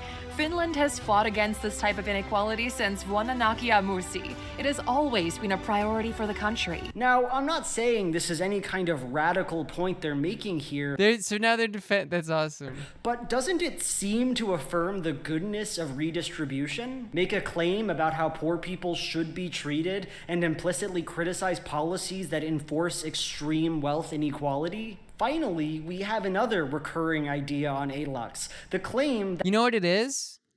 It's not the same person who writes it. They hire... It's probably like Dharma shit, where it's like they hire you, they give you a certain amount an hour, and they make you make shitty scripts in their sort of language. And there's someone who reads fucking Ayn Rand who writes it, and then there's someone who reads Keynes. And they don't fucking care because it's, it doesn't have to be consistent because it's about being a content mine and putting as much content possible.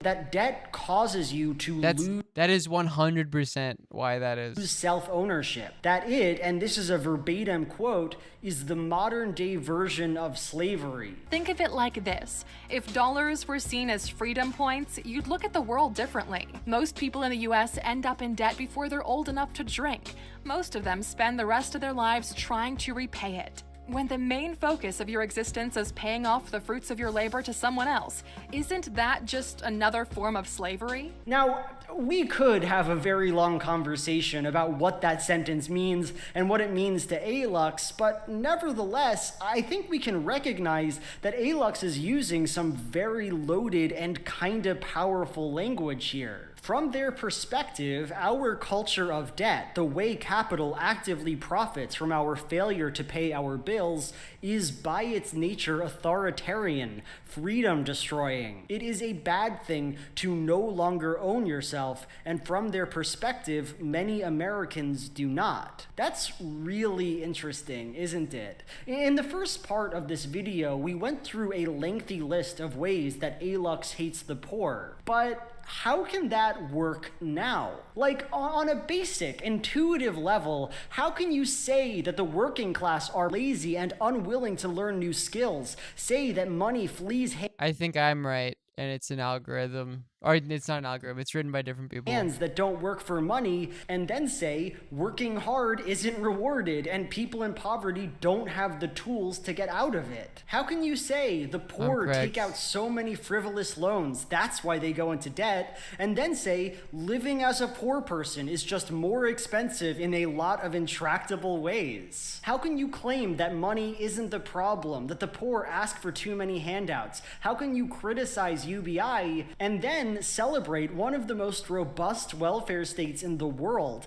the very country that tried that UBI program to a substantial degree of success? How can you accept and endorse the absolute control the rich have over our society, call them innovators, and lavish them with praise, and then go on to talk about how they own us, how our debt makes us their slaves? Well, I, for one, want to tell myself a nice story. Perhaps this is just the truth seeping in somehow. The channel spends so much of its time. By the way, it's 100% because they hire multiple, like, 20-year-olds to write the scripts. Trashing the poor, presenting lies and misdirections about the way the world works, and maybe these points that criticize capitalism represent a reality that cannot be obscured entirely. As much as we might try to avoid it, at some point you have to see that the poor aren't lazy or stupid, that working hard often does go unrewarded,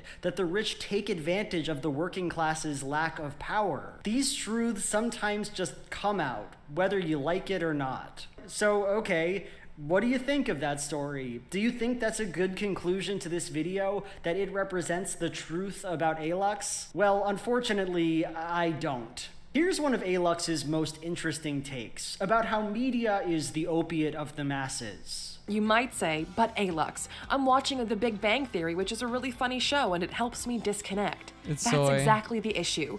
You disconnect from your problems instead of dealing with them and getting them out of the way. And this exact point is repeated when it comes to sports in another video. It's the same with television. It's escapism from your current reality. Now, I don't really agree with this. What's the point of living if you can't enjoy yourself and have fun with art? I don't see time with media or sports as broadly wasted, and I would question the assumptions that go into that claim. But if we do commit to this position, as ALUX does, it has an odd implication. See, in both the point about media and the point about sports, the lady says the same thing. You should only engage in these things if you are making them, if you own the team or own the channel. Celebrity gossip and buzz offers no value to your life. It only serves the celebrities. Rich people aim to be on TV instead of watching it. The truth is, unless you're a professional athlete or an owner of one of the teams, there's really no reason for you to watch sports. And you look at that and think, why would you do a thing like that? Why? It is only capital matters. There's no enjoyment.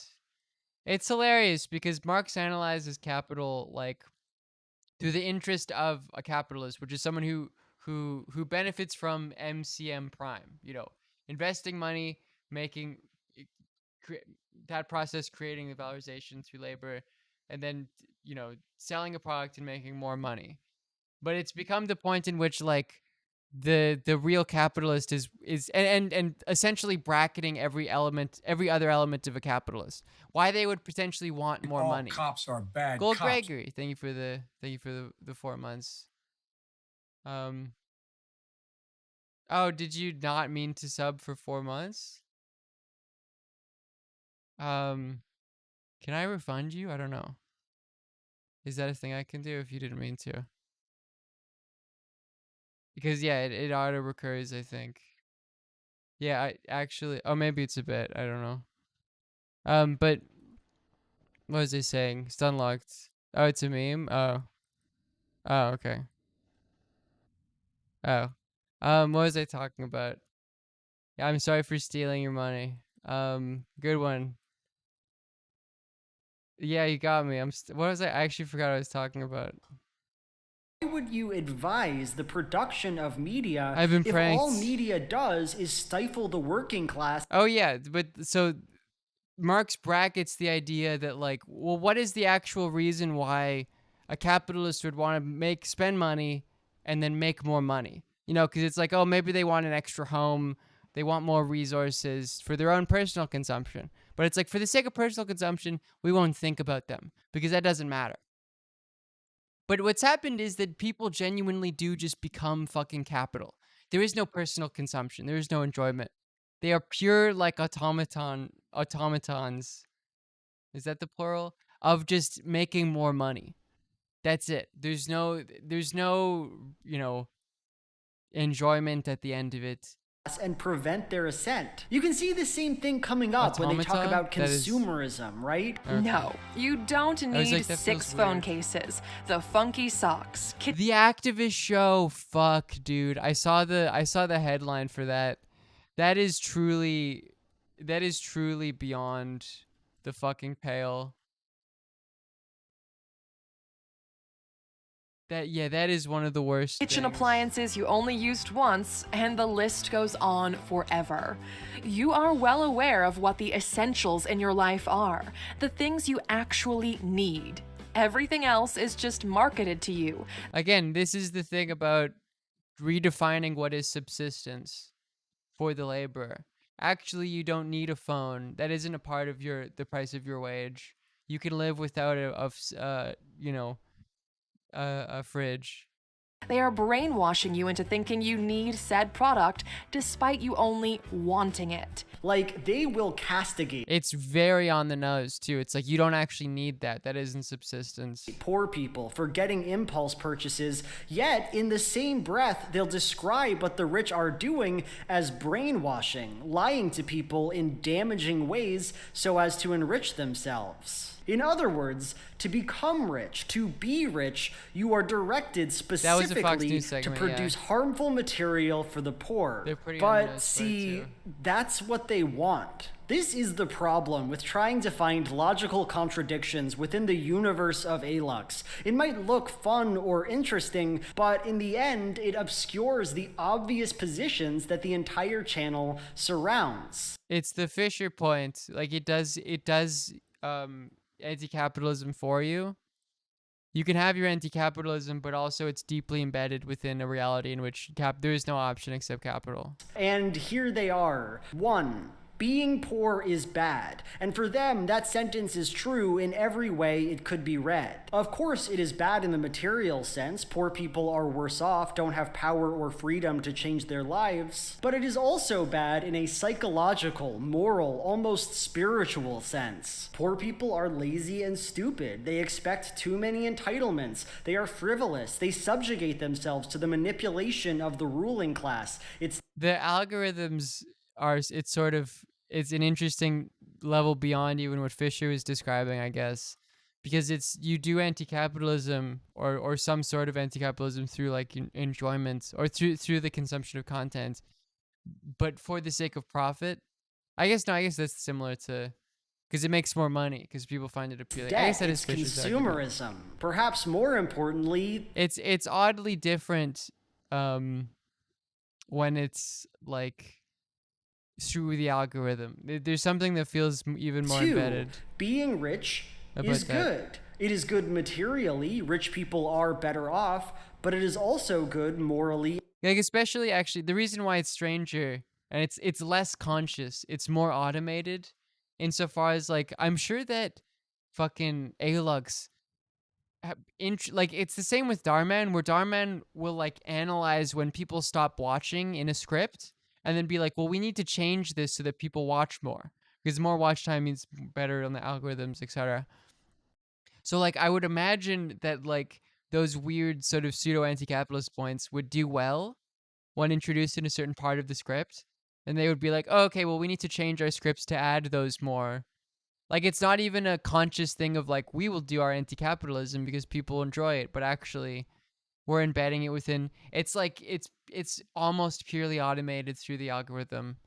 and through people's reception through and content. Spiritually. The rich are the producers and the innovators. They see the world as it is and change accordingly. They can exist at a higher level of consciousness, throwing off the shackles that society places on them. The way society makes people fit is by crushing them into the empty hole it finds in the immediate vicinity of the individual. There are two selves within us. There is the true self, the one where if every door was open for us, we would eventually become them. And then there's another identity dictated by what we think society wants us to be. Wealth allows you to put distance between your reality and that pestering voice. And sure, the rich don't always treat the poor well. Wealth inequality might be a problem. Poor people are not paid for their hard work. But none of this matters to Alux. All of it kind of makes sense from their perspective. Because at the end of the day, the rich are good. They get to make the media. And the poor are bad. They get to consume it and be made docile. The world of Alux is a hateful and misanthropic one, and your only hope is that someday, with their help, maybe you can own it. Wow. Big Joel is an epic champion who always manages to leave me satisfied, yet hungry for more. That is what literally every last one of you in my audience is saying right now, and it's why I'm excited to talk about the streaming service Nebula. Every month for the foreseeable... Okay, well, shout out to Big Joel. That was good. That was interesting. Do we have anything else? Oh, let's look at these. Literally about to leave for the airport, and I got a message on Reddit. This is more clip farming stuff from somebody. Actually, wait, I want to watch. There's a Don Jr. clip I've had in my thing. Biggest fight of the year this Saturday. My dad and I are commentating, and we're finally. Oh, because there is it like a boxing match or something? Oh wait, what? I'll finally punish him on the pushing. I'll finally pushing him on the burning question. Are aliens real? Guys, I'm going to be in the booth with my father commentating on the Holyfield fight tomorrow night. We're going to have No, they are. Yes, they're commenting a boxing match. Few hours. We're going to ask a lot of awesome questions. I'm definitely asking about aliens because I think now... Look, it's so awesome. He like does his dad's hand movement now. Maybe we get a solid answer on what exactly is going on at Area 51 and everywhere else. You're going to want to listen. You're going to want to tune in. Send your other questions over here. I'll be reading the responses and going with the best ones. It's such a sad existence. He looks like he's fucking aged in the last like year. We got a lot of time to do some really cool stuff. And then text Trump to 75303 to check out the fight. Very sad stuff. He's using his dad as like a content mill. Who said, I know the first draft of the Liv posting theme song? Oh shit. On the Discord? Can I play it? Sure. Let's see. noticed you're making a video on Actually Happened and wanted to know if you'd like me to forward you an email Could I play it on the from thing? The Soul Publishing a few days ago. On the dang stream? What? And so he sent me the email, and Let's see. It's better if I just show. Oh, I gotta. Oh shoot. Why is it? Oh fuck. Oh shit.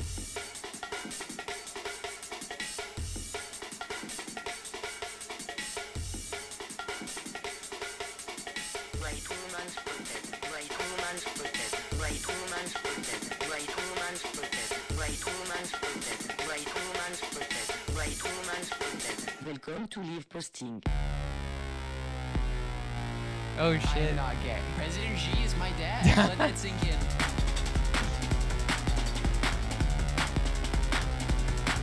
This rocks. Serbs are illiterate degenerates. This fucking rocks. Illiterate degenerates. I'm not gay. President Xi is my dad. Let that sink in. I'm not gay. President Xi is my dad. Let that sink in. I'm not gay. President Xi is my dad. Let that sink in. Nothing but facts.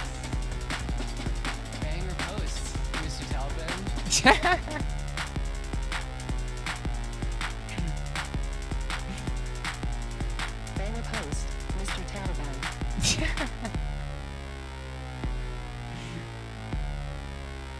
Welcome to Liv Vod.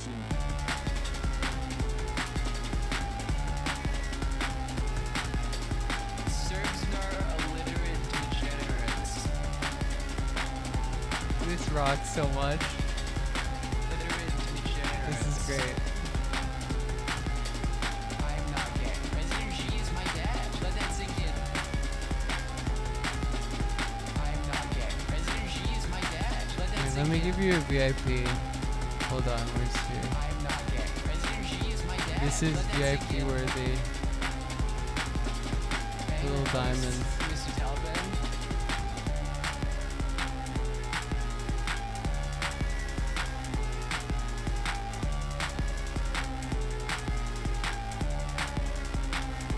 This is great.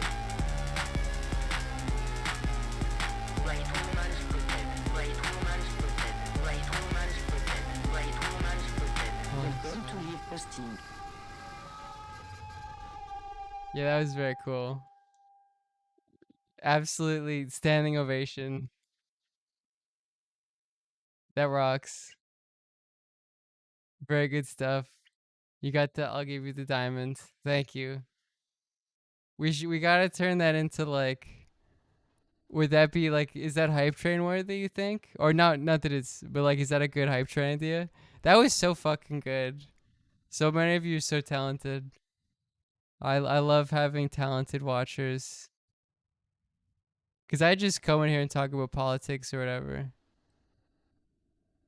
Show you. That's like that's more of an intro song, but it also works great for a hype train, I think.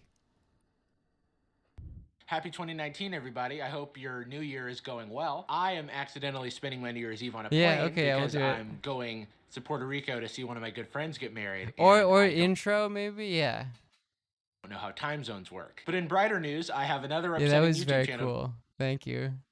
to talk about before I go. Today I'll be talking about the YouTube channel Actually Happened and how it's totally fake. Now, despite the fact that the channel is less than a year old, it's You make a long one for hype train. Okay. Going for my of course, yeah. almost no rush. at 1 million subscribers, and I've had it on my But radar yes, for that a would while rock. Thank you because so much. it is another Calling this channel fire. started by the 5 Minute Craft It's people, pretty or hype. the Brightside people, the Soul Publishing. If you've been around for a while, you've heard me talk at length about 5 Minute Craft. Oh yes, there's an artist thing in the Discord, right? Or the special title. And Brightside, and particularly how they tend to abuse the YouTube algorithm, favoring quantity over quality, and how Brightside seems to just outright plagiarize other. Whoa, wait, hold on. No, that's fucked up. You can't be doing that. This is Gucci, and they have fucking simulacra and simulation on the grounds.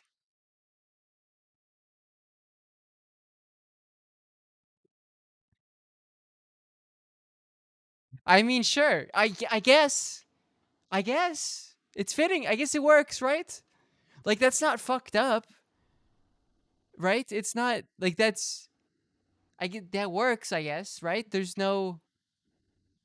Yeah, sure.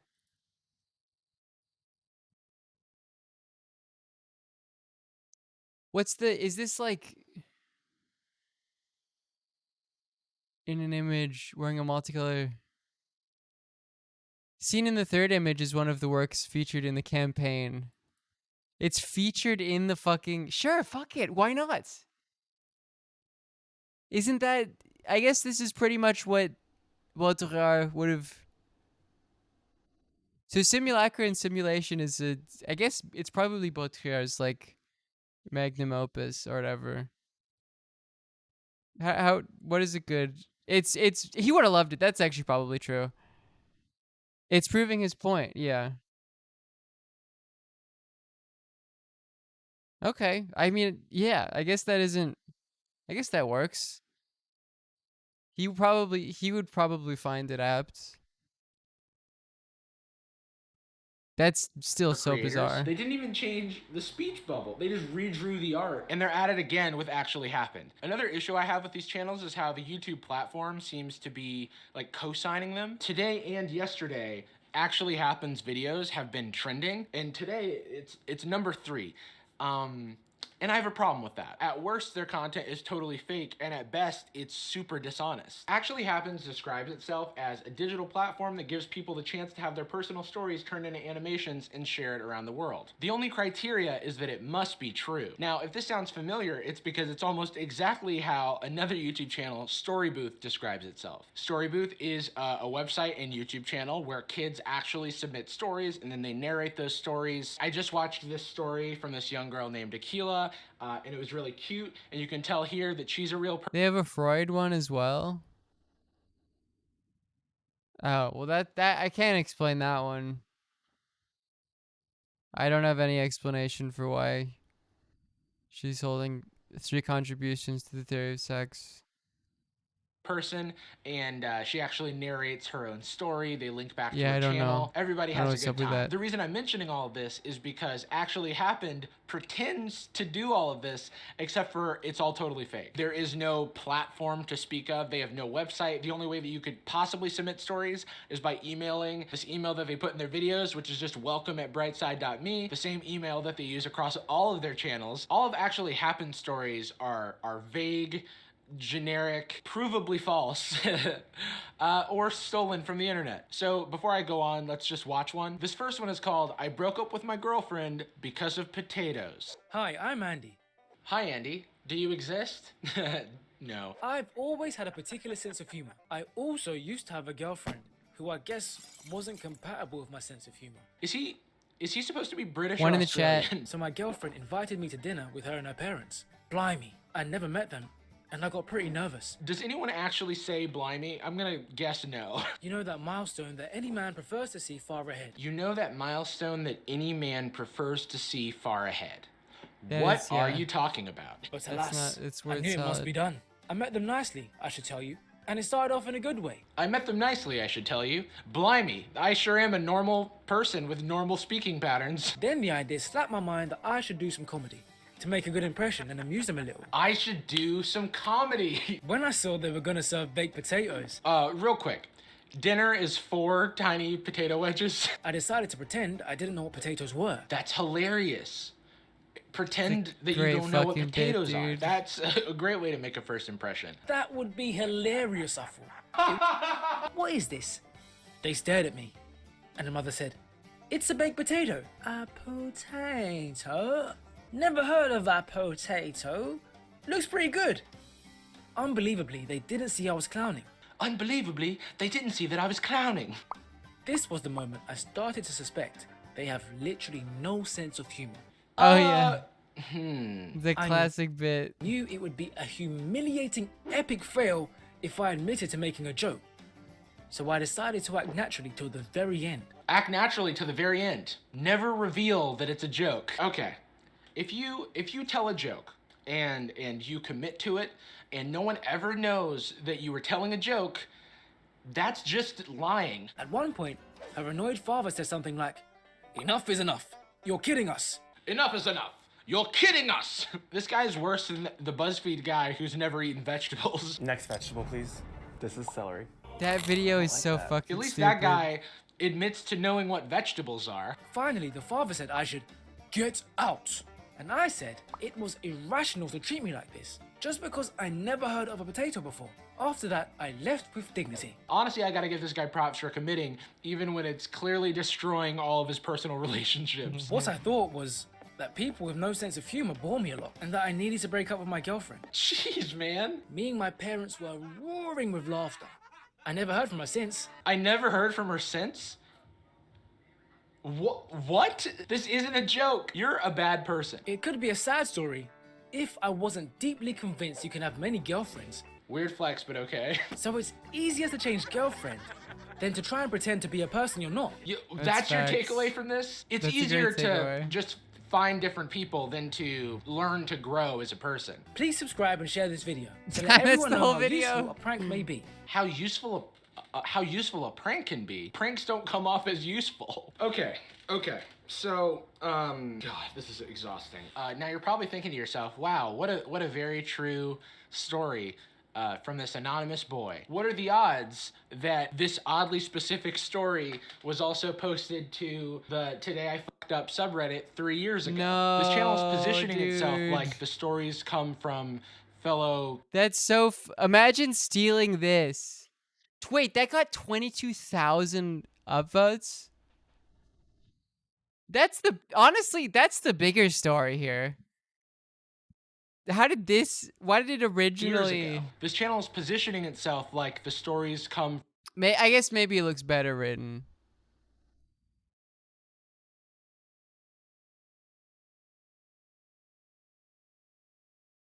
They asked me drink. I guess I see this looks better. Okay, I understand. I Fucked Up subreddit 3 years ago. This channel is positioning itself like the stories come from fellow kids, when in reality, You're taking the Zizek lesson to content, which is just to steal things. they are fictionalized and or plagiarized stories made up by a corporation. Okay, so this next one is called I Became a Criminal, but was suddenly... But see, like, you see in the replies, it's like, when confronted about this horrible joke, insisted never happened with the same level of commitment. Maybe they just think you have a brain disorder. Like, they're making fun of him, right? The point of this is, look at what an idiot he is for doing that weird joke. Actually, I agree. Stealing from Reddit is cool. You're right. I couldn't... Well, who would I be Liv posting if I did not admit... Yeah, because I guess the point is to make fun of someone. But this, it was like, that dumb fucking bitch not getting my potato wedge joke. Caught. Hello, my name is Fred. Mine is a story about crime and punishment. That escalated quickly. I am actually a good boy, but once I became a criminal, and I am not proud of it. That is... So, you're not a good boy. At school, I made friends with a group of very You can be a criminal and a good boy. cool guys. I don't see the problem. There were 4 of us.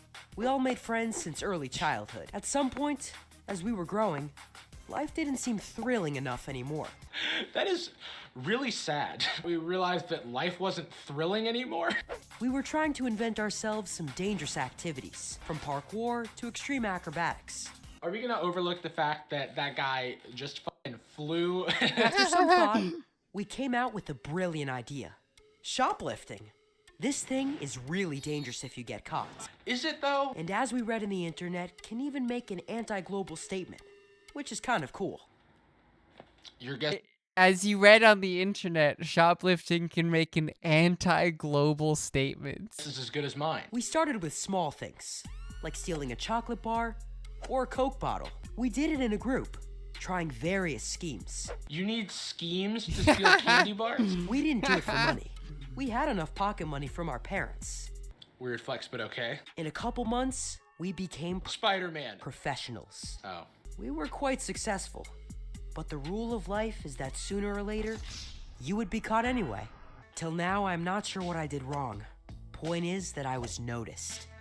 I have a few guesses. I wasn't sure what I did wrong. The security took me back into his office and asked me why I stole food. Why do they have an FBI interrogation room in the back of a supermarket? Please share and like my story if that's you like it. And thank God That's it's the end. anonymous. Thank God it's anonymous.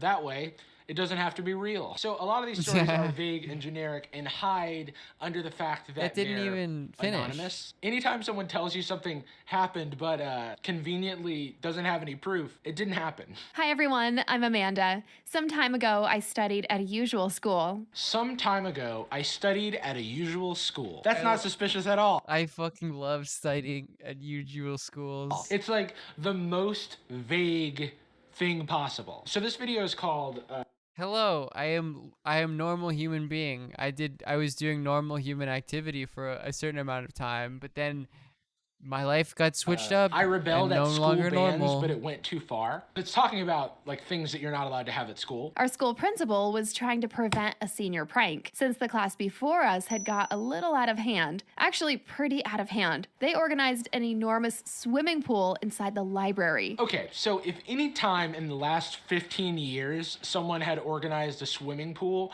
inside of a library, that would have been reported on. You know what I mean? But I cannot find any record of this happening. Also, if you filled the library up with water, that would destroy so much property. So they basically told us not to have a traditional prank and that they would get anyone who would be involved in a lot of trouble. Hey, but one has a senior year once in a lifetime. I mean, if you go to college, you have two of them. Suddenly, one of us got an idea. What if we do an anti-prank? While I was watching this video, in the sidebar, like the info cards, a poll came up from Actually Happened that said, do you support the idea of students? Like in general, what are they asking? So for several days, every senior was going to bring a potentially threatening item for a prank and do nothing with it. First day, it would be a banana. And 500 people brought bananas to school, and then they all got confiscated. Reddit gold. And then the next day, they all brought water bottles, and they all got confiscated. And then... Damn, this was the last straw. So the students started sharing the news to social media. Tons of tweets and shares were going out to local news stations and then spreading around the country. Around the country. 2 million retweets. I won't say. But I'm from a usual place. Our situation was mentioned in lots of daily shows and news broadcasts. At this point, it becomes provably false, right? Like, this doesn't exist. 500 students didn't have a viral social media campaign about their water because we would be able to find it out. There's no trace of this at all on the internet. I looked for anything that was similar to this on the internet, and I found... What is this post?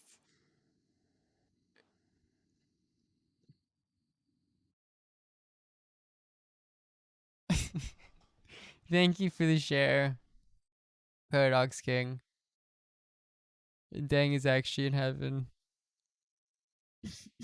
One story about a school confiscating water bottles. More likely is that I found this exact story once again on Reddit, where it is probably also made up because so many of these stories on Reddit are made up, but like the bananas and water bottles thing is like too specific. Most of the stories pepper in these really dramatic elements like divorce and mental breakdowns and depression and disease. And one of the most upsetting things they do is using people in very vulnerable situations as clickbait, which is just like emotionally manipulative, especially with videos like this one. This video is called My Mom Woke Up from a Coma and It's Terrifying. I need to share my story because I need to know that I am not alone. This is so intense. A year ago, I was a happy girl, and my biggest problem was backtalking at school. I wish I could turn back and tell myself that my life was wonderful. I am only 13 now. My name is Alice, and I am so tired. So this video is very sad, and I don't want it to seem like I'm being insensitive by talking about it, but I think it illustrates how emotionally charged some of the videos on this channel are. And because we have enough evidence, or at least I have enough evidence to say that a lot of the videos are fake or plagiarized or at least inspired by other people's stories, we know this specific story is probably fake. We know that there's not a real girl named Alice, or even a real person who submitted it's fine. You this can make story, fun of it. because I find it hard to believe I'll give that you a permission, 13-year-old Travis. found this channel in the last 6 months and workshopped this story for no personal gain, and then their channel gets to monetize the story. Like, it just seems a little far-fetched to me. When the news came, I didn't know how to accept it. She finally woke up. That was the good news. But the bad one was that doctors said she suffered grave brain damage. That means she didn't talk or react or recognize anyone. They called it a vegetative state, but actually it is a vegetable state. And I say that as someone who has gone through a very similar story as what's described in the video. That's partly why it's so upsetting to me, because when I was 12, I had basically the same thing happened to me that happened in the video, except for it was not a car crash. It was due to complications from a stroke. And so I could relate to a lot of what's being said in the video and can say, yeah, no, that aligns with my experience. And the problem is that because this isn't real, there are a bunch of people in the comments like expending their emotional energy and being emotionally manipulated by this fake story, where they're like sending their condolences and stuff. My heart goes out to the little girl and her father. And all it serves is to add to the comment metrics for this channel. It's like, terrifying. It just seems wrong to me. Maybe you know how to overcome this tiredness. Please let me know in the comments. Now, I could be wrong here, and I think that's what's so hard. Hi. I've got my Shane Dawson lamp. Okay, so I'm literally about to leave for the airport, and I got a message on Reddit from somebody who said, I noticed you're making a video on Actually Happened and wanted to know if you'd like me to forward you an email I got from The Soul Publishing a few days ago. What? I posted about this in the subreddit, and like nobody commented on it, so I didn't think anybody saw it. But then I got this message, and so there are like fireworks happening. Happy New Year! And so he sent me the email, and it's better if I just show you. I'm gonna blur out all of the personal information in this because I'm not trying to get anybody in trouble. But the email is from hello@adme.ru. And I was like, what is adme.ru? So I went into an incognito browser, and it's just the Brightside website, but in Russian. It's exactly the same website. Seems pretty legit so far. It says, thank you for the interesting to the vacancy in our company. Seems like they may be actually based in Russia, and they start talking about the job, because the way he got this email was he just inquired about a job. So I don't feel like I'm exposing any company secrets here. This is literally the first email he got after inquiring. But here's what's really interesting. One of our current projects is an already well-established YouTube channel that's steadily moving towards 1 million subscribers. In order to reach that target faster, we need your help. Can you imagine which YouTube channel is steadily moving towards 1 million subscribers? Stay tuned. This is for the scriptwriter job. They have these like job postings on their website, and one of them is scriptwriter. I talked about this in the Brightside video, I think. A scriptwriter is the individual who is fully responsible for the quality of stories told by our characters. Our channel offers real-life stories told by American teenagers aged up to 16. Because this project has been up and running already for several months, and we therefore already know what the audience wants, we have several requirements for our scripts. Yeah, okay. Every single one of these content farms does the same thing. If Darman and this channel does this, it's absolutely like, yeah, they hire people relatively cheap, write like shitty scripts, and then yeah. Believability. Stories ought to sound like they're told by a real teenager, and be as close to real life as possible without creating a sense that they're fake. Topicality. The characters in our videos tell a wide range of stories. Sad ones, happy ones, absurd ones, and even shameful ones. Our task is to find subjects that will be understandable, relatable, and interesting to as large a number of teenagers as possible. You can use as references the stories of real people that they've shared on various social media platforms. Yeah. At the same time, your script should be a real story with a beginning, the development events, and an outcome to ensure the viewer doesn't become bored. The story needs to be written in lively colloquial English, excellent quality of English. The American viewer should feel that your central characters are native English speakers. We strongly recommend writing the text in English and then translating it into Russian. And here's where you should remove any and all doubt about what we're talking about here. They give a couple of Google Drive links to finished videos. And, all right, let's see what we got here. It's actually happened. My parents hated my boyfriend.mp4. If you go over to the details here, you can see that the owner of this file is somebody at thesoulpublishing.net. Just searching around and translating some things into Cyrillic, I was able to find Russian LinkedIn pages for these people that confirmed that they worked at this company. I really need to leave for my flight, so I'm going to try and wrap this up. I feel like this is for sure real, and the most concerning parts are that they don't want people to think it's fake, so it needs to seem believable, as close to real life as possible, and the fact that it's advanced English speakers who primarily speak Russian. The person who sent this to me said that they couldn't make it any further in the interview because they needed to be fluent in Russian to submit one of these scripts. But yeah, this seems pretty clear to me that they're trying to fake appealing to teenagers with stories. Okay, I gotta go catch my flight. Bye. Now, I could be wrong here, and I think that's what makes it so hard to criticize this channel, but I'm doing it anyway because I think we should all be a little bit more critical of what we're watching on YouTube, and I think that YouTube should be a little bit more critical of what it is willing to promote on the trending page, because we know that it's not an automated system that decides what gets on trending. I think if we're gonna write stories about who PewDiePie is promoting and talk about how he should be more rigorous with who he decides to promote, YouTube, the platform, should do the same because its influence is dramatically larger. It would be nice if you could subscribe to the channel and share her story so that maybe someone who has had a similar experience could share it with her. No, to me that's just emotionally manipulating people for views and comments. Like this video if you want your mom to live forever. It's also important to note that people are only clicking on these things because they think they're real, which reminds me of like Lonely Girl 15, who for the younger ones out there, was a vlogger who lived this really interesting life until we all found out that it was just filmed in a studio lot and starred an actress. And then it died because it wasn't interesting when it was fake. Because we have different expectations of real life and drama, and intentionally blurring those lines or you know, lying that drama is real life, you know, has consequences. Didn't mean to end on a bummer. I just wanted to call this out because it's really upsetting to keep seeing this stuff show up in trending and no one talking about it. So there we go. Thanks to Beswedenhout for sending me a message. We can keep going here. It's ready. You should watch. You should absolutely subscribe to that was almost to Jarvis Johnson. Their content is great. I almost said Darman. Okay, I don't know why. A couple days ago, I was on Fiverr, which is the website where you can like buy services from people, and I saw that there was Look, the playlist. She made a playlist name, and the playlist name is Darman but worse. So I saw the phrase Darman.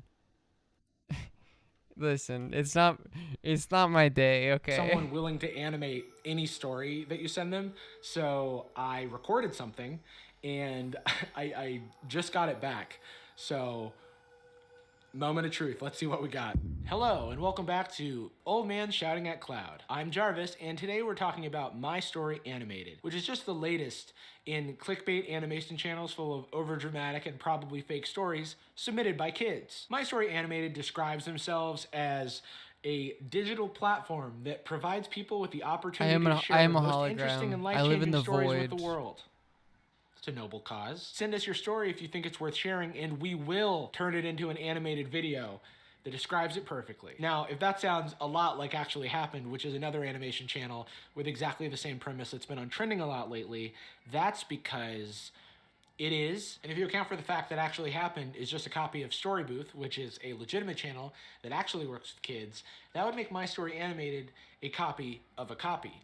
And not like a fun copy either, like Mewtwo or NSYNC, or the fact that I'm a copy of every commentary YouTuber. It's a bad copy with absurd clickbait and really lazy production quality, which isn't the fault of the people. The sign no longer refers to anything in the real world.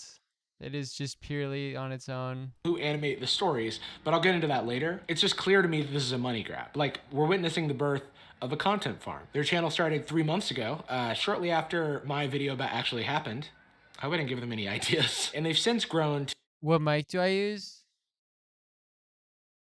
Is an RE320. It's pretty good. It's like $300 or something.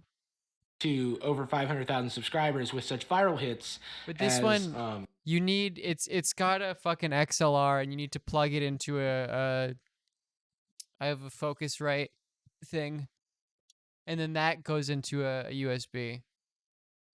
Well, I can't remember what that's called. The in between thing. I was obsessed with our neighbor's Ferrari, microphone. So I stole it. It's a preamp. A preamp, I guess. Yeah.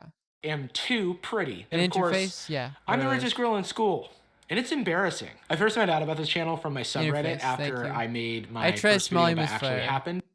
In terms of, because it's slightly music related. If you're not familiar with Actually Happened, all you really need to know is that they claim to animate stories that kids send to them, but it's more likely that they're just, wait for it, making it all up, or stealing it from Reddit verbatim. This first one is called, I broke up with my girlfriend because of potatoes. Hi, I'm Andy. What are the odds that this oddly specific story was also posted to the Today I Fucked Up subreddit 3 years ago? I'm not trying to say that copying is inherently bad. Like, everybody takes inspiration. Stealing from Reddit is acceptable because Redditors are not humans.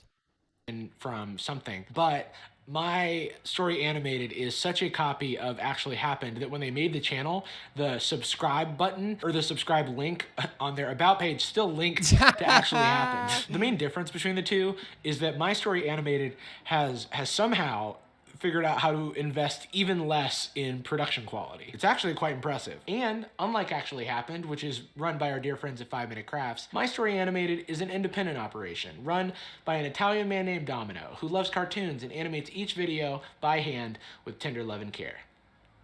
Just kidding, it's run by an Israeli app developer called Liv Vod. Now, Liv Vod is a company you've definitely heard of. They are the creative minds behind extraordinary apps and websites, such as Best-Selling Game. And oh, awesome. This mock-up of a generic social media app. Most other stories are about extremely unrelatable people that definitely don't exist. So just a fake let's just company. start with it's like that drama between like the train wrecks and H3H3 where like the gambling company that Trainwrecks was playing this on their site, like their headquarters were in Cyprus and it was a fucking shack. I was too innocent when I got into the top secret vampire society. This one is about a girl who's always been obsessed with vampires until one day she decides to be one. Hi, my name's Zara, and I have this real fascination with vampires. By fascination, she means she read Twilight and watches vampire TV shows. The older I get, the more I realize that maybe I actually have got what it takes to become a vampire. Got what it takes?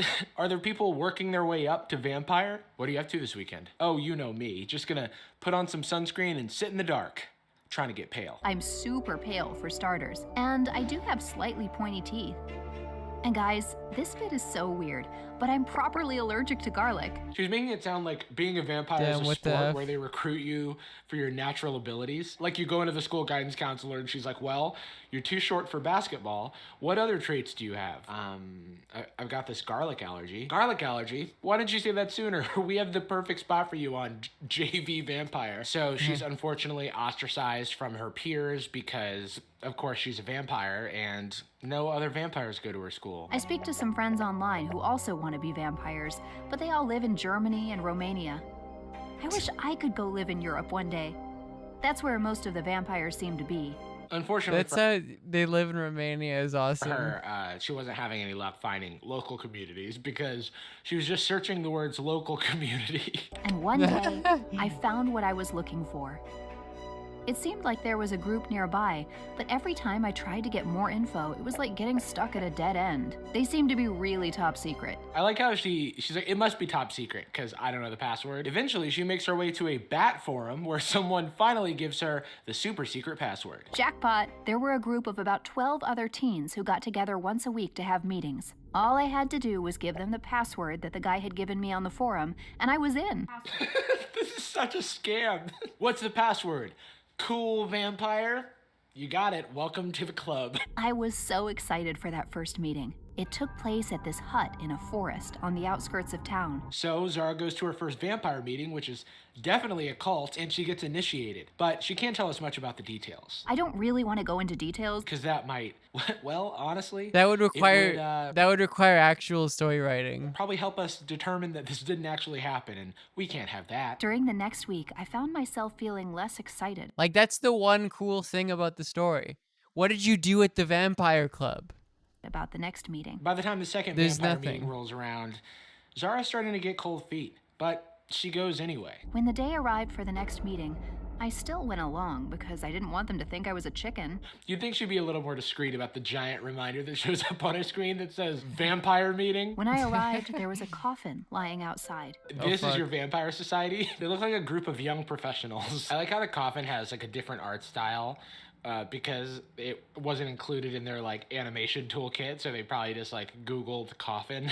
They told me that there was one step left in my initiation process. I had to spend the night sleeping in the coffin. The leader picked me up and made me lie down in the coffin. Then they shut the lid. Suddenly, I realized this wasn't the life I wanted. Oh, that was when you realized. They weren't even real vampires. No, Zara, they aren't real vampires. It turns out that Zara's been bamboozled by the world's most adorable gang. Fortunately, just in the nick of time, Zara's parents arrive, probably because they saw her giant calendar notification, and also the cops are there to arrest those cute little criminals. It turns out the leader and 3 of the other vampires are actually a gang that the cops had been trying to hunt down for ages. Wanted. So anyway, yeah, this is a story that actually happened. If I've learned anything from this, it's that we really need to be careful not to fall for this kind of scam. I still don't understand the scam. They like trick people. That's the message. People who really want to be vampires, and there can't be that many people who fit that description. Then they initiate them by putting them in a coffin. Do they leave them there to die? I don't understand. So the best part of this video is when they include a summary of a police statement at the end of it, because I don't know, they're trying to pretend that it's real. Thanks to Zara, we arrested this group, but there might be more groups out there. This is what confuses me the most about these channels, because you didn't have to include this. You don't have to pretend that this is a real story. The police are not releasing a statement on this random YouTube channel, yet they continue to do this. Like, this is just the beginning of a video called "I Found a Thief in My Room and I Outsmarted Him." We've attached a summary of the police report at the end of this video. A lot of their videos open with a message like this, like it's fucking Law and Order. Hello, I'm Clara, and something absolutely terrifying happened to me. So I'm not gonna go through this whole story, but if you are wondering how she outsmarted the thief in her room, she called the police. As I picked up the phone, my mind went blank. I couldn't even remember what to call.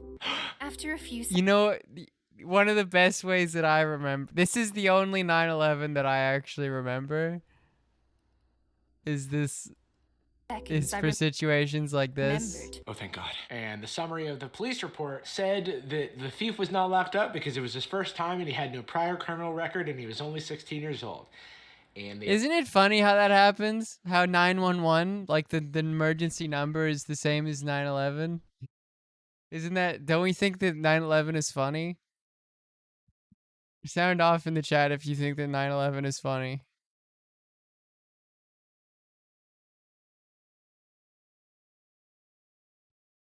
I see we have a consensus. They obtained the report from Clara parents. So, thanks, police. Another thing about these videos, actually happen included, is that they attempt to have a moral at the end of them.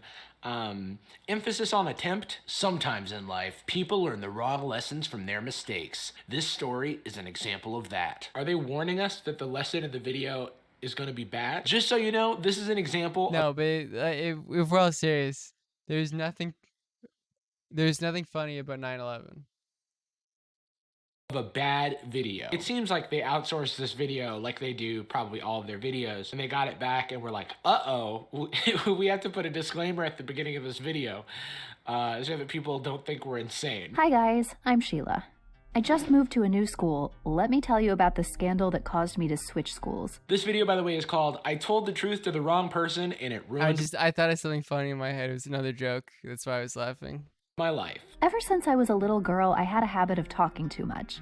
I remember one time I got invited to a children's party and I was all over talking to every kid. I like how she refers to it as a children's party. She was also a child. When the birthday girl came out, I was surprised with what she was wearing. She wore a very big... I'm not laughing at 9/11 because there's nothing funny about 9/11. hat with like 1,000 feathers on it. Is that cultural appropriation? Like, why is she wearing that hat? Couldn't contain myself, as always. I went up to her and said, "You know what? You look like a nest. Got eggs?" Damn! Whoa. Wow, you really got her with that one. She must have been so humiliated because her face turned bright red and she said, "Please, stop." That's it? Stop that? True enough, the other kids were laughing too. Until I felt someone tugging at my hand. It was my mom. She could read me like a book. She could read you like a book? You insulted the birthday girl out loud. It's an audiobook, at least. I recall another time when I was about 12. I knew that Mom ordered something online for my birthday, so when I saw the mailman, I asked, "Do you have a package for me?" He simply shrugged. I feel like the animation, one, is not great, but it also doesn't match the story because the dude is like at her door with a gift. "Do you have a package for me?" No. I felt disappointed, but didn't stop there. I prodded on, just don't bring them this Saturday. We're all going out, but our door key is at... Then I felt my mom yanking at my arms again. To me, it always felt like my mom was spoiling my fun. Come on, Mom, just let me tell the delivery guy where the house key is. You're spoiling my fun. Also, is it weird to anyone else that the only difference between her child self and her adult self is the length of her legs? Creeps me out. Until that time when I was in junior high. They're just totally too lazy to animate anything else. I had a classmate who was dating a cute guy. I thought he was gorgeous, and I couldn't believe he would go out with such a plain girl. Plain girl? They look exactly the same. Yeah, so I made an anonymous Instagram account and took photos of him when he wasn't looking. Then I photoshopped myself into them, but blurred my face. What's up? Of course I wouldn't want them to recognize it was me. Okay, hold on. But that makes no you sense. took photos of this man when he wasn't looking, which is already sus, and then you photoshopped yourself into those photos, and you blurred your face? How gullible are these kids? Yeah, he's cheating. Then I wrote sweet captions at the bottom. Until finally, they broke up. This Instagram caption says, Easy clap. If you love somebody, let them go. For if they return, they were always yours. If they don't, they never were. This sounds like something that would go on one of those emo Instagram accounts. Even if it was a real photo, isn't it weird that she blurred her face? Like, that's not a normal thing you see on somebody's Instagram. So an Instagram account with no followers posted a photo of this dude and some unidentified girl with her face blurred, and the girlfriend saw it and broke up with him. Hey, Chelsea. Makes sense to me. Another classmate started hanging out with me. How are you doing? She was so cool and often shared stuff with me. Her family stories, her problems, her crushes. Indeed, that is how friends work. Then one time she texted me, "Have you heard of that famous IG account?" I replied, "What account?" I wish this was a video about lesbian prom. That would be so much better than what it actually was. What account? I felt so proud. So I decided to tell her. She's so proud of destroying someone's relationship that she leaves her new friend a voice message with all the details. And that's when things start to turn. The following day, I waved to my friend when she came inside the classroom, but she totally ignored me. Got him. Then I saw her sit beside the ex-girlfriend of my crush. What? They were friends? Her new friend was a double agent, unfortunately, shit. and outed her secrets to the whole class. I scrolled fast to our class's WhatsApp thread. We were right, guys. It was her all along. Just as the teacher was trying to calm everyone down, the bell rang, and I hurried out of the classroom. Look at her go. There's a class WhatsApp. What is that? That's not a thing that happens, right? Oh. We decided that it's better if I switch schools because I was so determined that I was not going to go back there. You know, because she destroyed someone's relationship and doesn't want to face the consequences. Plus, the principal was very mad at me, and my teachers were all disappointed. Transparent. I mean, you can't. I'm fading back into the void. It's like in Back to the Future if you like go back and make it so someone's parents don't meet each other, and you go into the future and they start to like fade out. That's what happens. That's what happened to me. Can't expect me to stay where everyone hates me, right? Yeah, I'm gonna get a green screen. Yeah, key light. Yeah, I should do that. You're right. And you should have to deal with the consequences of your actions. It's gotta think about society. I learned the hard way, guys. So the next time you say something, think twice. There is a difference between being truthful and being tactless. The problem isn't that she told the truth. Wow. She sounds like one of those Scooby-Doo villains who like doesn't learn their lesson and thinks the only problem is that they got caught, and they would have gotten away with it too if it weren't for you silly kids and your stupid dog. And oh my god, she looks exactly like Daphne. Okay, so the last video I want to talk about of theirs has the least relatable title of all time. It's called "I'm the richest person in my school," and it's embarrassing. I hate it when that happens. Wow. My name's Jessica, and I want to tell you about something that is a little embarrassing for me. So, my dad just got a new job, and we had to move cities. So, of course, I had to find a new school. What's the big secret? Dad offered to drop me off, but I begged him to let me take the school bus like all the other kids. Okay, so she wants to fit in. That's pretty normal. It's not like my dad drives a really beat-up old car. That's not why I didn't want to lift.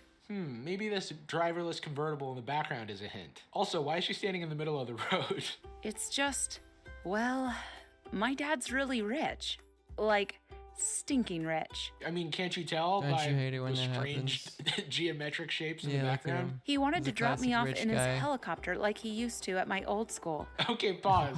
What? You used to get dropped off for school in a helicopter? This has got to be the This is biggest real. flex that I've ever heard in my whole life. I had to put in AirPods to feel better about myself. Other than the fact that this is impractical and you can't just fly into populated areas willy-nilly, no school would allow that. I hope I do okay on my Spanish test today. I was kind of struggling with chapter 10. Jessica's here. Jessica doesn't want to make a bad first impression, so she decides to take the bus, but uh-oh, it never comes. In the end, Mom had to drive me in, and we found out that the school bus doesn't even come to my house because the school assumed it was some kind of fancy hotel. The flex is strong with this one. Also, public school bus routes, not a secret, definitely something you find out before school starts. The first day passed in a blur. months. At one point, I overheard two girls Chelsea? whispering about my designer backpack. The next day, everyone was smiling at me as I walked by. But then I'd hear them laugh and shout, "Little Miss Rich." Is this a thing that happens? I don't think it's a thing that happens. I couldn't believe word had already gotten When out you're about so my rich. family being rich. It's hard enough being new. Never mind being rich, too. Yeah. That's so facts. Wow. Totally. I also didn't understand how they already knew. I don't know. Maybe. Thank you for subs. I'm gonna come. Thank you. Thank you, Chelsea. Hope you're doing well. I will put it towards some lighting. It was the Because currently I am using the P filter light. So thank you. Dolce & Gabbana backpack. It's because I'm rich based. that tipped him off. Later that Do you also get bullied in high school for being day, rich? I caught a Or I guess the equivalent of that is Twitter. Twitter is basically high school. glimpse of something when I was walking to the toilet. Actually, I understand it now. I understand it then with the Hassan discourse. The way how did she get bullied in high school for being rich? If Twitter is high school, then this story absolutely makes sense. Later that day, I caught a glimpse of something when I was walking to the toilet. Pinned next to the notice board was a selfie of me and my family on our boat. Classic notice board. Who does this? For this to work, you would have to know that a new rich kid was coming to school, print and frame acquire a photo of them, print and frame it, and put it on the notice board.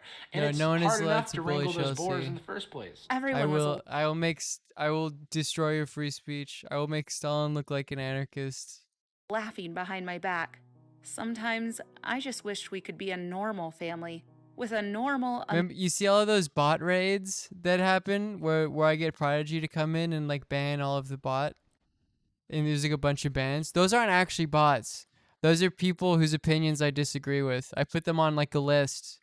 It's like a various list. Amount of money. To the Jessica NKVD. wonders who would do such a thing, but suspects it was the teenage bullies in business casual attire who made fun of her backpack. Eventually, she builds up the courage to confront the bullies who seemingly have backwards hands and ask them why. Why are you doing this to me? They ignored me and walked. Oh, I found a really cool new TikTok account. Do any of you know historic.ly? Or _ly. Their TikTok account is incredible, and by that I'm of course making fun of them. Cause it was just on my.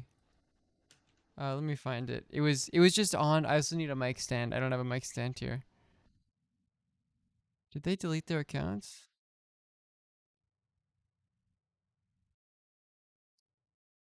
Maybe they did. Wait. Walked away laughing. Esha is incredible. She's a copyright lawyer, right? To themselves. Later that day, I realized I kept commenting like facts and then like the 100 emoji under her videos, and she likes them all, so we're buds. no one was calling me Little Miss Rich anymore. A girl named Annie even asked me if I'd like to have lunch with her. It had worked. She did it. After a grueling 72 hours in her new school, she found a way to get the bullies to leave her alone.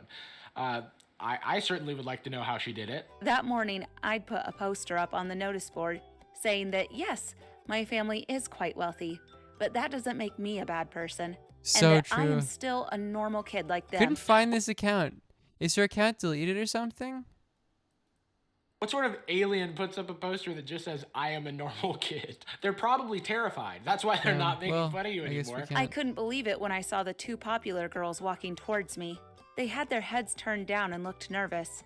They apologized and said they were just jealous and hadn't mean to turn people against me. The whole video, they couldn't put this girl's arm down. Look, I know I'm nitpicking the animation, but I know someone didn't draw this frame by frame. It looks like they're using like a library or a toolkit of some kind. I found it. Look, it's Little Miss Rich.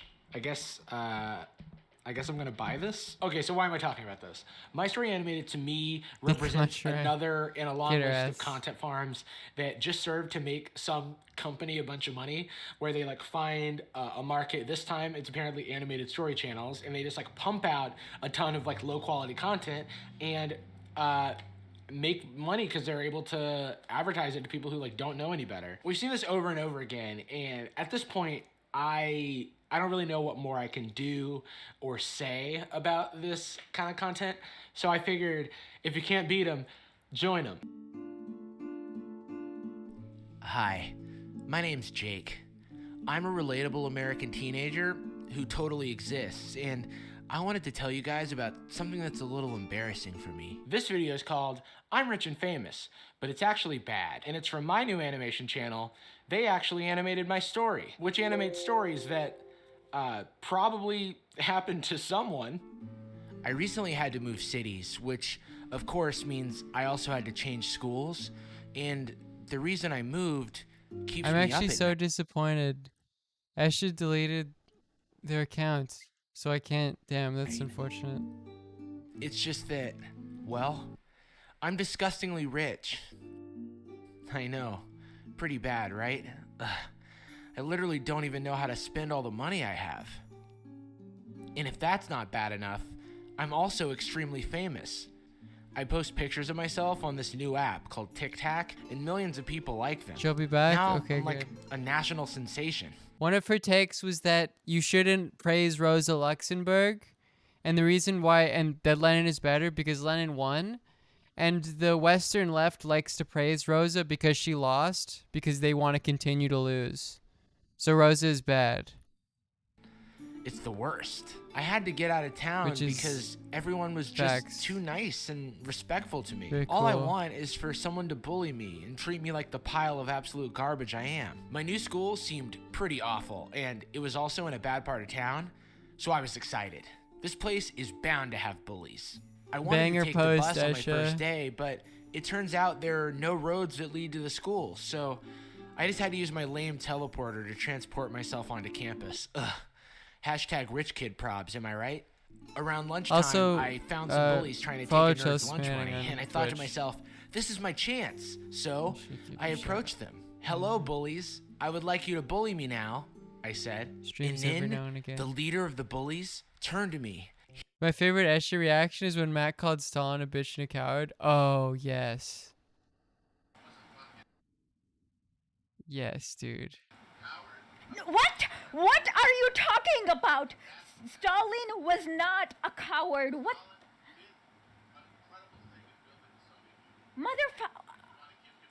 What do you mean by Stalin's what was he a coward at? Please tell me.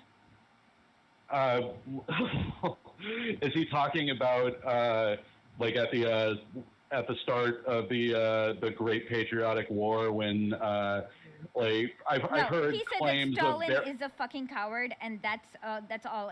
So we've gone through only 20 seconds, and we've heard the only thing. And my roommate's gonna get mad really soon because we've heard him say Stalin's a fucking coward, and that triggered me. Right? right. Is there any cowardly act? No.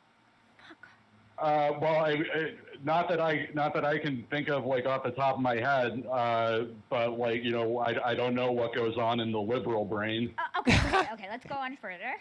How do these people who, I'm so sorry, but how do you do, you're a podcaster like me, so like how do you dare call somebody who fought first 14 different nations invading their country and then World War II a coward? Yeah, how many banks did he rob under the My favorite Escher take is that Kurds are a fake nation and a fake ethnicity. and then recognizing them as problematic. Sorry to fund this revolution. Stalin robbed a bank. Like, yeah, if it, like instead of having patrons like was cowards, Stalin fucking. Yeah, that's great. That's good. I like that. He said, "You've held a mirror to my That's bullying good stuff. behavior, and now I see that I was just projecting just my own great. feelings of inferiority and lack of control onto others rather than dealing with them myself. I hereby resign as a bully and recommend you all join me in seeking counseling." I was so disappointed. But yeah, Matt's point is like the basic sort of Bordiga left com take, which is correct. That Stalin solidified like the death of any meaningful revolutionary potential out of the Soviet Union. They gave the nerd back his lunch money and everything. Ugh, my life is so hard. Guess I'll try a new school. I hope that by sharing my story, other people out there who literally have no problems in their life can also relate. The world is just made for us, I guess. I hope you enjoy. Oh, she got banned. Oh shit, she got banned for her Ask Me Anything About Lenin hate speech. For hate speech, damn, hate to see it. TikTok does not want to see a girl boss winning. Hate to see it, poor Asha. Enjoyed that. I spent What way do too you long got? making it. And because just one story isn't going to be enough for our new animation content communist, farm, sort of. I also just got back the animation I ordered from Fiverr. And they did an incredible job with this true story that I found about a boy named Gary who finds out that he's a wizard on his 11th birthday. I'd never heard anything like it. Here's a little taste. Hi, my name is Gary. I was raised by my aunt and uncle, and they, well, let's just say that they weren't the nicest. I always wished that my real parents hadn't died in that blimp crash. Pretty good, right? That only cost like $100 and 20 minutes of my time. So I can only imagine the crazy margins that these actual content farms are pulling in. And if you're wondering what happened to Gary, he has a fateful meeting with a big burly man named Dad Bod, and he finds out he's a wizard and lives happily ever after. It should be a movie. Anyway, that's all I had for today. I hope you like these stories that are... Alright. Again, go watch Jarvis Johnson. I think it's been 5 hours. I'll call it here. I guess I'll see you on Wednesday. That is sort of a strange schedule. I guess no. Yeah, I'll see you on. I guess that's fine. Yeah, because I'm changing it for my classes or whatever. So it's easier. So it's Wednesday, Saturday. Or Wednesday, Friday, Saturday. Are the class. So thank you all for tuning in. Next stream I'll have like a real setup. There'll be there'll be real lights and a real microphone stand and all that. Who's streaming? Who should I rate? Alright, Julian. Friend of the stream. He's watching some weird shit. As far as I can see.